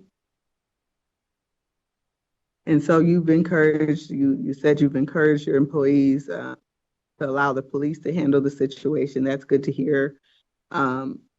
have there been recent incidents at the stores involving your employees and any violent incidents recently? No, not that I recall. No, nothing violent. Okay. Well, thank you. I appreciate you coming before us and answering those questions for me, Mr. Singh. You know, you've taken the anger management course which is a condition that the condition added to the limited license that the board recommended. You know, the TPO was resolved, I think, even before that. I guess I'd ask if you had the situation that led to the TPO to do again, what have you learned from your anger management course that would, allow you to approach that situation differently? How would you go about that? I learned not to put yourself in a situation where something like this could occur. Avoid anything unnecessary that needs to be done. Don't be part of that group. Just avoid everything negative at all points. Just focus on your business and focus on your family. And my number one goal is to make my son proud, but also keep him being proud as I grow business. That's great to hear, Mr. Singh. I wish you all the best of luck, and I'm happy to support your application at this time. Thank you. Judge Assad, questions? Thank you, Chairman Hendrick. No, I don't have any questions. Okay, Mr. Donato, anything else you'd like to add? No, I do not. Just want to thank Special Agent Peters for all his hard work on this application. Thank you very much. I would entertain a motion then on restricted item number 1. Yes, I'd be happy to do that. Move that we recommend approval to the Nevada Gaming Commission of restricted agenda item number 1 as read into the record by Secretary Nicole Roop. Madam Secretary. Member Assad. Aye. Member Watkins. Aye. Chairman Hendrick. Aye, the motion passes. Good luck to you. Thank you very much. Thank you. Thank you. Madam Secretary, let's read into the record restricted items number 2, 3, and 4. Restricted number 2 is the application of Golden RR Eastern 3 LLC doing business as PT's Ranch for a restricted gaming license, and the application of Golden Tavern Group LLC for licensure as a member and manager as noted on the agenda. Restricted number 3 is the application of Golden PT's Pub MLK 18 LLC doing business as PT's Pub for a restricted gaming license, and the application of Golden Tavern Group LLC for licensure as a member and manager as noted on the agenda.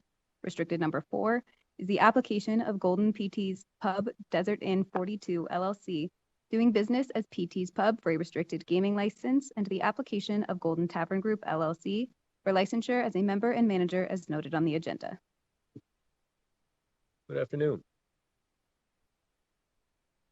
Madam Secretary, for the record, I'm Michael Alonso. I'm here on behalf of Golden Entertainment, Inc. With me today via video from Las Vegas is Phyllis Gilland, who you all know very well. Phyllis is Senior Vice President, General Counsel, Secretary, and Chief Compliance Officer for Golden Entertainment. And I understand you've read into the record items 2 through 4. Now I'll just make a general statement. Items 2 through 6 of the restricted agenda are really just additional post-cleanup items for matters related to the sale of the slot route business to J&J Ventures. And for the most part, the changes are to make the licensing and sort of the economics of these locations align with other Golden Tavern operations, depending on whether they're in Northern Nevada or in Southern Nevada.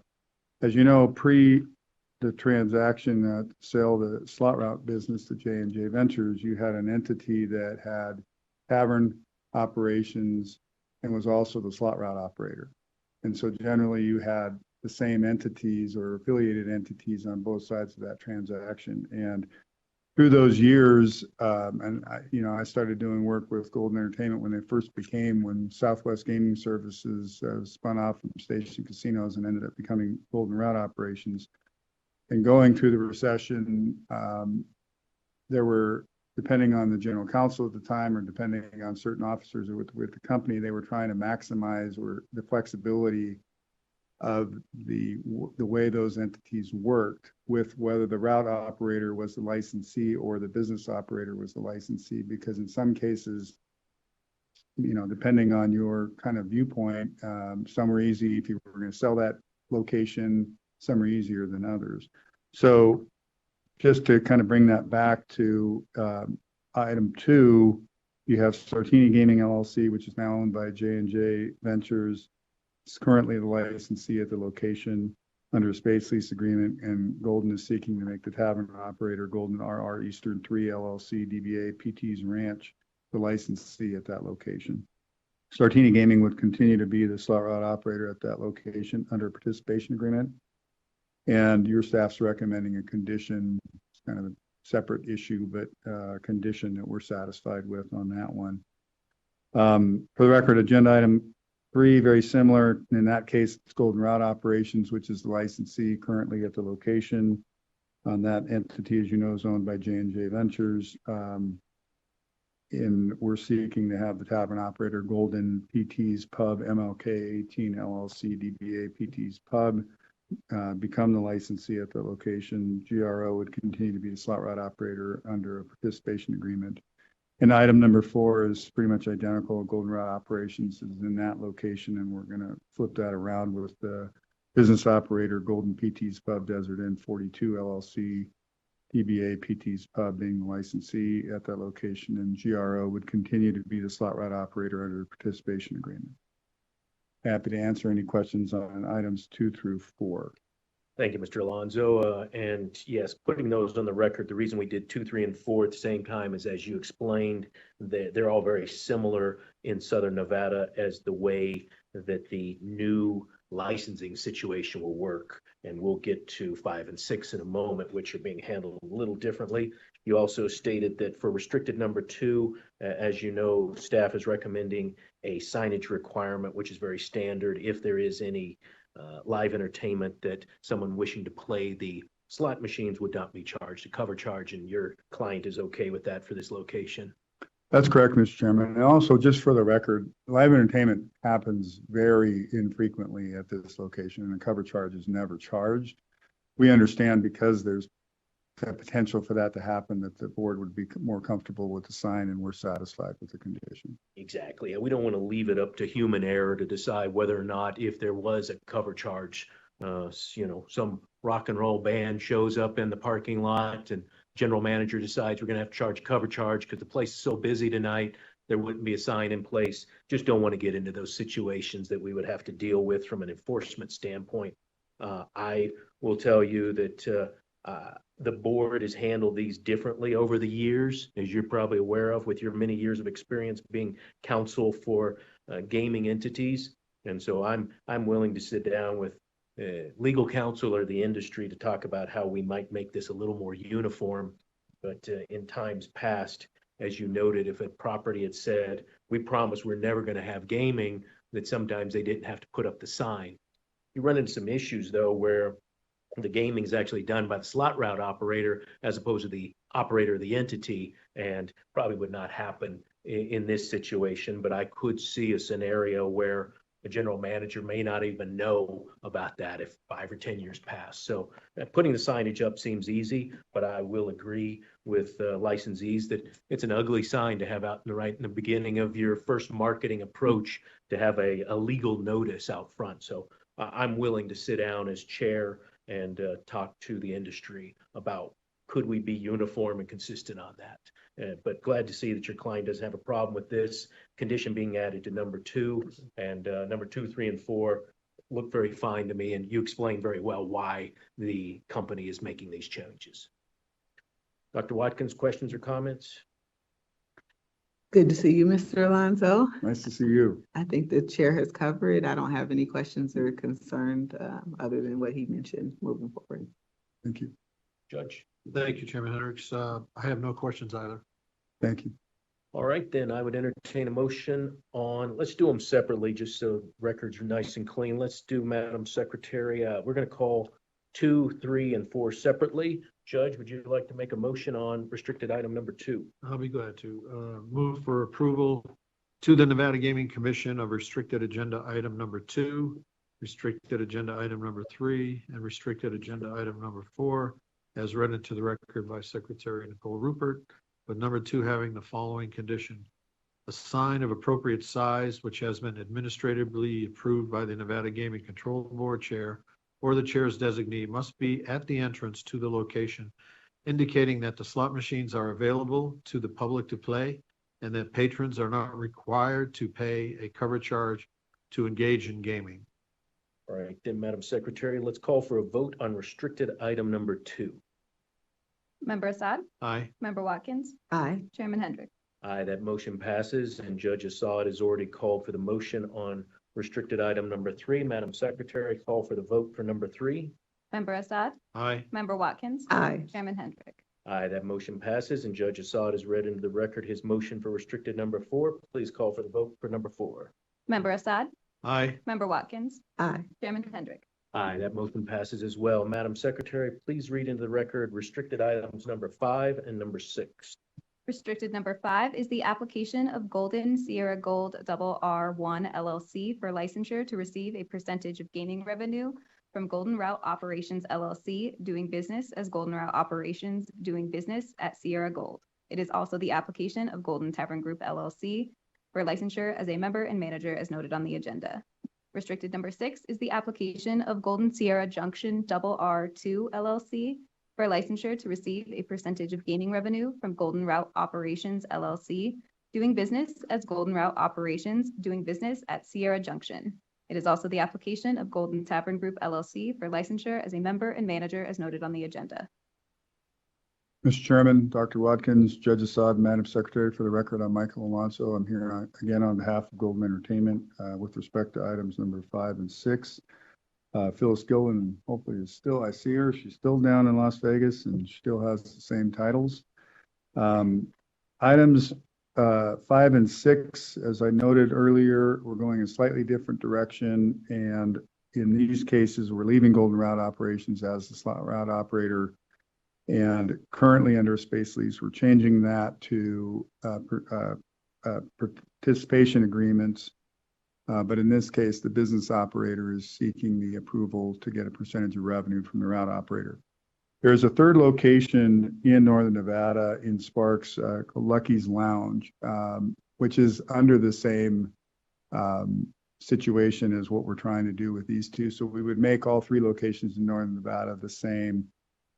And that's really primarily about this flexibility because you've got 3 locations in Northern Nevada and the concentration of everything else in Southern Nevada and no route business anymore.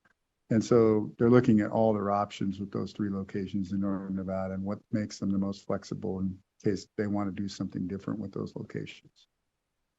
Thank you very much, Mr. Alonso. And we'll incorporate by reference your comments on restricted items number 2, 3, and 4 for a full record. And thank you for explaining the difference in this one being specifically to receive a percentage of gaming revenue as to why I had 5 and 6 taken separately from 2, 3, and 4. Yeah. Ms. Gillen, I was remiss in not asking you if you'd like to add anything. You can do so at this point about items 2 through 6 if you'd like. No, I have nothing additional, but thank you. I would, before we get to the end, I'd like to thank Heather Partee. Heather was yeoman in this endeavor because there were 5 locations, one of which was originally started in 1998. So we dug through a lot of records. So we very much appreciate her work on this. And thank you for the opportunity for me to present from here. Thank you, Ms. Gillen. Pleasure to have you with us. And other than what Mr. Alonso has put on the record, I didn't have any other questions. Seems very straightforward in the sense of what the company's trying to do both in Northern Nevada and Southern Nevada. Dr. Watkins, did you have any questions? Thank you for your presentation. It's understood. I don't have questions or concerns. Judge Assad? Thank you, Chairman Hendricks. Mr. Alonso did an excellent job of explaining the situation. I have no questions. Anything else, Mr. Alonso? Nothing else, Mr. Chairman. Thank you very much. All right, then I would entertain motions on restricted items number 5 and 6. We'll take the votes separately. I would move to recommend approval to the Nevada Gaming Commission of restricted agenda item number 5 and number 6 as read into the record by Secretary Nicole Rupert. All right, Madam Secretary, let's take a vote on restricted item number 5. Member Assad? Aye. Member Watkins? Aye. Chairman Hendrick? Aye, that motion passes, and Judge Assad has already read in his motion for restricted item number 6, so we'll take a vote on that. Member Assad? Aye. Member Watkins? Aye. Chairman Hendrick? Aye, and that motion passes as well. Thank you very much. Thank you. Thank you. Thank you, Ms. Gillen. Bringing us to restricted item number 7. Restricted number 7 is the application of Nevada Restaurant Services, Inc., doing business as Dottie's number 220 for a restricted gaming license. Good afternoon. Good afternoon, Chairman Hendrick, Dr. Watkins, Judge Assad, Madam Secretary. For the record, my name is Cannon Smith, and I'm General Counsel for Nevada Restaurant Services, Inc. With me today is Paula Graziano, who is NRSI's president. We're before you today on restricted item number 7, which is NRSI's application for Dottie's number 220. NRSI would like to thank Agent Mallory Rabel for all of her work on this application, and we're happy to answer any questions that the board might have. Thank you, Mr. Smith. Read through the application, and I did have a couple of questions. One of them, it looks like there's a current Dottie's location within a football field or so from this location. Just kind of interested in the business sense of putting Dottie's that close to each other. Either one of you can welcome to answer that. Many of our Paula Graziano for the record, many of our locations are brought to us by outsiders asking us if we'd be interested in a location, and I believe this is one of them too. We looked into it and thought it would be a great place for a Dottie's, and that's really how it happened. Great. And it's currently being built out? Yes. And what's the expected completion? February of next year. Okay, great. Pleasure to have you here with us, Ms. Graziano, and appreciate your expertise in answering this on behalf of the company. The other question I had was regarding NGC Regulation 3.010 sub 1. And as you know, the commission needs to make a finding when a licensed gaming establishment is in close proximity to either a religious facility or to an educational facility. This one's kind of interesting because there is already a Dottie's across the street. You've got Worcester High School and you've got the Calvary Baptist Church. Our agents talked to Calvary Baptist Church and they said they didn't have any concerns. Did either of you speak with either the high school, who I don't believe contacted our agents, or did you personally speak with Calvary Baptist Church? We haven't personally spoken with either of those locations, though I have been with Dottie's for 19 years, and I don't know of any time where we've had issues with minors in our location, or maybe that would be a concern, or any complaints from the neighborhoods that we have put Dottie's in. So I feel through the process of the local jurisdiction that would be enough to meet the standard. Well, it's great to hear that you've got that historical background. And yes, that's of course one of the commission's primary concerns with this regulation is minors, if it's near an educational facility, and then if it's near a religious facility, that's just a Nevada public policy. And so, Mr. Smith, we need to, for the record, put some information down that one, that they didn't make either of those two institutions, the educational or the religious, did not contact you. Our understanding, based on Ms. Graziano's statements, that they didn't contact the local zoning authorities, and to my knowledge, they didn't contact our agents with any negative response. Calvary Baptist Church, as I stated earlier, said that they did not have any objection to it. So we need to put that on the record. And then I believe the commission needs to have a finding. Mr. Deputy Attorney General, under 3010, what is our recommendation to the commission need to do, or does the commission need to vote on for purposes of that regulation? Thank you, Mr. Chair. The commission has to, when you have a license, you're supposed to be in the immediate vicinity of churches and schools. The commission has to determine that the premises is nevertheless suitable upon a sufficient showing by the applicant. This would include things like you've already discussed, that the church was contacted, your agents reached out to the school and didn't get a response. It can also include whether or not the premises have previously been used for licensed gaming, maybe by invitation, their close location could be used for that, and then also whether or not it's already located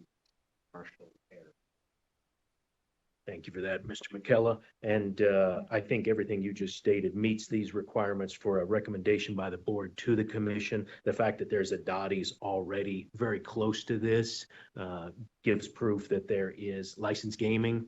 There's also another licensed gaming establishment in this same area. And the fact that you noted, Mr. McKellar, that is a commercial section, that's very clear based on the neighborhood. And I think I would also add that that is a significant thoroughfare in the city of Reno, between the high school just being across the street, but that's a major street. And the fact that there's gaming already in place for many years at the current Dottie and the other locations, I think makes clear for the record of the board recommending to the commission, if that so happens today, that it meets the requirements of NGC Regulation 3.010 sub 1. Mr. Smith, is there anything else you'd like to add on behalf of the applicant, since it's the applicant's burden? I think that, Chairman, thank you. You've noted everything. Just to Plum Lane that does run across there, in that section is SR 653. It is a major thoroughfare, and I believe would be considered a arterial and a barrier to that extent as well. Good, appreciate that. Dr. Watkins, do you have questions? Yes, good afternoon, Mr. Cannon. Good afternoon. I think I may have heard something different, but just to confirm, you said there has or there hasn't been licensed gaming at this location before? At this location, no. Never, right? But at the location that's close by, right, there was prior gaming there. Okay, thank you. That's all I needed. I think you've met the requirements, and I don't have any questions or concerns. Judge Assad? Yeah, thank you, Chairman Hendricks. I think everything's been covered, so nice to see you, Ms. Graziano, Mr. Cannon Smith. Good to see you here in person. I don't have any questions. I think everything's been covered. Thank you. All right, then I would entertain a motion on restricted item number 7. Thank you. I'll make that motion with respect to restricted agenda item number 7. I move that we recommend approval to the Nevada Gaming Commission of that item as read into the record by Secretary Nicole Rupert. Madam Secretary. Member Assad. Aye. Member Watkins. Aye. Chairman Hendrick. Aye, motion passes. Thank you for being here. Thank you very much. Bringing us to restricted item number 8. Restricted number 8 is the application of Funnies One Limited Partnership for a transfer of interest as noted on the agenda. It is also the applications of KAJ Management LLC for registration as a holding company and for licensure as a limited partner. You also have the applications of Denise Krotz and Jody Krotz for finding of suitability as a member and manager as noted on the agenda. Good afternoon, Mr. Donato. Good afternoon, Mr. Chairman, members of the board, Madam Secretary. Jeff Donato, enrolled agent. With me today is Mr. and Mrs. Krotz, and also joining us today is Mrs. Funston. With your permission, Mr. Chairman, I'd like to give a brief affirmative presentation, and we'll be glad to answer any questions you may have. Yes, please proceed. This application is a request to transfer 50% interest in Funnies One Limited Partnership from the Funston Gaming Trust to KAJ Management LLC. The current ownership of Funnies One Limited Partnership is Krotz Inc., which is a 50% general partner and is owned by Mr. and Mrs. Krotz. No changes are being made to the general partner. The Funston Gaming Trust, which is a 50% limited partner, and the trustee is Mrs. Funston. If approved, the Funston Gaming Trust would transfer its 50% interest to KAJ Management LLC, and KAJ Management LLC would become the 50% limited partner of Funnies One Limited Partnership.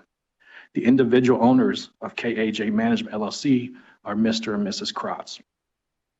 When Mr. Funston passed away, Mrs. Funston chose to gift the store to Mrs. Krotz as part of her inheritance, and that is the reason for the request to transfer the interest in Funnies One Limited Partnership from the Funston Gaming Trust to KAJ Management LLC. That would conclude our affirmative presentation, and we're here to answer any questions that you may have. Thank you, Mr. Donato. That's an excellent explanation of what we have in front of us here today. Obviously, we have a very detailed write-up from our agents, but having you generalize and explain it is very helpful. Is anyone there with you wishing to or wanting to make a statement today, or are you going to rely on Mr. Donato's expertise? I think there's not as. You could push the Okay. button. Yeah. This one? Yep. Hello, I'm Denise Kratz, and no, he's done a wonderful job with this application for us. So Great. Well, pleased to have you here, Ms. Kratz, and always enjoy when people come forward with us to deal with probate matters, and certainly never a good time when you have to deal with the loss of a loved one, and my condolences for your family on that, but am pleased to see that you're dealing with the gaming matters before something arises down the road that always causes an emergency. So I'm very comfortable supporting this application today, and appreciate all of you being here. Dr. Watkins, did you have questions or comments? Good afternoon. I don't have questions or concerns. Thank you for being here today. I'm happy to support the application. Judge Assad? I have no questions. Thank you. All right, then, Mr. Donato, if you didn't have anything else, we'll take a motion. Nothing else for me. All right. Judge, would you like to make a motion? Yes, thank you. I would move that we recommend approval to the Nevada Gaming Commission of restricted agenda item number 8 as read into the record by Madam Secretary. Madam Secretary. Member Assad? Aye. Member Watkins? Aye. Chairman Hendrick? Aye, the motion passes. Thank you. Thank you. And I'd like to thank Senior Agent Lombardo for all his work on this application. Appreciate it. Thank you very much. Have a good afternoon. thank you. Madam Secretary, I believe we had 9, 10, 11, and 12 all on consent. Is that correct? Correct. All right. So what is our next item on the agenda? You have 2 casino patron dispute appeals. The first item is Glen Avia versus Grand Sierra Resort and Casino, case number 24RN00031. The hearing examiner recommends the agent's decision denying payment to the respondent be affirmed. Thank you, Madam Secretary. I had the opportunity to go through the hearing examiner's evidence packet as well as the recommendation. I felt very comfortable with the recommendation and all the evidence presented, and I did not have any questions or comments, but I wanted to be sure for the record that my fellow colleagues on the board had the opportunity to ask any questions or provide any comments before we call for a vote on this matter. Dr. Watkins, did you have any questions or comments? Just comment, Chair, in that I had an opportunity to review all of the materials presented, and I don't have any questions or concerns. I'm happy to move forward with the recommendation. Judge Assad? Yes, I too read the report, and I feel that the machine did not tilt. The random number generator was operating properly. The agent's report seems to be in order, and I support his recommendation. All right, then I would ask for a motion on this recommendation. I would move that we approve the recommendation of the hearing officer in the case entitled Glen Avila versus Grand Sierra Resort and Casino, case number 24RN00031. Madam Secretary. Member Assad? Aye. Member Watkins? Aye. Chairman Hendrick? Aye, that motion passes. Bringing us to the next casino patron dispute. The second casino patron dispute appeal item is Abraham Orloff versus Resorts World Las Vegas, case number 23LV01429. The hearing examiner recommends the agent's decision denying payment to the respondent be affirmed. Thank you, Madam Secretary. Again, for the record, I had the opportunity to review all the information and was a very extensive packet of evidence presented at the hearing examiner level, as well as reviewed the hearing examiner's report and recommendation. There was a lot of evidence presented in this matter. I think there was a very thorough review of it, and I had no questions or concerns or comments regarding the hearing examiner's recommendation, but want to be sure that my colleagues also had the opportunity to review all the information and had an opportunity to ask any questions. Dr. Watkins, did you have questions or concerns regarding the hearing examiner's recommendation? I do not have questions or concerns regarding the hearing examiner's recommendation, but I did want to note that I had an opportunity to review all the evidence and also note, as you did, that it was extensive and all kinds of photos and pictorial evidence, and I am in support of the recommendation. Thank you. Judge Assad? Yes, I too read the summary of the dispute and the hearing officer's recommendation. I make a note that I don't see Mr. Orloff here. Is he in Las Vegas by any chance? I don't think he's there either. He's not here. So just to basically summarize it, his argument was that he should have been paid the full $500,000 on this table game, Texas Hold'em, and that the sign clearly read that the total aggregate amount would be $250,000. That's what he was paid. Even though the odds that he bet the $1,000 would have made it a $500,000 bet, I think he misunderstood that when they say total aggregate amount, that's the total amount you're going to get paid regardless of how much you bet. You can bet 1,000. He had a special permission, maybe or maybe not, to bet 1,000. And it's just the same thing in a football parlay card, where on the card itself it says total aggregate amount of the payoff will be, say, $250,000. And that means if 3 other people happen to do the same 16 parlay and they hit it for 250,000, they're going to split 250,000. They're not going to each get paid 250,000. So the aggregate amount means that that's the total that any 1 or 2 or 3 or more people can be paid on that particular bet. So I support the hearing officer's analysis and his recommendation. And again, the record was very thorough and witnesses called, an extreme amount of evidence presented at the hearing level. So I am also very comfortable with the recommendation. Judge, would you like to make a motion? Yes, thank you, Chairman Hendricks. With respect to the case entitled Avram Orloff versus Resorts World Las Vegas, case number 23LV01429, I move that we approve the hearing officer's recommendation and support their decision to deny payment to Mr. Orloff. Madam Secretary. Member Assad? Aye. Member Watkins? Aye. Chairman Hendrick? Aye, that motion passes. What is next on our agenda? You have one regulation agenda item regarding proposed amendments to Nevada Gaming Commission Regulation 5.225 as noted on the agenda. Good afternoon, Mr. McKellar.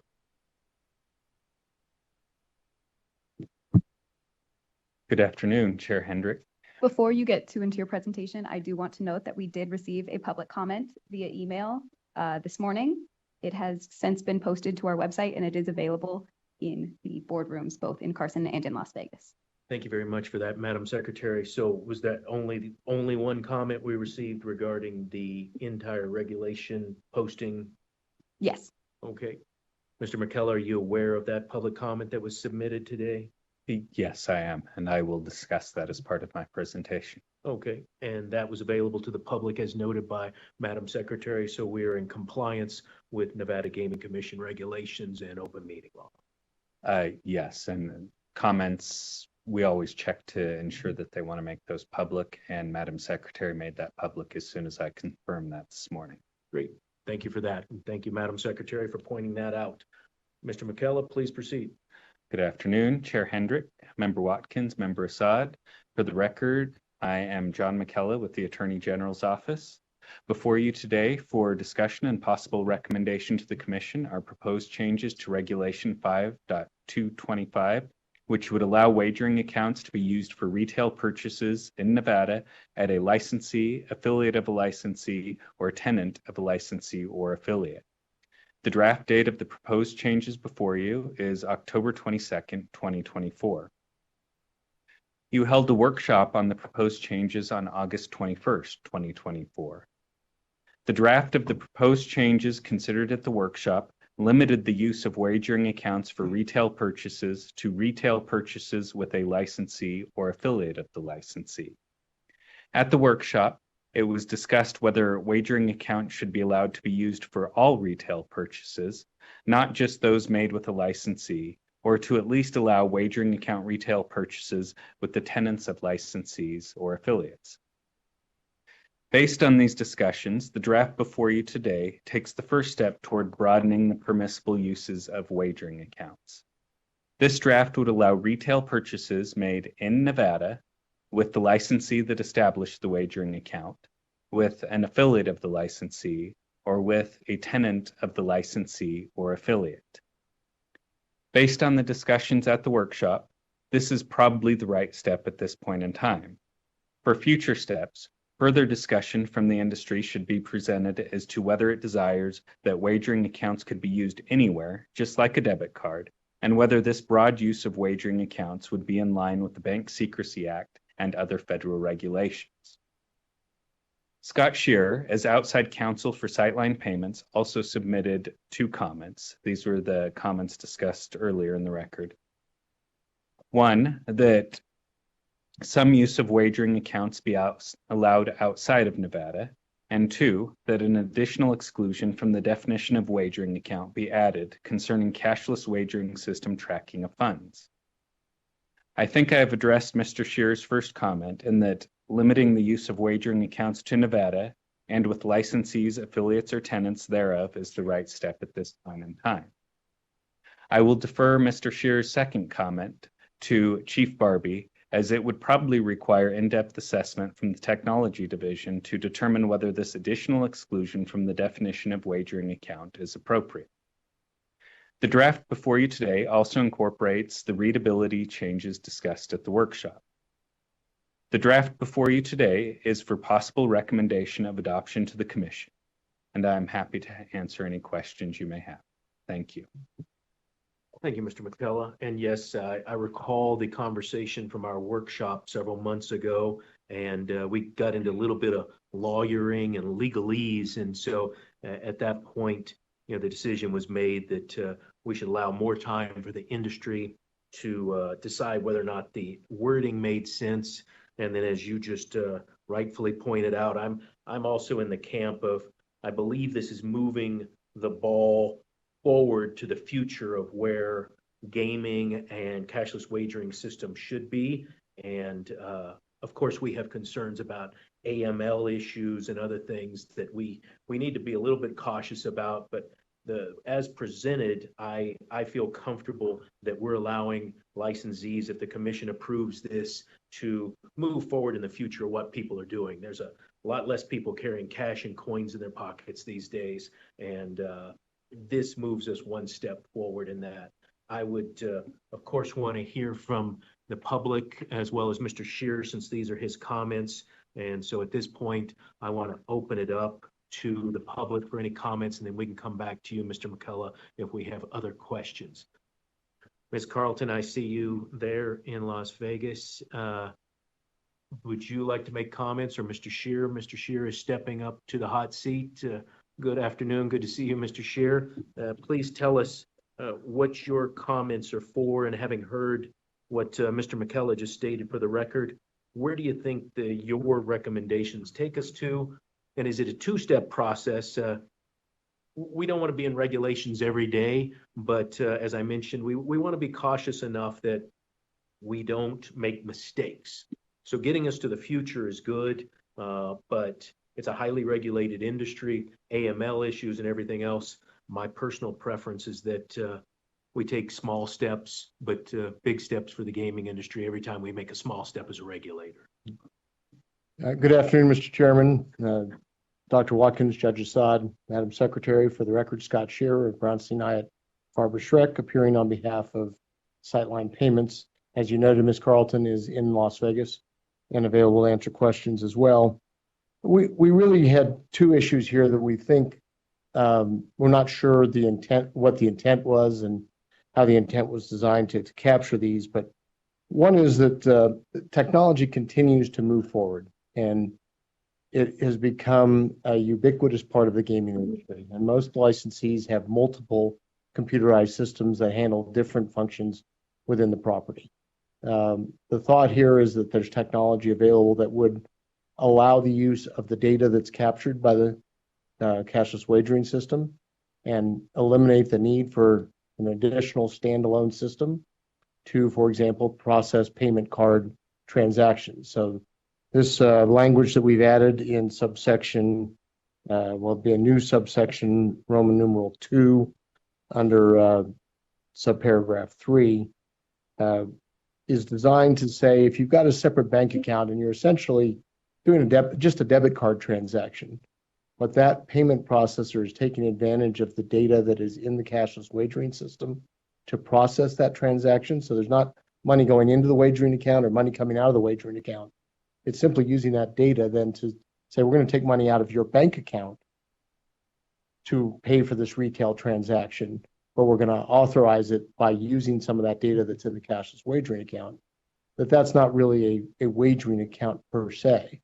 So that was the idea, was can we make it more efficient for licensees by letting them have fewer different systems and take advantage of what the data that they already have in their cashless wagering system to process those payment processor transactions. So that was the first change that we were, or clarification that we were asking for. We still think that because it does interface with cashless wagering system, it's still going to go through the lab. Chief Barbie's still going to be able to weigh in and make sure that there are appropriate safeguards in place for how that's used. So we don't think there's any significant risk to the gaming industry as a result of that, because there will be a chance to address it. The second issue is raised by the addition of the occurring in Nevada language. And as you know, and I think Chief Barbie testified at the workshop, there are some systems that allow you to move money from a wagering account in Nevada to a wagering account in another jurisdiction. And the concern is that this not be interpreted, by adding the occurring in Nevada language, not be interpreted to prohibit that kind of movement of money. If somebody comes to Las Vegas, from Massachusetts and opens a wagering account at Wynn, and then wants to go back to Massachusetts and use that money, they should be able to get access to their money at the Encore in Massachusetts, is the thought there. So this was simply to clarify that occurring in Nevada language would not prohibit the movement of funds, as long as they're complying with all federal and state laws that would apply to that movement of funds. So again, we don't want to do anything that's contrary to the law of Massachusetts in that example, or the federal law in that example. I think we've made that clear, that you could simply use the funds, and it's not the wagering account itself, but the funds in a wagering account may be used, as long as that's in accordance with all applicable laws in that jurisdiction. So those were the two items that we just wanted to clarify.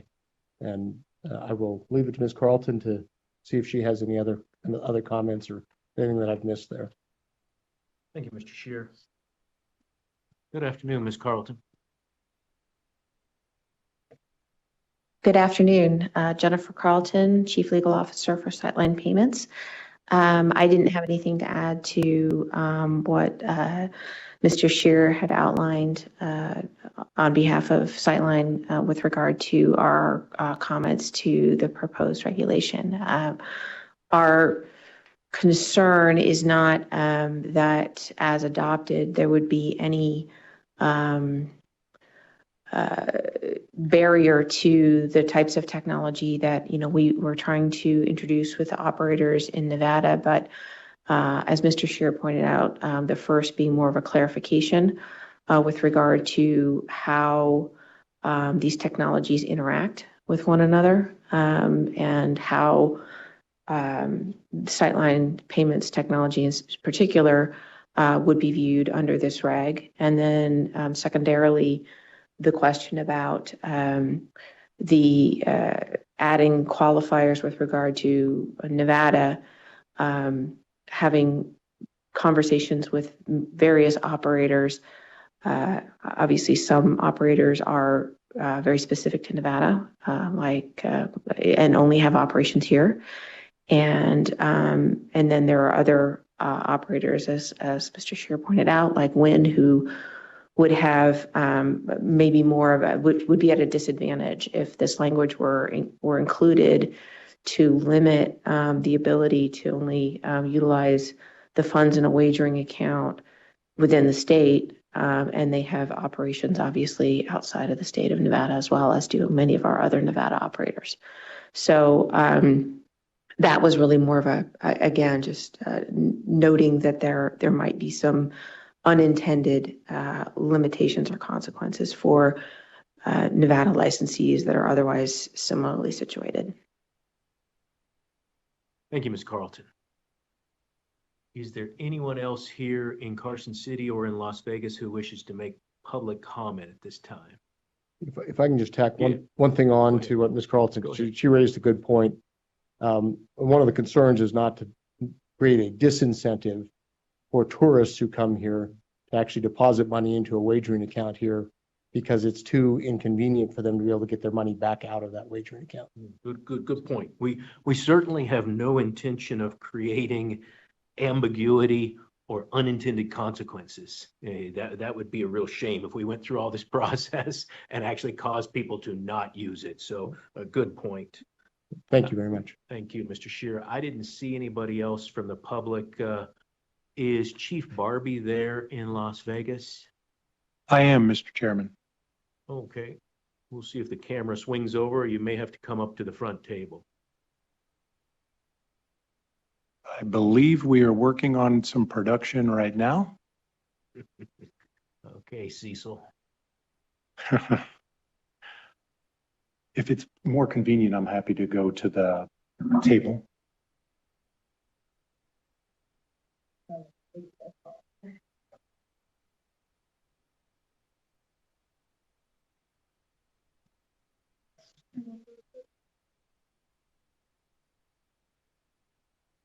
Chief, you can just go up to the table. We've got a good shot of that.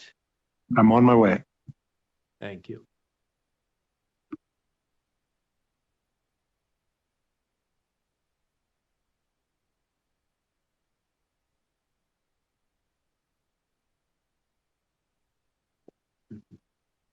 We did have a good shot of that. we lost you. I'm not directing this movie. Very good. So, Chief, you've heard the comments by Mr. McKellar, Mr. Shearer, and Ms. Carlton. Is there anything you'd like to respond to those comments or add? And I will say again that what both Ms. Carlton and Mr. Shearer brought up about unintended consequences, certainly that's not our intent. So please, if you got thoughts on that, go ahead. Great, thank you. Jim Barbie for the record. Yes, a couple of quick comments on that, and I do appreciate the concern that we might be doing something that would inhibit the industry in some way. Regarding the first instance of for use in Nevada, we did take into consideration the technologies and the functionalities that we have already approved that Mr. Shearer had mentioned about funds in Nevada that may be available in another jurisdiction through the use of technology. And the language that we have proposed right now, as written, does not collide with that. I don't think that that's something that imposes any type of collision. So I don't believe at this time that it's necessary to include that language. I would go back to what Senior Deputy McKellar had said, though, that perhaps that's something for future discussion that we can talk about, maybe how to more seamlessly do that. On the second point, and you're talking about under what would be new sub 2. That's the point you're speaking about. And I believe he is talking about sub 3. Okay, sub 3, the part about occurring in Nevada. What would you say to the comment, though, if a patron were to put money into account in Nevada and then feel like, as you noted, they were inhibited of getting that money out when they went back to Massachusetts, for example? Well, currently the technology that's used to fund and withdraw from wagering accounts is not restricted geographically. So a patron can fund their account in Massachusetts now, and they can make a withdrawal in Massachusetts as it stands now from a Nevada wagering account. If they've, for example, identified a financial institution, they can withdraw funds back to that financial institution, or they could get a paper check. So I don't believe that what we're talking about right now would inhibit that patron from being able to make use of those funds in any way. What the impact may be is the convenience for the patron to make use of those funds for wagering in Massachusetts. We have already approved technology that allows I don't want to say necessarily move funds from Nevada to Massachusetts, but in effect, it's along those lines that if you have a wagering account in Nevada and a wagering account in, let's say, Massachusetts, controlled by the same operator, that there is a vehicle to move funds from the Nevada wagering account to the Massachusetts wagering account. But back to this language, we're talking about wagering, and I'm again back in sub 3 and the language that has been proposed by the board. The occurring in Nevada is using that Nevada wagering account for activity in Nevada. Understood. Thank you for that clarification. Go on to the other point I interrupted you on regarding section 2. Yes, I apologize. I did take those out of order. Under section 2, this would potentially be a carve out for a specific implementation. And while it may be valid, I'm not certain of it at this point. What I would like to do is have the opportunity to have board staff more closely review whatever this particular implementation may be and evaluate it under the context of current requirements for gaming technology, whether that be that product constituting associated equipment, a cashless wagering system, or perhaps a wagering account. I think if we were to move forward with this language right now without fully understanding what the intent is there, that might have an impact on some prior approvals that we've granted for technology that may be doing something similar right now. So before I could make a firm recommendation on adopting this proposed language or some flavor of it, I would want to understand it a little more closely. So my recommendation on that would be that we potentially move forward without that language, because we do have some interested persons that the regulation as proposed by the board now would have an immediate impact on. Thank you, Chief Barbie. Mr. McKellar, did you want to add something? Just to highlight something with regard to Mr. Shear's second proposed change in sub 3. The definition of wagering account talks about an electronic ledger, and you move money on and off of that ledger. So if you have a wagering account in Nevada and in Massachusetts, you're essentially moving money from one to the other. And once it's moved to Massachusetts, you could use it however Massachusetts allowed. And I think that's basically what Chief Barbie said, and I would defer to him to confirm that I stated that correctly. That's accurate. Okay, I want to hear from my fellow board members. I've got some thoughts myself, but Dr. Watkins, are you at a point where you want to ask questions or make comments on where we're at today with this proposed regulatory recommendation? So there are a few different issues, and I'm sure I fully comprehend at least one of the issues. But in general, I guess I can say that in general, I'm in support of this change to the regulation. I think it creates it makes for efficiency and brings technology to moves technology forward in gaming. As far as the proposed changes that were identified by Mr. Shear, at this point, I can only, take Chief Barbie's word for, the fact that it doesn't impact, there's no impact to a customer's ability to come here, add money to their wagering account here in Nevada, and then go home to, for example, Massachusetts, and then withdraw that money from the wagering account. And I think I'm stating that accurately. So I can only take his word for it at this moment. So I don't know that there is an issue there, or that Mr. Shear even thinks that there continues to be an issue there. But I would like time to consider further the other issue as it relates to the technology and the use of the data captured, just so we can get an analysis from our technology team about what is appropriate, what impact, what what potential collateral consequences there are. Thank you, Dr. Watkins. Judge Assad, did you have thoughts at this point? Thank you, Chairman Hendricks. I'm in favor of any elimination of a regulation or modification of a regulation that helps the industry to thrive. I mean, if they want to do it, I'm going to look very hard at helping them to accommodate that. I think technologically speaking, this can be done. My concern is that it doesn't run afoul of any BSA or AML violations. For example, what if someone in Wynn, Macau wants to wire to Wynn, Las Vegas, $100,000? And I guess you'd have to do a CTR.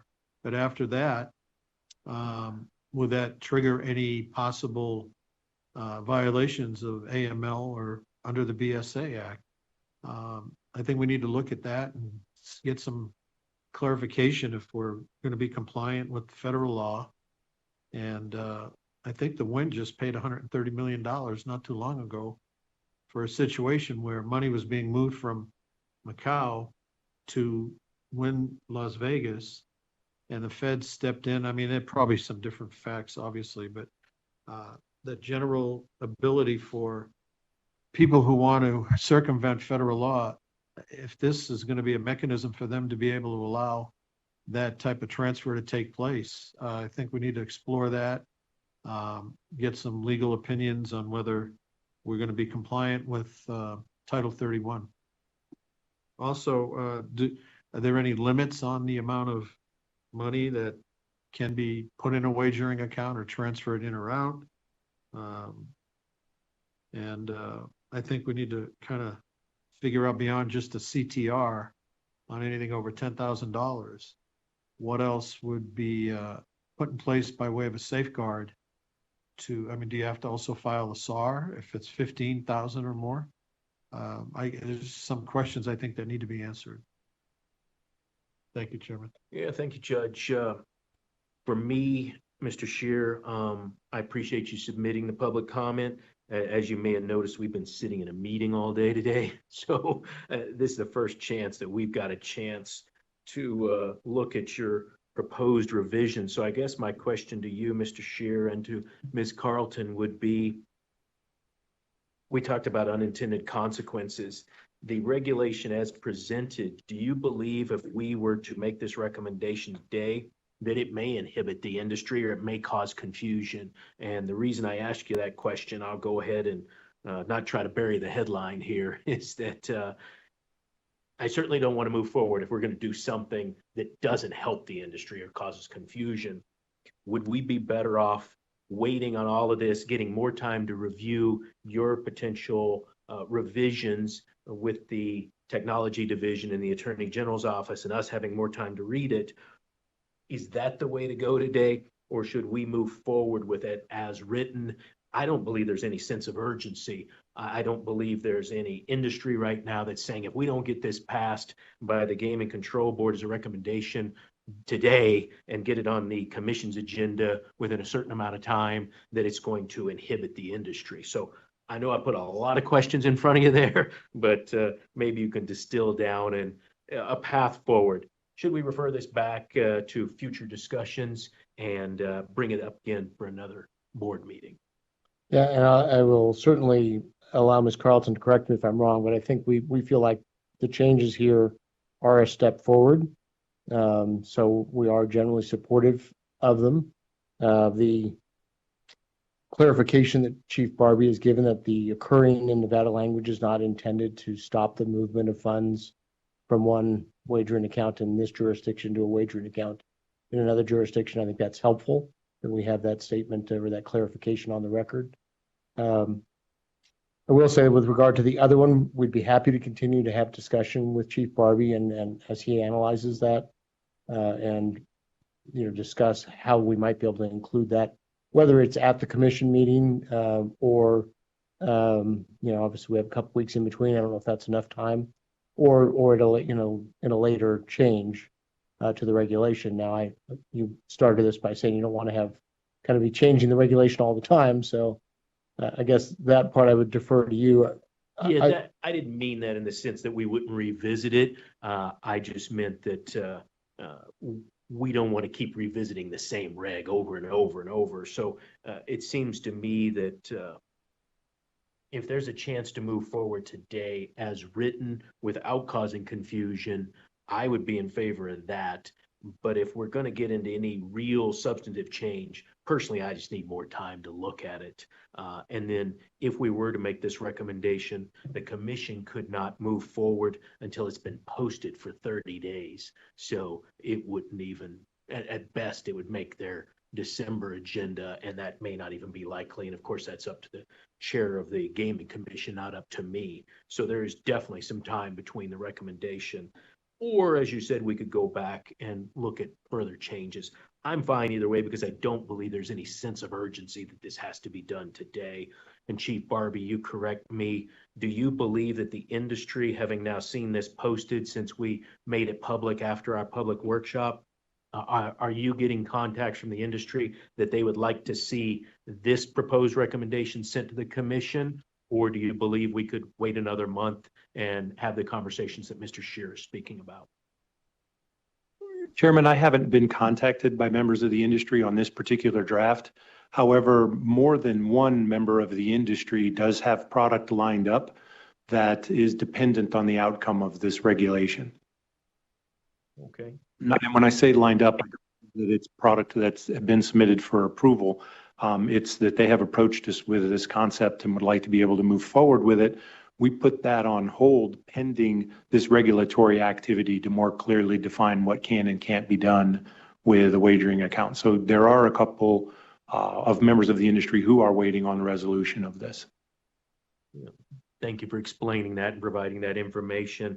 And you did put on the record that the reason we were using occurring in Nevada in subsection 3 should not inhibit cashless wagering systems. And I mentioned the withdrawals, and it wasn't just that, Mr. Scheer. You're talking about actually having the cashless wagering account in Nevada and then being able to use that cashless wagering account in another state, correct? Well, in a sense, the way it works, I think Chief Barbie technically expressed it correctly, which is there's a withdrawal from the account in Nevada and a deposit into the account in the other jurisdiction. Right. Yeah. There's some cyberspace that goes on so that the money goes back to an account when it leaves Nevada, and it goes down from there into the other state's account so that everything is properly recorded and reported and everything's done correctly. So yeah, and that we're not trying to prevent that. We're actually trying to encourage more opportunities here. And so based on what Chief Barbie is saying, if there's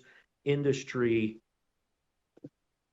manufacturers, distributors, or operators waiting on this language, I would feel comfortable moving forward the recommendation today with the understanding that we would meet with you, Mr. Scheer, Ms. Carlton, or anybody else to make sure that we didn't have unintended consequences under Section 3. And if there's a chance to make a revision to subsection 2, which I couldn't promise you on, obviously, because that's a short time frame, even with the commission's 30-day posting, certainly willing to have the conversation. If it doesn't make that one, I think we've had more regulatory workshops probably than maybe the long history of Nevada Gaming Control Board. So we're going to have another workshop, and we could always talk about your proposed change as well. The goal of all of this is to move the industry forward, as I stated earlier.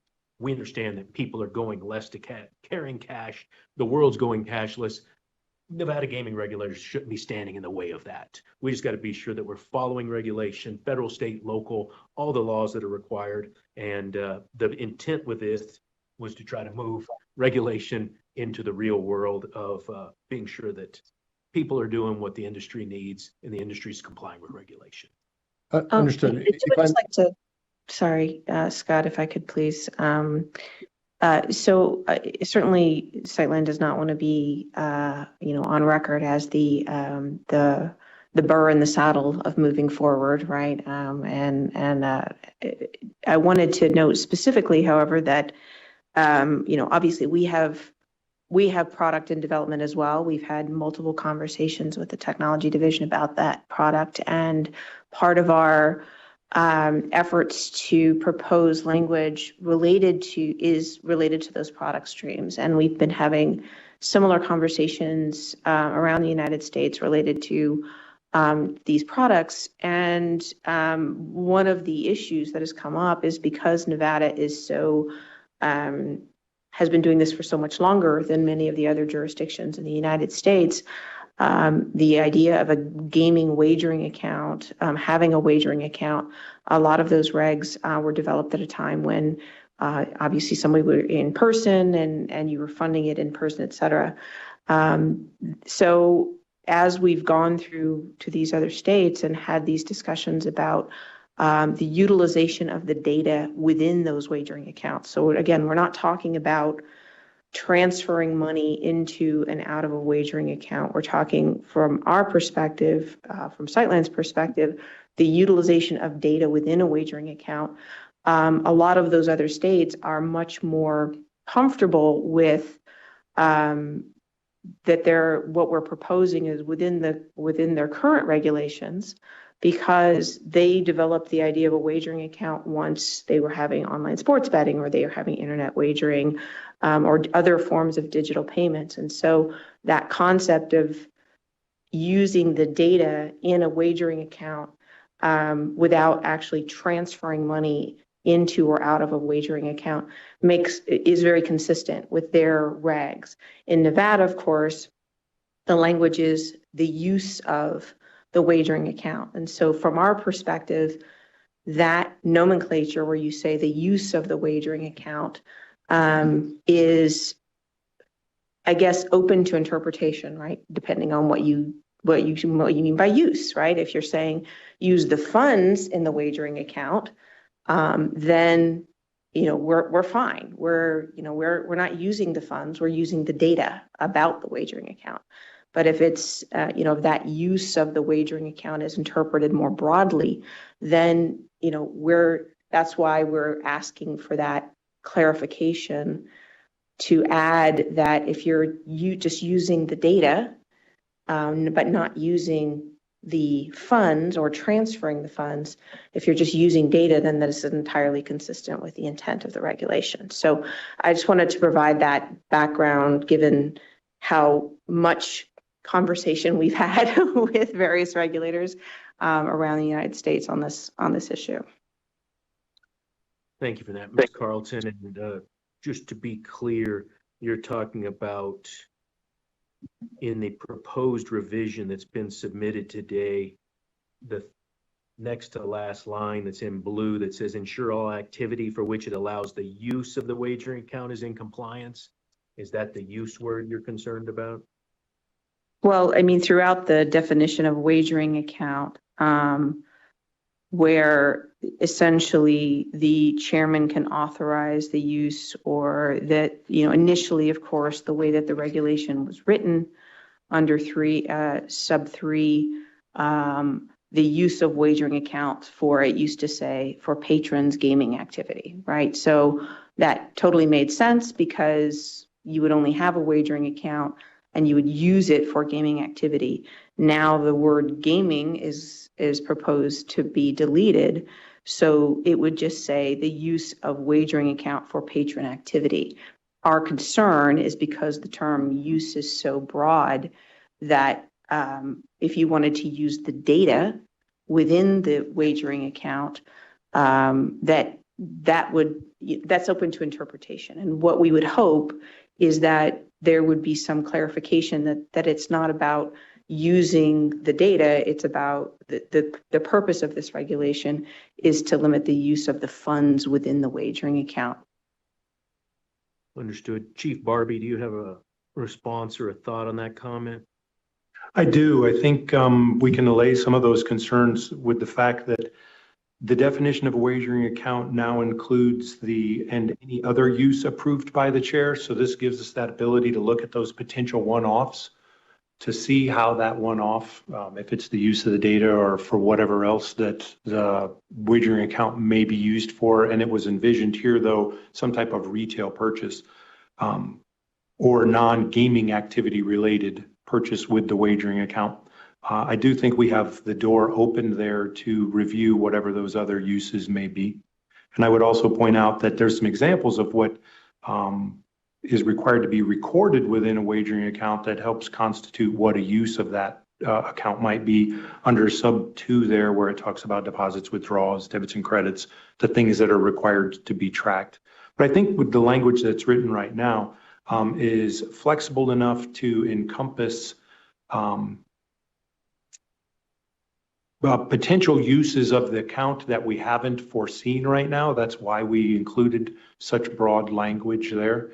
I will say that Sightline's been a great partner over the years. I'm happy to continue the discussions so that if we do need to tighten this up somehow to ensure that what they're doing reasonably falls outside of the intent of this regulation that requires some type of exclusion, perhaps we either come back and revisit the regulation, or we could provide Sightline some type of guidance specific to their implementation that doesn't necessarily require a regulatory amendment. Thank you, Chief.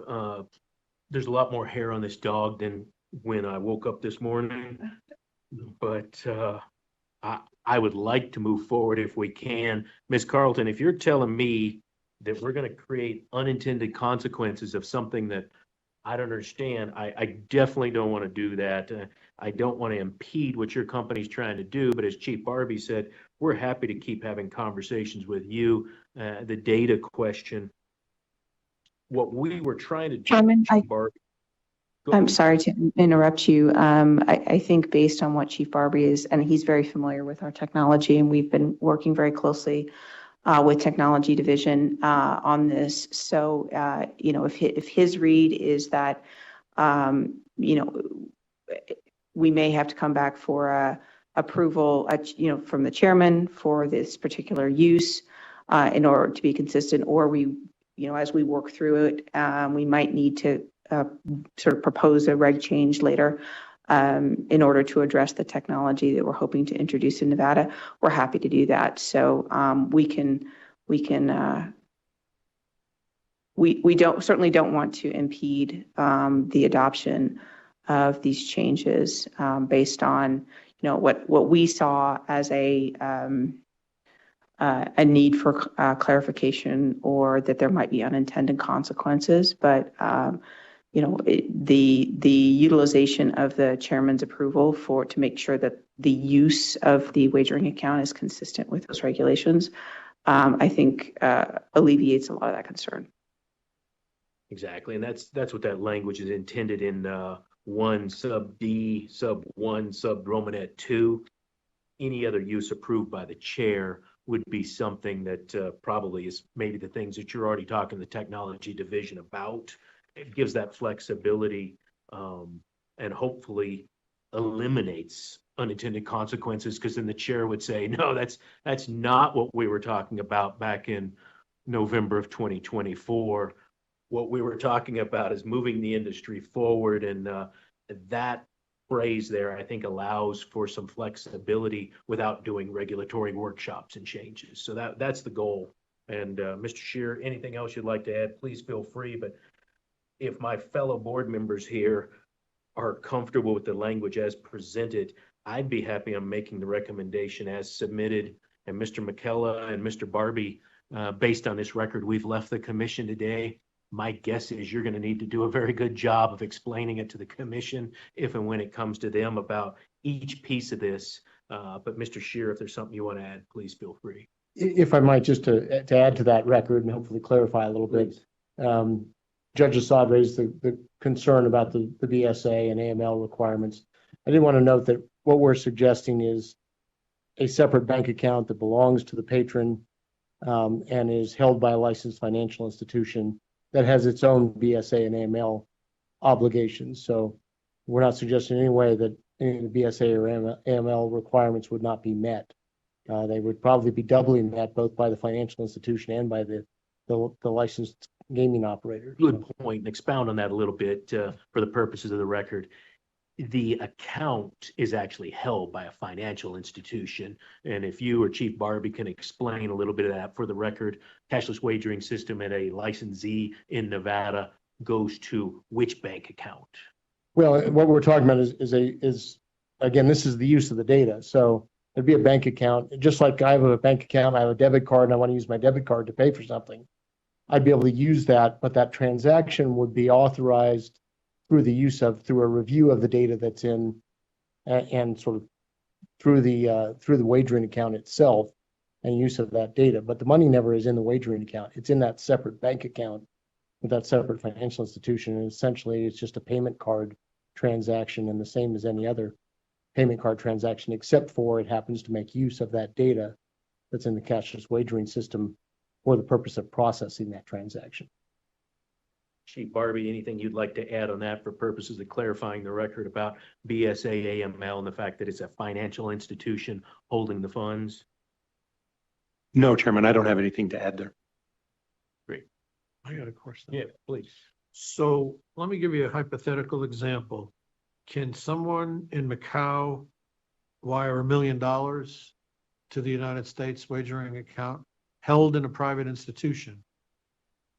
Well, if the money's held in a private institution in Macau, I mean, first of all, they'd have to comply with currency controls to transfer that much money out of Macau. But secondly, they would have to, the bank would have done its KYC before the money even got into that account. So it would have done KYC on it. And then the casino, if it's wired into the casino is going to do KYC or they're going to file a CTR. If it's wired into a wagering account, they already have information on that customer because that customer has been registered for that wagering account. So it actually makes it easier to comply with their BSA obligations because they have the information already in hand.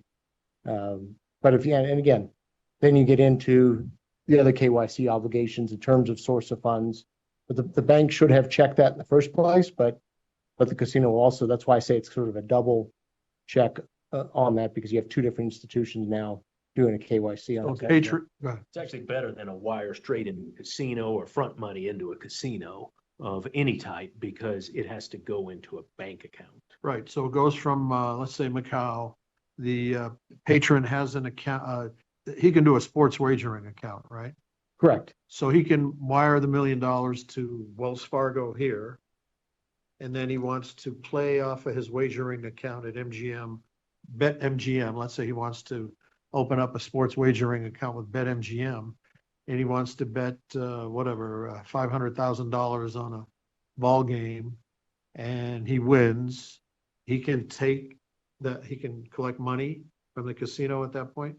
Well, we go back into the wagering account. But he can eventually cash it out, right? Correct. Withdraw the money. Correct. Well, I'm sorry. I may be confusing the transaction. So are you talking about the transaction where he's got the money in a separate bank account, using the information in the wagering account simply to process that transaction? Right. Then you're right. He could be paid or could go back to the Wells Fargo account in your example. Yeah. So he says he gets online on his app, on the BetMGM app. He says, I'm betting 500,000 on a ball game with BetMGM. He wins. Then he can go into BetMGM and say, give me my 500,000. Correct. He'd have a ticket. They would have Although if it's on the app, he'd have to have a wagering account. So I think that's the app I think the app is the confusing part. We're really talking about retail transactions here rather than gaming transactions. But he can't do it with a sports account. But he could go into the retail sports book. Right. So I mean, if he's doing it through the wagering account, that's clearly a wagering account. We're not trying to say that's an exception. He goes into the sports book and uses his debit card to buy chips, or goes into the casino and uses his debit card to buy chips. And then he could cash out those chips theoretically and take that money. But again, the bank should have, when that $1 million came in, should have done their KYC on that customer as to where that money came from and who that customer is. And frankly, when it comes into the casino, they should be filing, something on that as well. So that's why I'm saying. Would they file a SAR? It depends on what the KYC check showed. If the KYC check shows that the person would have to do a KYC also. they would do a CTR probably, depending on if it's a cash transaction. If he pulls the money out of the Wells Fargo account and does it as a cash transaction.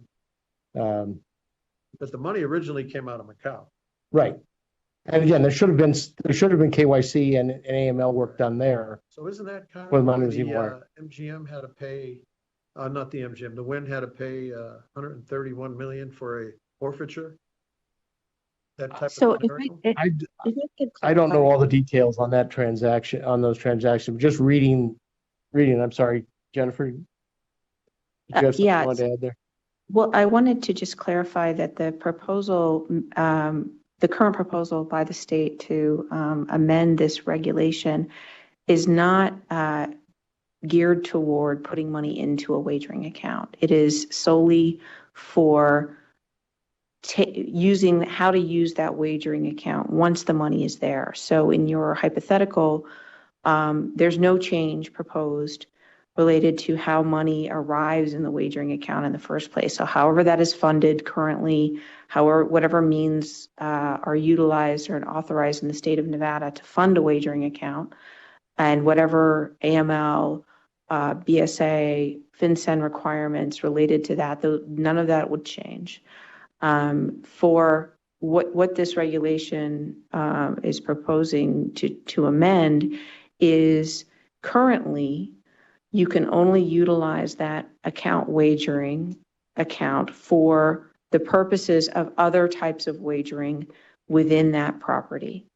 And so this change would allow you to utilize that wagering account not only for other types of wagering, but for any type of activity with the licensee, an affiliate of the licensee, Retail or a tenant, like right? that. So I get that. primarily I retail, right? So it's only the spend, it's only moving money out, and it's only for those particular purposes.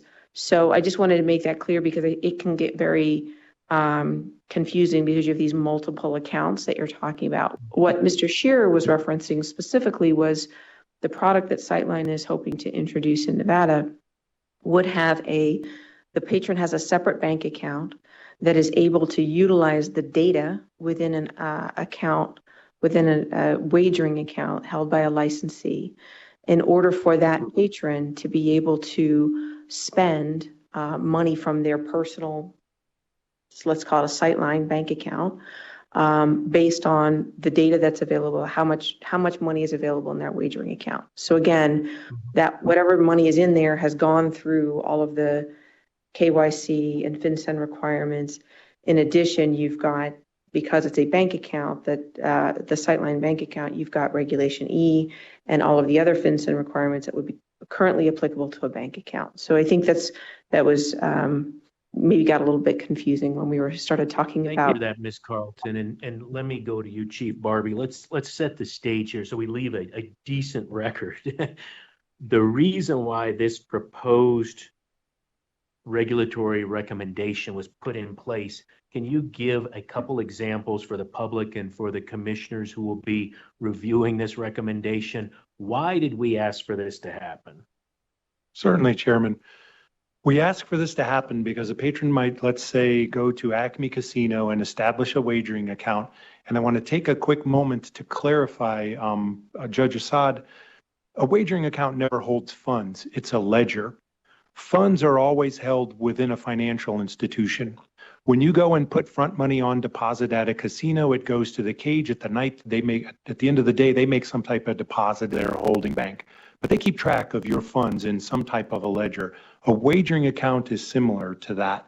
It's a ledger of how much money that you have either owed to you or available to you, rather, for wagering activity.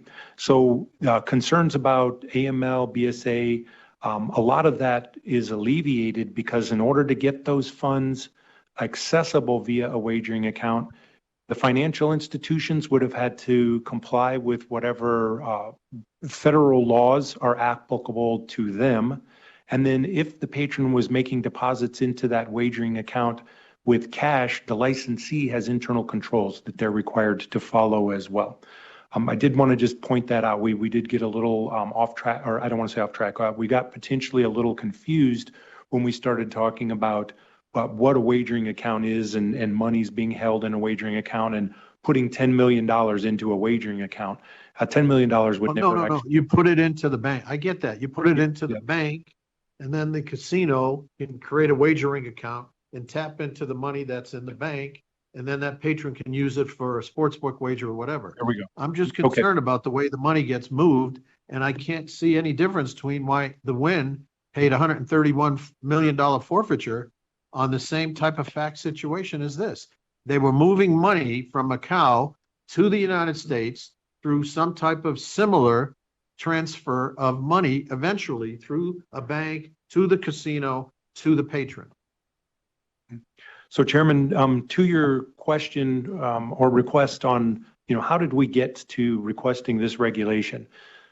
A patron has a wagering account in Acme Casino. They have $10,000 in that wagering account that's available for wagering activity. They want to go to the restaurant. The ask is, well, can they use that wagering account now to pay their restaurant bill, as opposed to making a withdrawal from that wagering account at the cage and then taking that cash and going to the restaurant? Or let's say the patron wants to go to the mall that might be a tenant of the Acme Casino and they want to purchase a pair of sneakers or something along those lines. Can the patron use that wagering account for that retail transaction directly instead of having to go to the cage and withdraw the funds? That was the original ask here. Can we use wagering accounts for non-gaming activity there on the property or at a tenant of the property? Thank you for putting that on the record. And that was my understanding as well. So I like being simplistic, and that's how we got here. The recommendation was made that we've got certain customers who are coming to Nevada. They have money in an account and they, like you said, go to the restaurant and being told, well, you can't use that. And they're saying, well, I've got my money in here. Well, you can't use that, but you could go all the way over the cage. You could get some money out and you could come back. It just doesn't seem like that's very efficient. And so my goal is always to have this board be as efficient and as reasonable as possible. And if a patron said to me, how come I can't get my money out of my cashless wagering account to pay for my restaurant bill in the same building that I just won at that table over there 10 feet away? It doesn't seem very reasonable. So thank you for explaining how we got here today. Chairman, I have one more comment. I wanted to make sure the record was clear too on when we were talking about occurring in Nevada, that's the use of that wagering account. That activity needs to occur in Nevada, whatever that potential retail transaction may be. The intent is to, again, restrict that to Nevada such that the patron wouldn't be able to, let's say, go to Colorado and pay for a skiing trip directly out of their Nevada wagering account. So the terminology occurring in Nevada means the use of that wagering account. That doesn't mean that I can't withdraw my funds from my Nevada wagering account and deposit them into my Massachusetts wagering account, though. I just wanted to clarify that. Mr. McKellar, after having heard that, do you believe that along with Mr. Shear's comments in 3A, where it says occurring in Nevada, is that helping the industry understand what we mean and is what Chief Barbie just explained, or does it need further wording?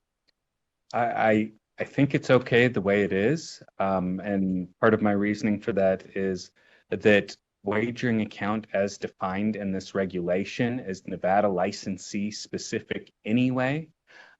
So as long as that money is kept track of on this electronic ledger in the Nevada wagering account, it can be used for purposes approved by the chair in Nevada on the licensee's location or with the licensee, with an affiliate or a tenant of the affiliate. That's understanding that the funds are actually in a separate bank account.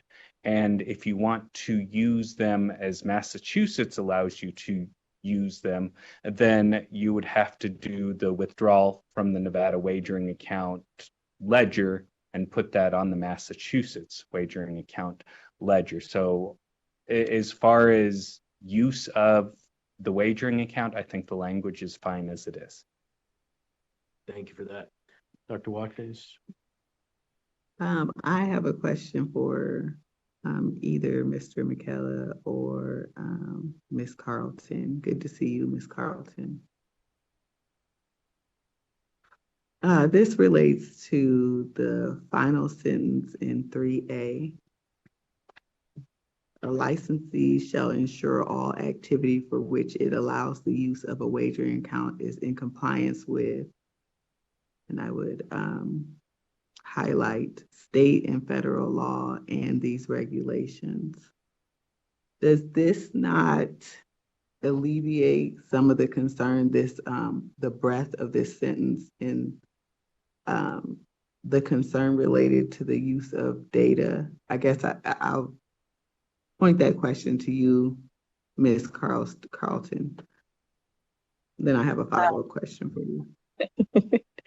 Well, always lovely to see you too, Member Watkins, and welcome back. Yes, it does alleviate a lot of the concern. The occurring in Nevada portion to when Chief Barbie was describing the ability of someone to, for example, go to Colorado and utilize their wagering account in another state for things other than gaming.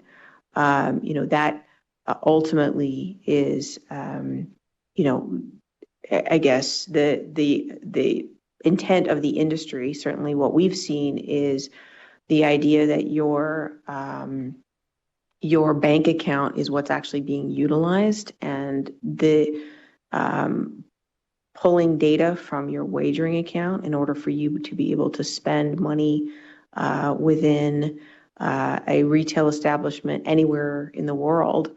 From a technology perspective, from a regulatory perspective, there is actually no difference between allowing a patron to spend that money within the casino next door to the table game where they won that money in the first place, and allowing them to spend it, in another state.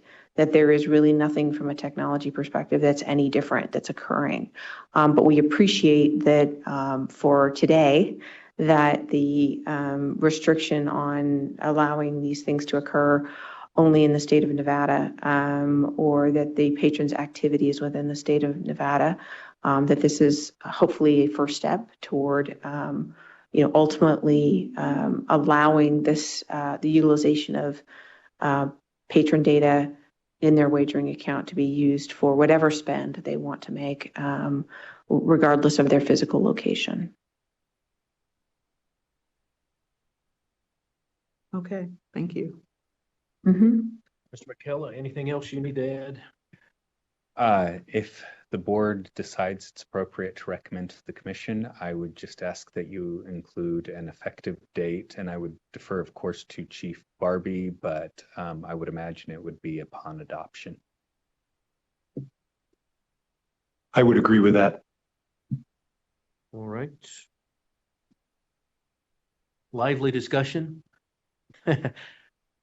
I think it's been helpful for me in the sense of I've heard more from Sightline now and Mr. Scheer on what future plans are. And I think where I started was we understand this is not where the industry is going to be in several years, maybe several months, how fast technology is moving.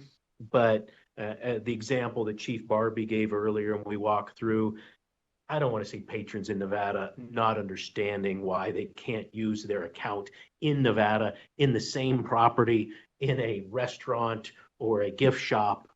So what we were trying to do is move this ball a little bit down the field. We may not have got all the way across the goal line. And so certainly want to continue the conversations with Sightline or anybody else who is impacted or involved in this regulation and this industry and what you're trying to do.